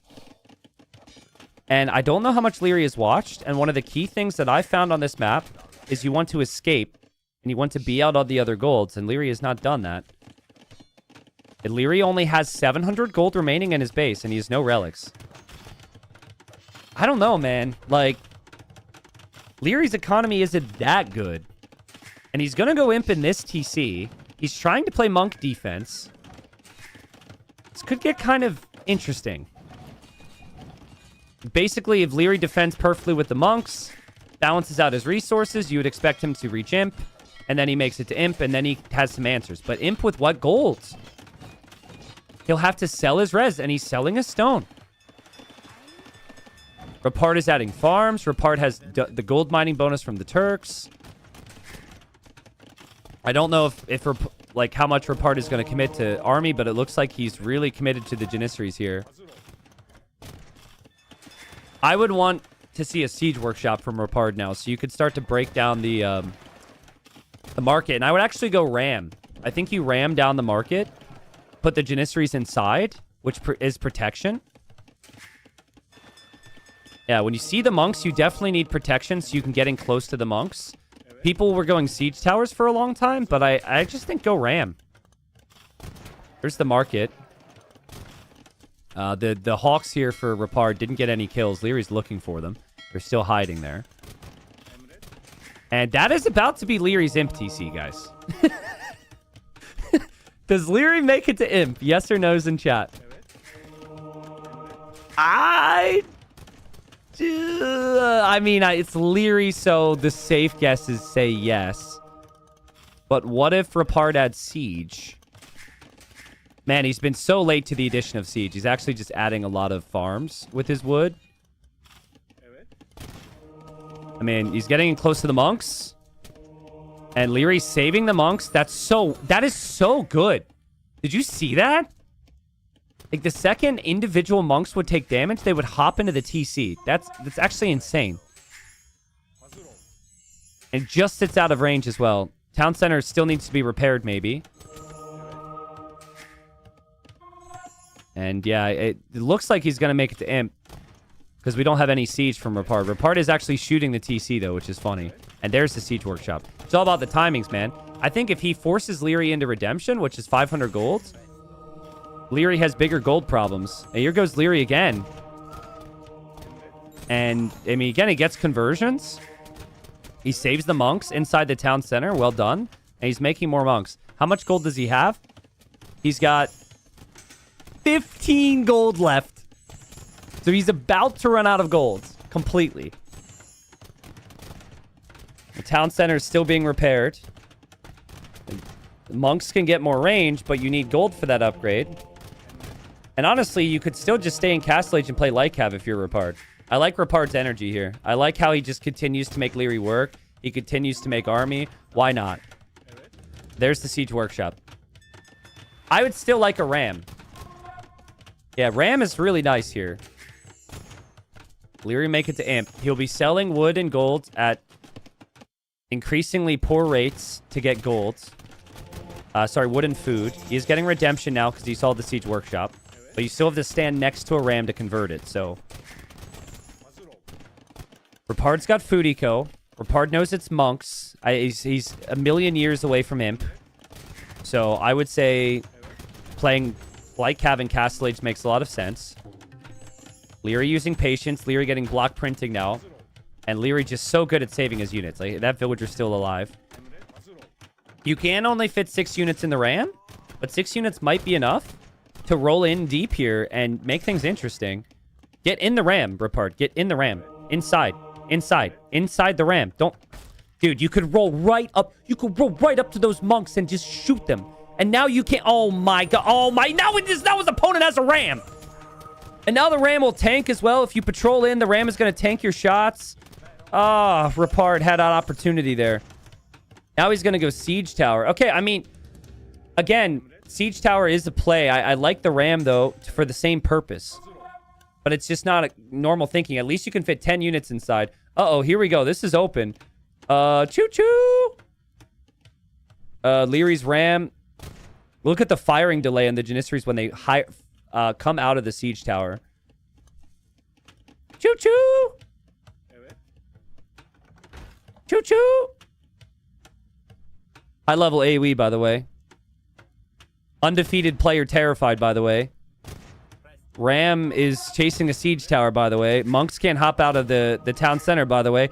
Janissaries need to go back inside the Siege Tower, by the way. There they go. Whoop! Lierey's like, what am I doing right now in this game? What is this? Why did I not ban this crap? I mean, is it going to work? There's a bombard cannon in there that can't be used. Okay, Liereyy saves another monk. Villagers are exposed. Every time Liereyy goes for more conversions, he's back inside the Siege Tower. Meanwhile, Repard actually has a working eco. He actually has stone. He actually has gold. Just don't get trapped back here, man. Don't get trapped. Okay. This is like a weird maze. Oh, man. And Liereyy landed a big shot with the bombard cannon. That is a very weak tower. One more hit and all the units are exposed. And then the monks can get converted. There's another one! He's got a second one now! Okay, hops out there. Gets back inside, I think. This one gets attack grounded. Oh, no. Oh, no. Oh, he's just full send now. He's full send because this got really bad. But Liereyy doesn't have gold. Liereyy does not have gold. He cannot produce more units easily, guys. Monks are expensive. The bombard cannon will go down. The house could go down. The Rams could come out to push in. Repard can win this game. It is 67 population for both. Liereyy is completely without gold. He can never easily reproduce units here. Lierey's got one bombard cannon. He's got 2 converted units. He's got a Ram. Repard can do this. Liereyy just took down his own house. Now the next siege tower is coming through. Again, like, I honestly, Light Cav wins the game for Repard. If he can just settle his mind and play Light Cav from that stable and bring that in. Oh my God, he's going to castle drop Lierey's face. And he's underneath the TC.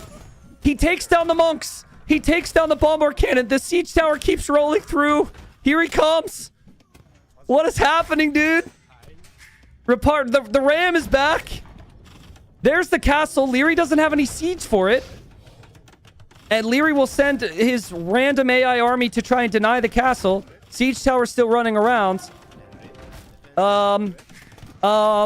More villagers are coming from Repard. Lierey's hoping for skirmisher upgrades. He's got Bracer on feudal age skirmishers. He doesn't even have elite yet.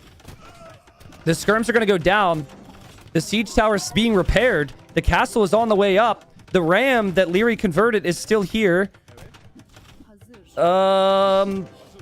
Bracer, feudal skirms, the converted janissaries. The stupid ram. I swear if he loses this game, it's because of the ram. If he was sitting inside of the ram, he would have won the game. I'm that certain, but could be very wrong. Lierey's still holding on. There's another ram over here. There are multiple rams over here. Castle's at 74%. Ram's gone down. We got more villagers on the way from Repard. Lierey's getting elite skirmisher now. He still has no golds. The castle is going to go up for Repard with the additional vills. Meanwhile, Repard is very little on wood back home. I think, sort of, kind of. Castle's up.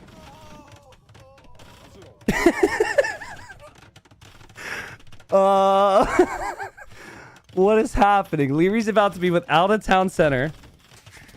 He needs enough gold to make another bombard cannon. He does have the bombard cannon on the way. Okay, Repard is to keep this up.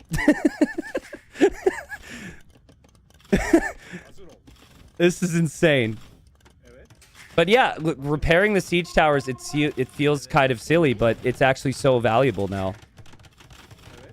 We've seen people try the siege tower shenanigans since the balance change to make them slower and have them lose HP, and it really hasn't worked.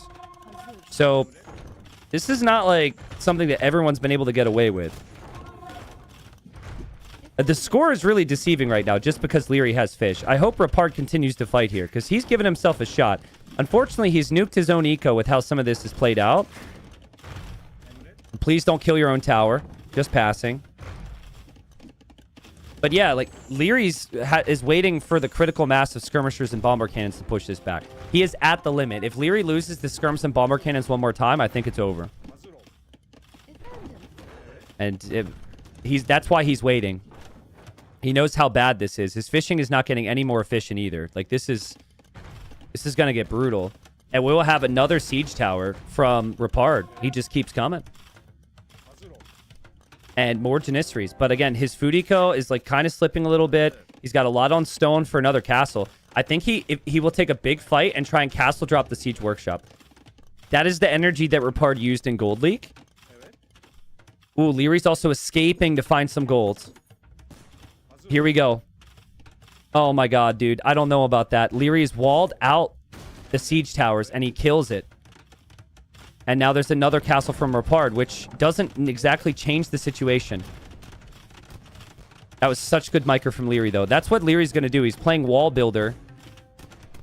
I'd like to see Liereyy try and get relics. Like, sneak a monastery and get relics. Repard will never look over there. He's never expecting... I don't even know how Liereyy got there. And, ooh. Was that a bombard cannon dead? That was a monk dead. Nice micro from Repard. 67 population versus 78. But he cannot get through there easily. Retaking water's not a possibility. The bomber cannons are a problem, man. Lierey's holding on. And like light cav won't work anymore. Light cav could have worked when the base was open. This is so tough to justify. Choo-choo! Choo-choo! What a game. Yeah, Liereyy being on this gold is huge. I think he snuck out. He re-walled it. And Repard just never noticed. Siege tower again. Just can't get close. Lierey's keeping the skirm mass alive. And skirms with Bracer. Pretty damn good against the Mangonel. And the bombard cannon see the siege tower and go for more attack rounds. It's full micro mode for Liereyy now, which he'll love. With 5 on gold, ballistics might actually be realistic. And Repard needs to back away again. Repard's eco has fallen apart, guys. It has completely fallen apart. No longer a healthy food eco. And the siege tower is so close to going down as well. Lierey's actually going to stay undefeated. At least, well, you know, so far. I just don't think... I don't know if it's working anymore. By the way, Liereyy, no town center. Can we remember that? He hasn't had a town center in a long time. Basically... Again, you kill the bombard cannons, you can win. If you don't get to the bombard cannons, you lose. You do have the castles to buy you time, but it's hard to fix your economy now. And Liereyy now has ballistics, which makes it so much tougher, because that's a lot of skirms. Yeah, go ahead and try against Lierey's micro. Liereyy is never letting you through here. Here he goes. Bam. Never gonna work. Wow. Perfect shots from Liereyy. Such an uncomfortable position for his skill set, too. Like, this game got messy, but another kill and more siege towers getting pushed away. The Janissaries getting pushed away. The skirms will kill them all. And Liereyy will even build a town center out here. It's over, man. How? I don't know. Desperation times for Repard? Bop. Doesn't happen. Lierey's micro's too good. Damn. Now, if this was something we encountered a million times before, I'd be a little bit more critical. But this is the first time this map has debuted in a big tournament like this. And I think for Repard, it's just pure underdog energy.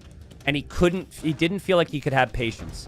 But I think the instance with the Ram earlier in the game, and if he would have just played Lightcav once Lierey's base was open, I think he could have stayed in Castle Age and won it with Lightcav. He made 56 Janissaries. He made 5 Rams. He made 5 Siege Towers. Liereyy made 39 skirms, 12 monks, and like a couple cannons, and Liereyy got the job done. Wow. What a game. What a series so far. This has been an unbelievable series. Obviously, you just look at the scoreline later and you think, oh, it wasn't interesting. Far from it. What an amazing play from Liereyy to survive. Liereyy didn't have gold for so long. He didn't have a town center for so long. Like, yes, that shows you the importance of the fish, but every fight had to be perfect, man. Damn, well played. Sad for Repard he doesn't get a win there, because I feel like the first 2 games he's really sent it. This is like the energy you want to see from someone who understands how important the wins are, who's up against such a big name. I thought Repard had it. 6,700 gold collected was not enough. Damn, what a game. What a game.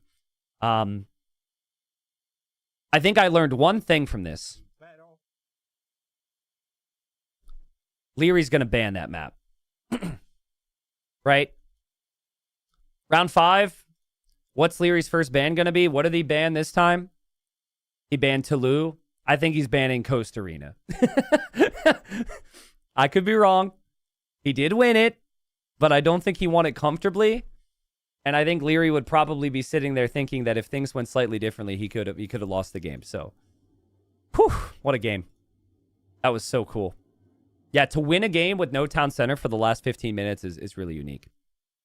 So anyways, that was Repard's best chance of getting a win and shaking things up.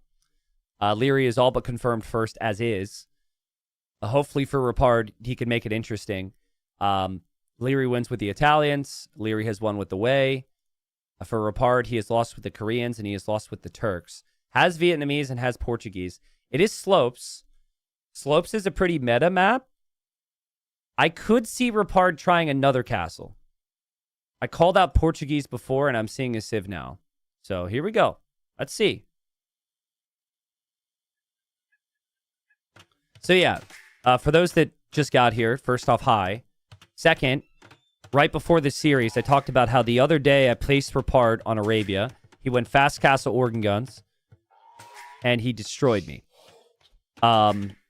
It's been a weird series because we had Liereyy go fast castle, we had Repard go fast castle on reverse Acropolis, and it was castle v castle. And then the previous game, we just had the castle drop from Repard. It's just been full castle energy. So looking at the base right now, what you want, if you want to try that castle, is you want a woodline and a gold together, which would be possible in here or here for Repard.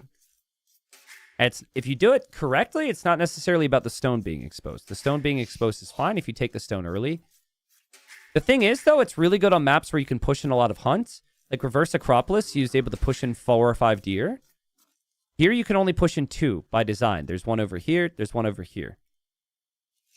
So, I don't know what Lierey's thinking, but, like, Lierey's, like, probably thinking, I expect something other than meta right now. And Lierey's picked Hindustanis. This Civ is very solid when playing in towards, like, scouts and archers. Liereyy might want to prioritize taking the side resources and making lots of scouts here. Normally, Liereyy would play scouts, he would play archers, and he would smash. Does he adapt his play here? We will see. Okay, interesting build. So, Portuguese is the only civ where I would really justify doing this. I guess you also technically have the Gujaras, but Portuguese get some wood income when they take their berries. So if you want to skip the early lumber camp, get lots of food, you could do this. Now, weirdly enough, I think if you want to still hit the castle time off of this, you need to skip a lumber camp, guys. I'm trying to do the calculations in my mind. You can't see it, but there's smoke pouring from my ears at the moment. But just thinking of the timings on the mining camp, you normally need the mining camp at like 17, 18 pop. And we're at 12 now. And we need a house. So, yeah, I think this doesn't feel like the fast castle builds. Skipping the lumber camp's bad. I think he's just going to go super fast scouts or something. Could just be pure mind games. Like, maybe Liereyy doesn't go for his strategy. Because doing this is fine if you want to play towards lots of army in the next stage. So, I don't think it's very good for the lumber camp approach. But, we'll see. Repard pushing in their Ibex there. Birdodactyl, thank you very much for the 14 months with Prime. Thank you, Pokemaster Kev, for the 43 months. After these first two games, I felt like saying, are you not entertained? I cannot tell you just how happy I am and how happy the team is with Coast Arena, though.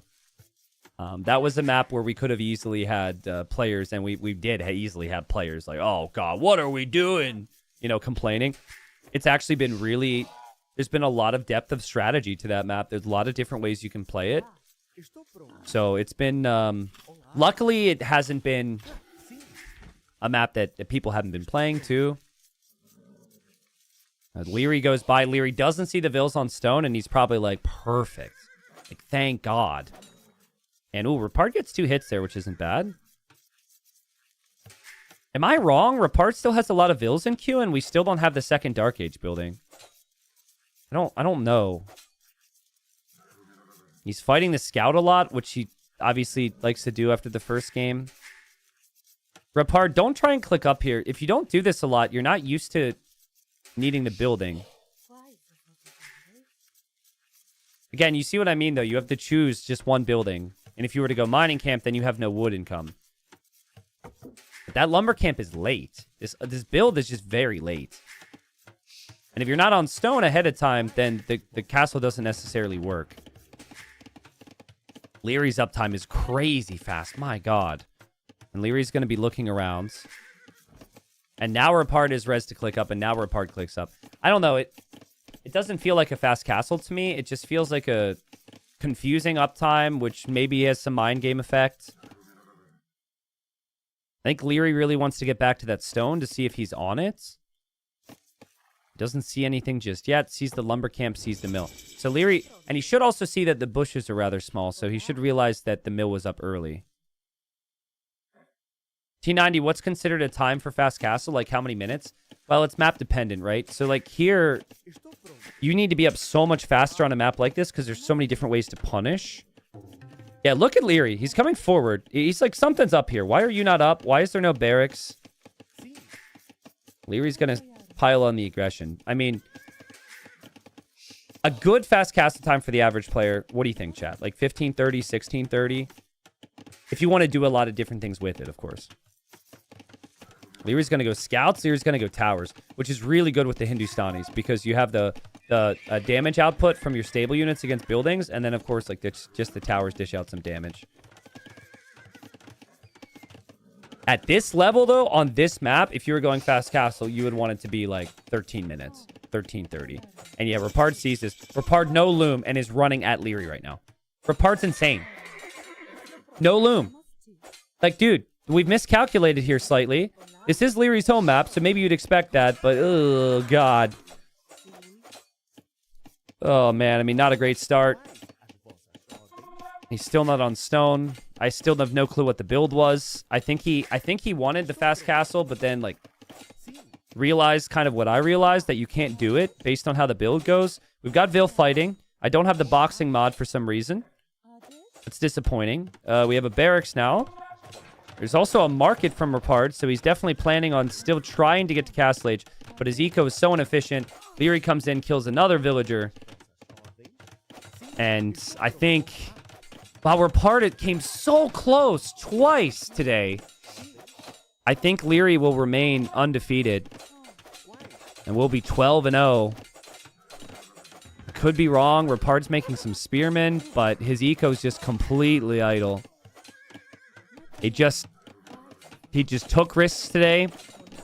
Risks that were entertaining, but risks that have not paid off. Liereyy with the perfect micro there too, blocking the villager. And yeah, Repard goes for that quick wall. That's where you know, like, you're already dead, but you just want to do something cool for the fans. Well, maybe I'm wrong. I mean, how many villagers are actually working right now for Repard? The work ethic in this economy is just horrible these days. Worker efficiency is 39%. You know, back in my day, or back in my father's day, you know, the worker efficiency would be up at 70%. They were walking uphill both ways, but these days, people just don't appreciate a good job. Oh, God. There goes another villager down. Villagers are super weak. Liereyy makes it in the walls. Another villager gets doinked. Lierey's eco, by his standards, is kind of crap behind. But when you kill that many villagers, it's still probably fine. Honestly, though, respect to Repard, he's still trying. He's still trying. We had people call GG before the first game even started today for him. And he's still here in game number 3 trying. Respect. But, oh, man, it's so painful. He's so far away from getting the res to click up. Oh. Well, scouts are running around for Liereyy. I'd like to see Liereyy attack the TC. If you go full scouts right now, you might even be able to take down Repard's TC.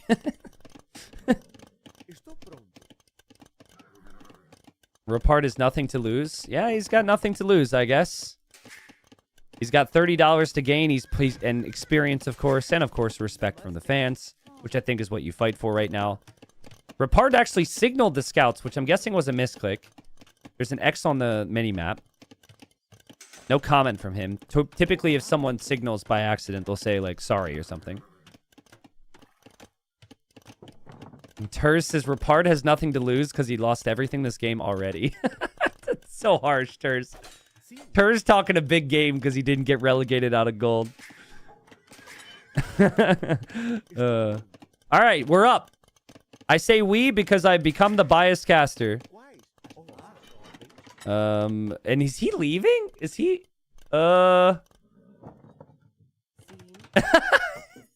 All right, we're taking stone outside the walls there. He's still sticking to the game plan. Everything going to stone, re-wall it, get to the castle. I mean, Lierey's only collected 700 more res. And Lierey's also going heavily to stone. Well, I think Liereyy wants to finish this in style and castle drop him and send a message. But castle v castle, Repard might be ahead. Because Repard gets organ guns. I don't think Liereyy playing into his own castle is actually the play here. I think you just play into mangonels and eco. Golems are horrible. I think Liereyy thinks it's impossible for his opponent to have a chance now. Maybe he didn't know. Yeah, now he knows. I honestly didn't check this till now. But now you're fairly committed to the stone. Lierey's probably like, whatever, right? Honestly, I don't even think Liereyy doesn't want to lose, right? But I would wonder what percentage of Liereyy cares about the whole undefeated situation. We've never had a player go 15-0. He's the only one remaining that is undefeated. Still microing the scouts. Funny thing is Repard's never even scouted the opponent. Oh, no, I'm wrong. Found the opponent earlier. All right. And Repard makes it to castles, buying the stone. You want a castle that protects wood and a castle that protects gold. Lierey's going to escape now, so we can go scout the rest of the map. Also is scouting over here. And now Repard calls it GG. All right. Well, I mean, you make it to Castle H. You can't even make the castle right now. It's going to take another 2 to 3 minutes to make the castle. Then where are you going to make the castle? You're going to make the castle here or something. Then you need to buy a lumber camp. Then you need to... And by the time he gets to an organ gun, Liereyy has actual working economy. Liereyy will have some fortifications and defense for it. I don't actually blame him for calling the GG because he could have called it much earlier in this game. And salutes go out to both players for very different reasons. Repard put up a lot of fight today. He could have come in here and thought, oh my God, this is a complete waste. I'm already relegated. He actually went crazy. He went crazy. And game 1 and game 2 were very winnable. Like, those games were very close. Lierey's able to hold on, though. And Liereyy gets another sweep. And Liereyy is now, I think, confirmed first in the group. Let's double check that. Fun series, man. Really fun sets today. Every set's got its different flavor. But yes, Liereyy, is he first confirmed? No, he's not. 98.4% lock for first place. I think that's because if Barles were to win, yeah, I think if Barles were to win 3-0 versus Licks and then 3-0 versus Liereyy, Barles would actually tie him and then beat him on the tiebreak. So yeah, Barles could still get first. But yeah, this is what the group looks like right now. It is confirmed that Repard is down. What is not confirmed is what happens with the top 5. Liereyy likely first. The big storyline then is Barles, Tato, MBL, and Licks' position. We'll have Barles and Licks tomorrow. Expectation is that Barles is the favorite there. We just don't know, though. And then Tato MBL is on Monday. Tato MBL is a big one because we only have 4 wins for MBL. Imagine if Licks were to win tomorrow. Let's say Licks beats Barles 2-1, and then Tato beats MBL 2-1. Licks is like right behind MBL, and then MBL Licks round 5. Winner stays up. Loser gets relegated. And then, of course, with MBL, it's like he's kind of in the middle of the pack. He could go top 3 and go playoffs. Very dangerous player in the playoffs. Or he could potentially fall into like 4th or 5th position. 5th place would be really bad for him. So, yeah, that's the update on that group, guys.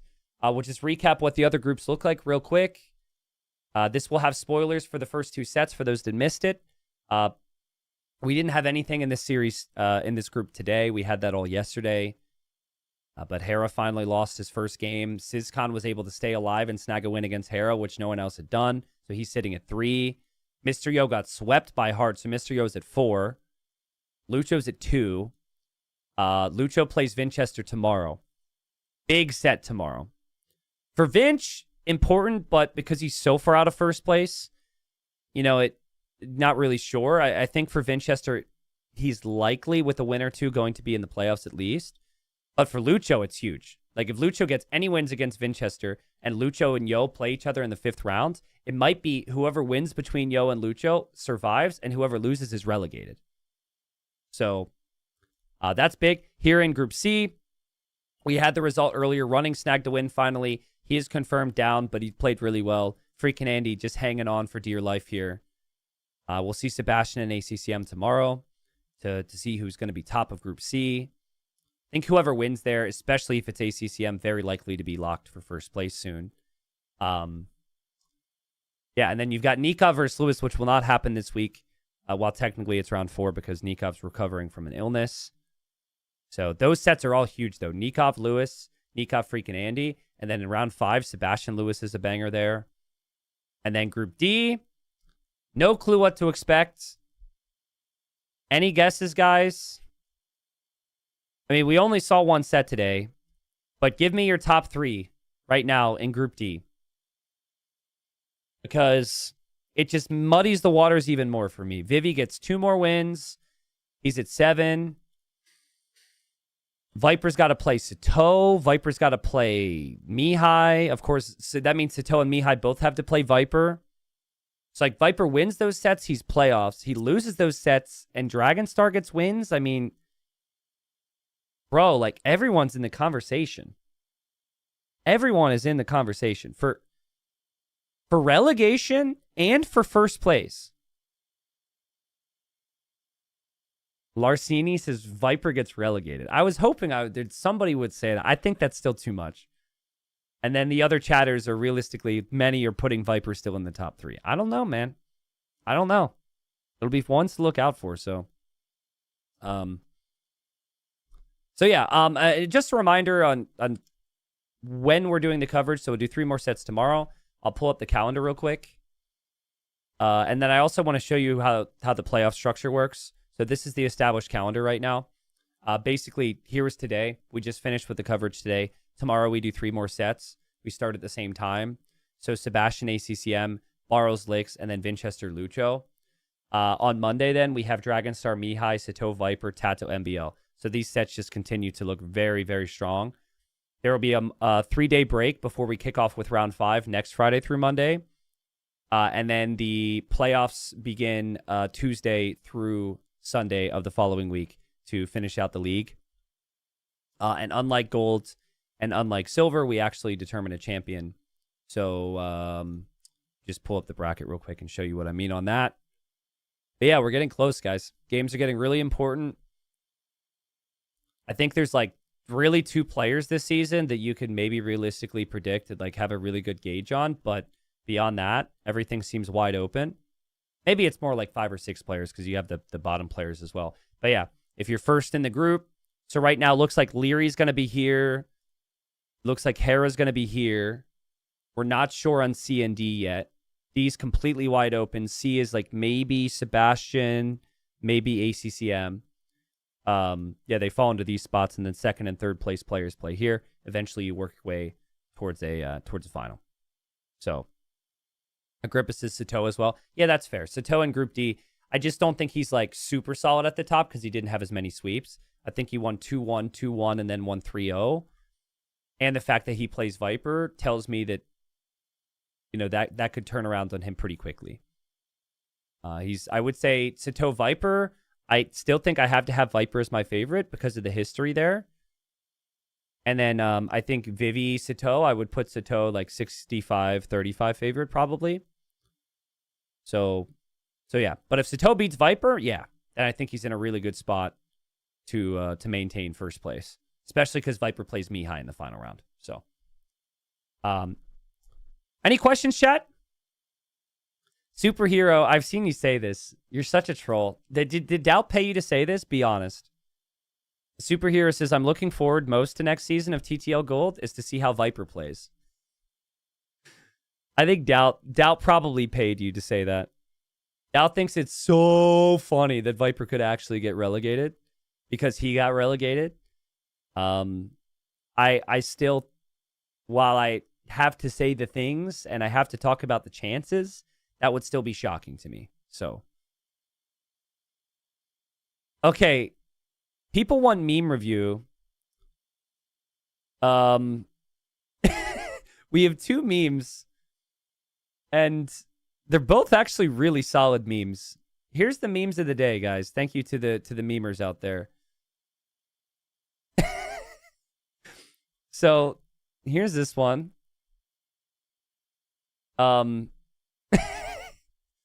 mean, yeah, I've loved the maps. I think the maps are awesome. Just like my cat on the starting stream is always booping the little ball there. So that's good. Thank you very much. That's perfect.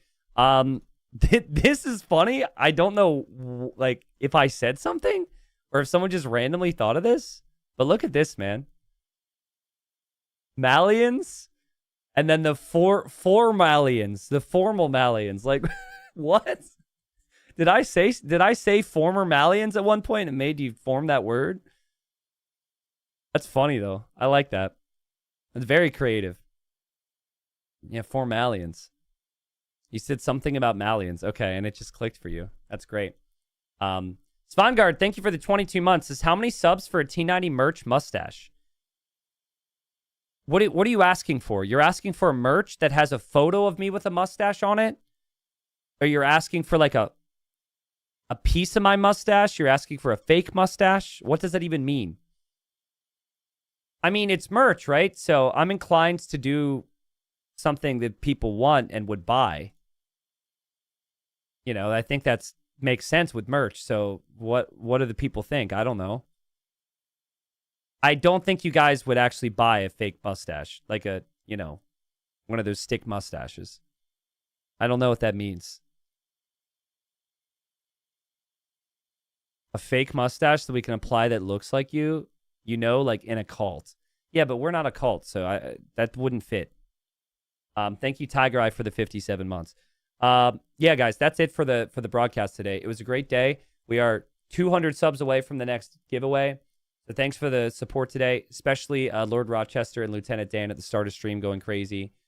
But yeah, to everyone who's contributed, prime sub, resubbed, smiles, likes on YouTube, in whatever way you contribute, thank you. It means a lot to have so many people interested. All right. But yeah, I'll hang around for 2 minutes if you have any questions that are not weird, or not fully weird, and you know, then I'm off. I'm gonna go do some stuff the rest of my day.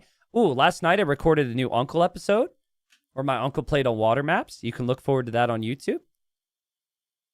It's tragic. Okay.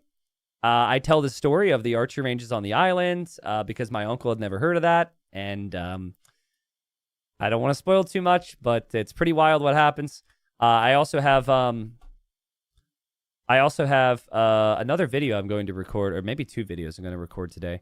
We're not doing uploads every day right now because of TTL, but like every other day or something, we'll get them up.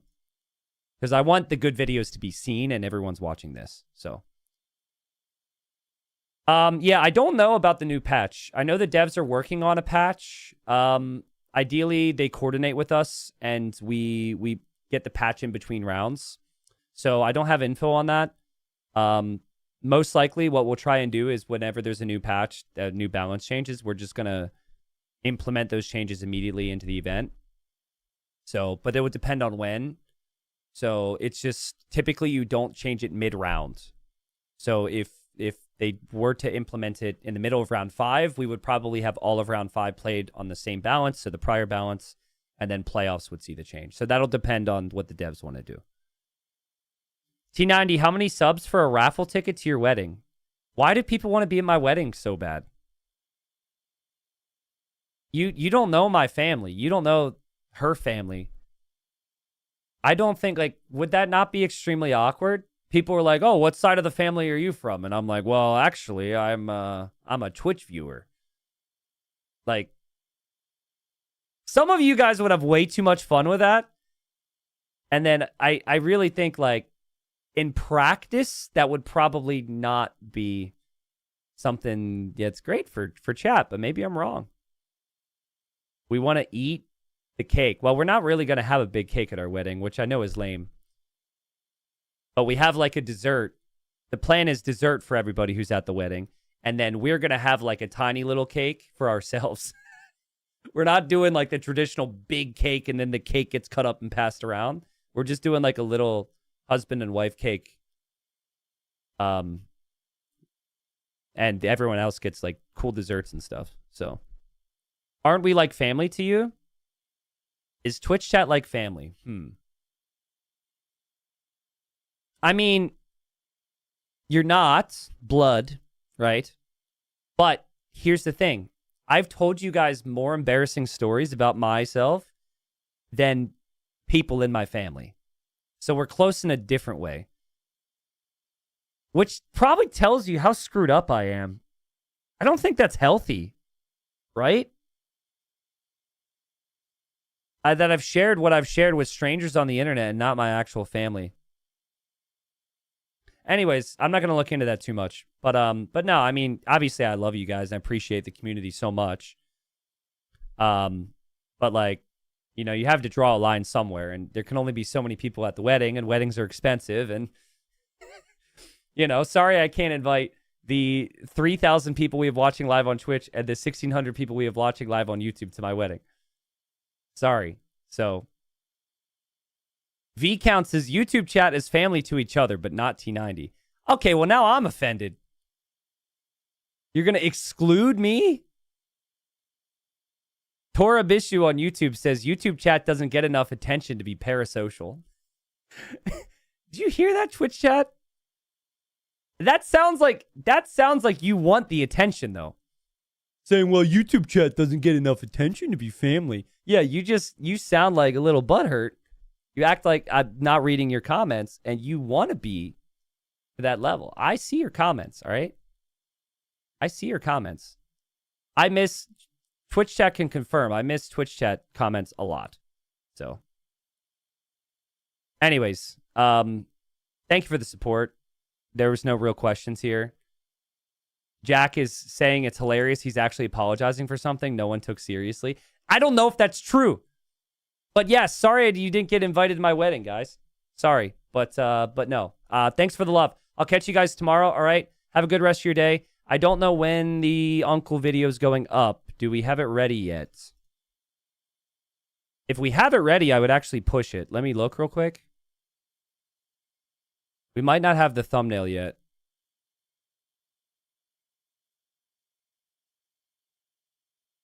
It only needs to be thumbnailed? Okay, so maybe it'll be up later today in a couple hours or something. So yeah, keep an eye out for that. I appreciate you guys. Thanks for the follows and love. I'll see you soon. Later.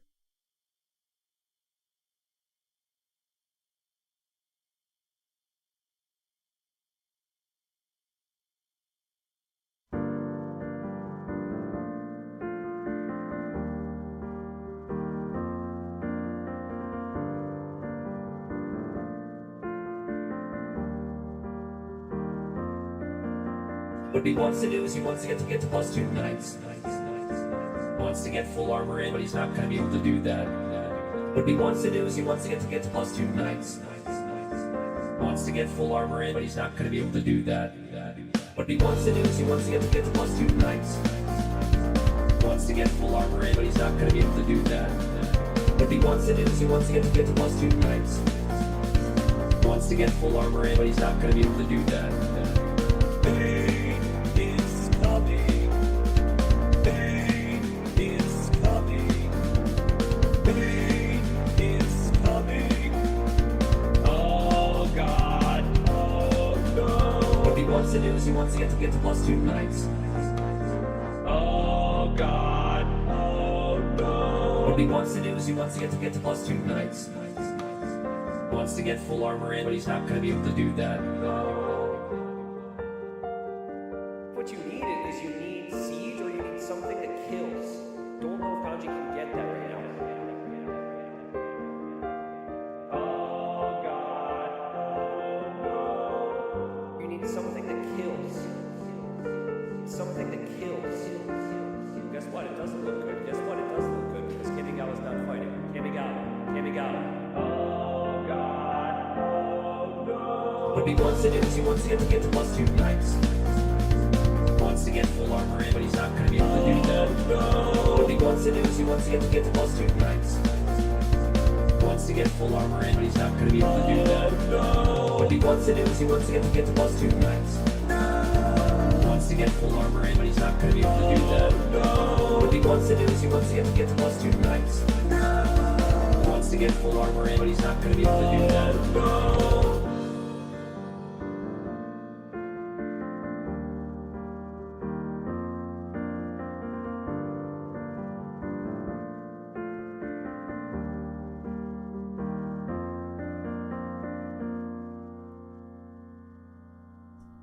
Also, daylight savings tonight for people affected, so don't sleep in.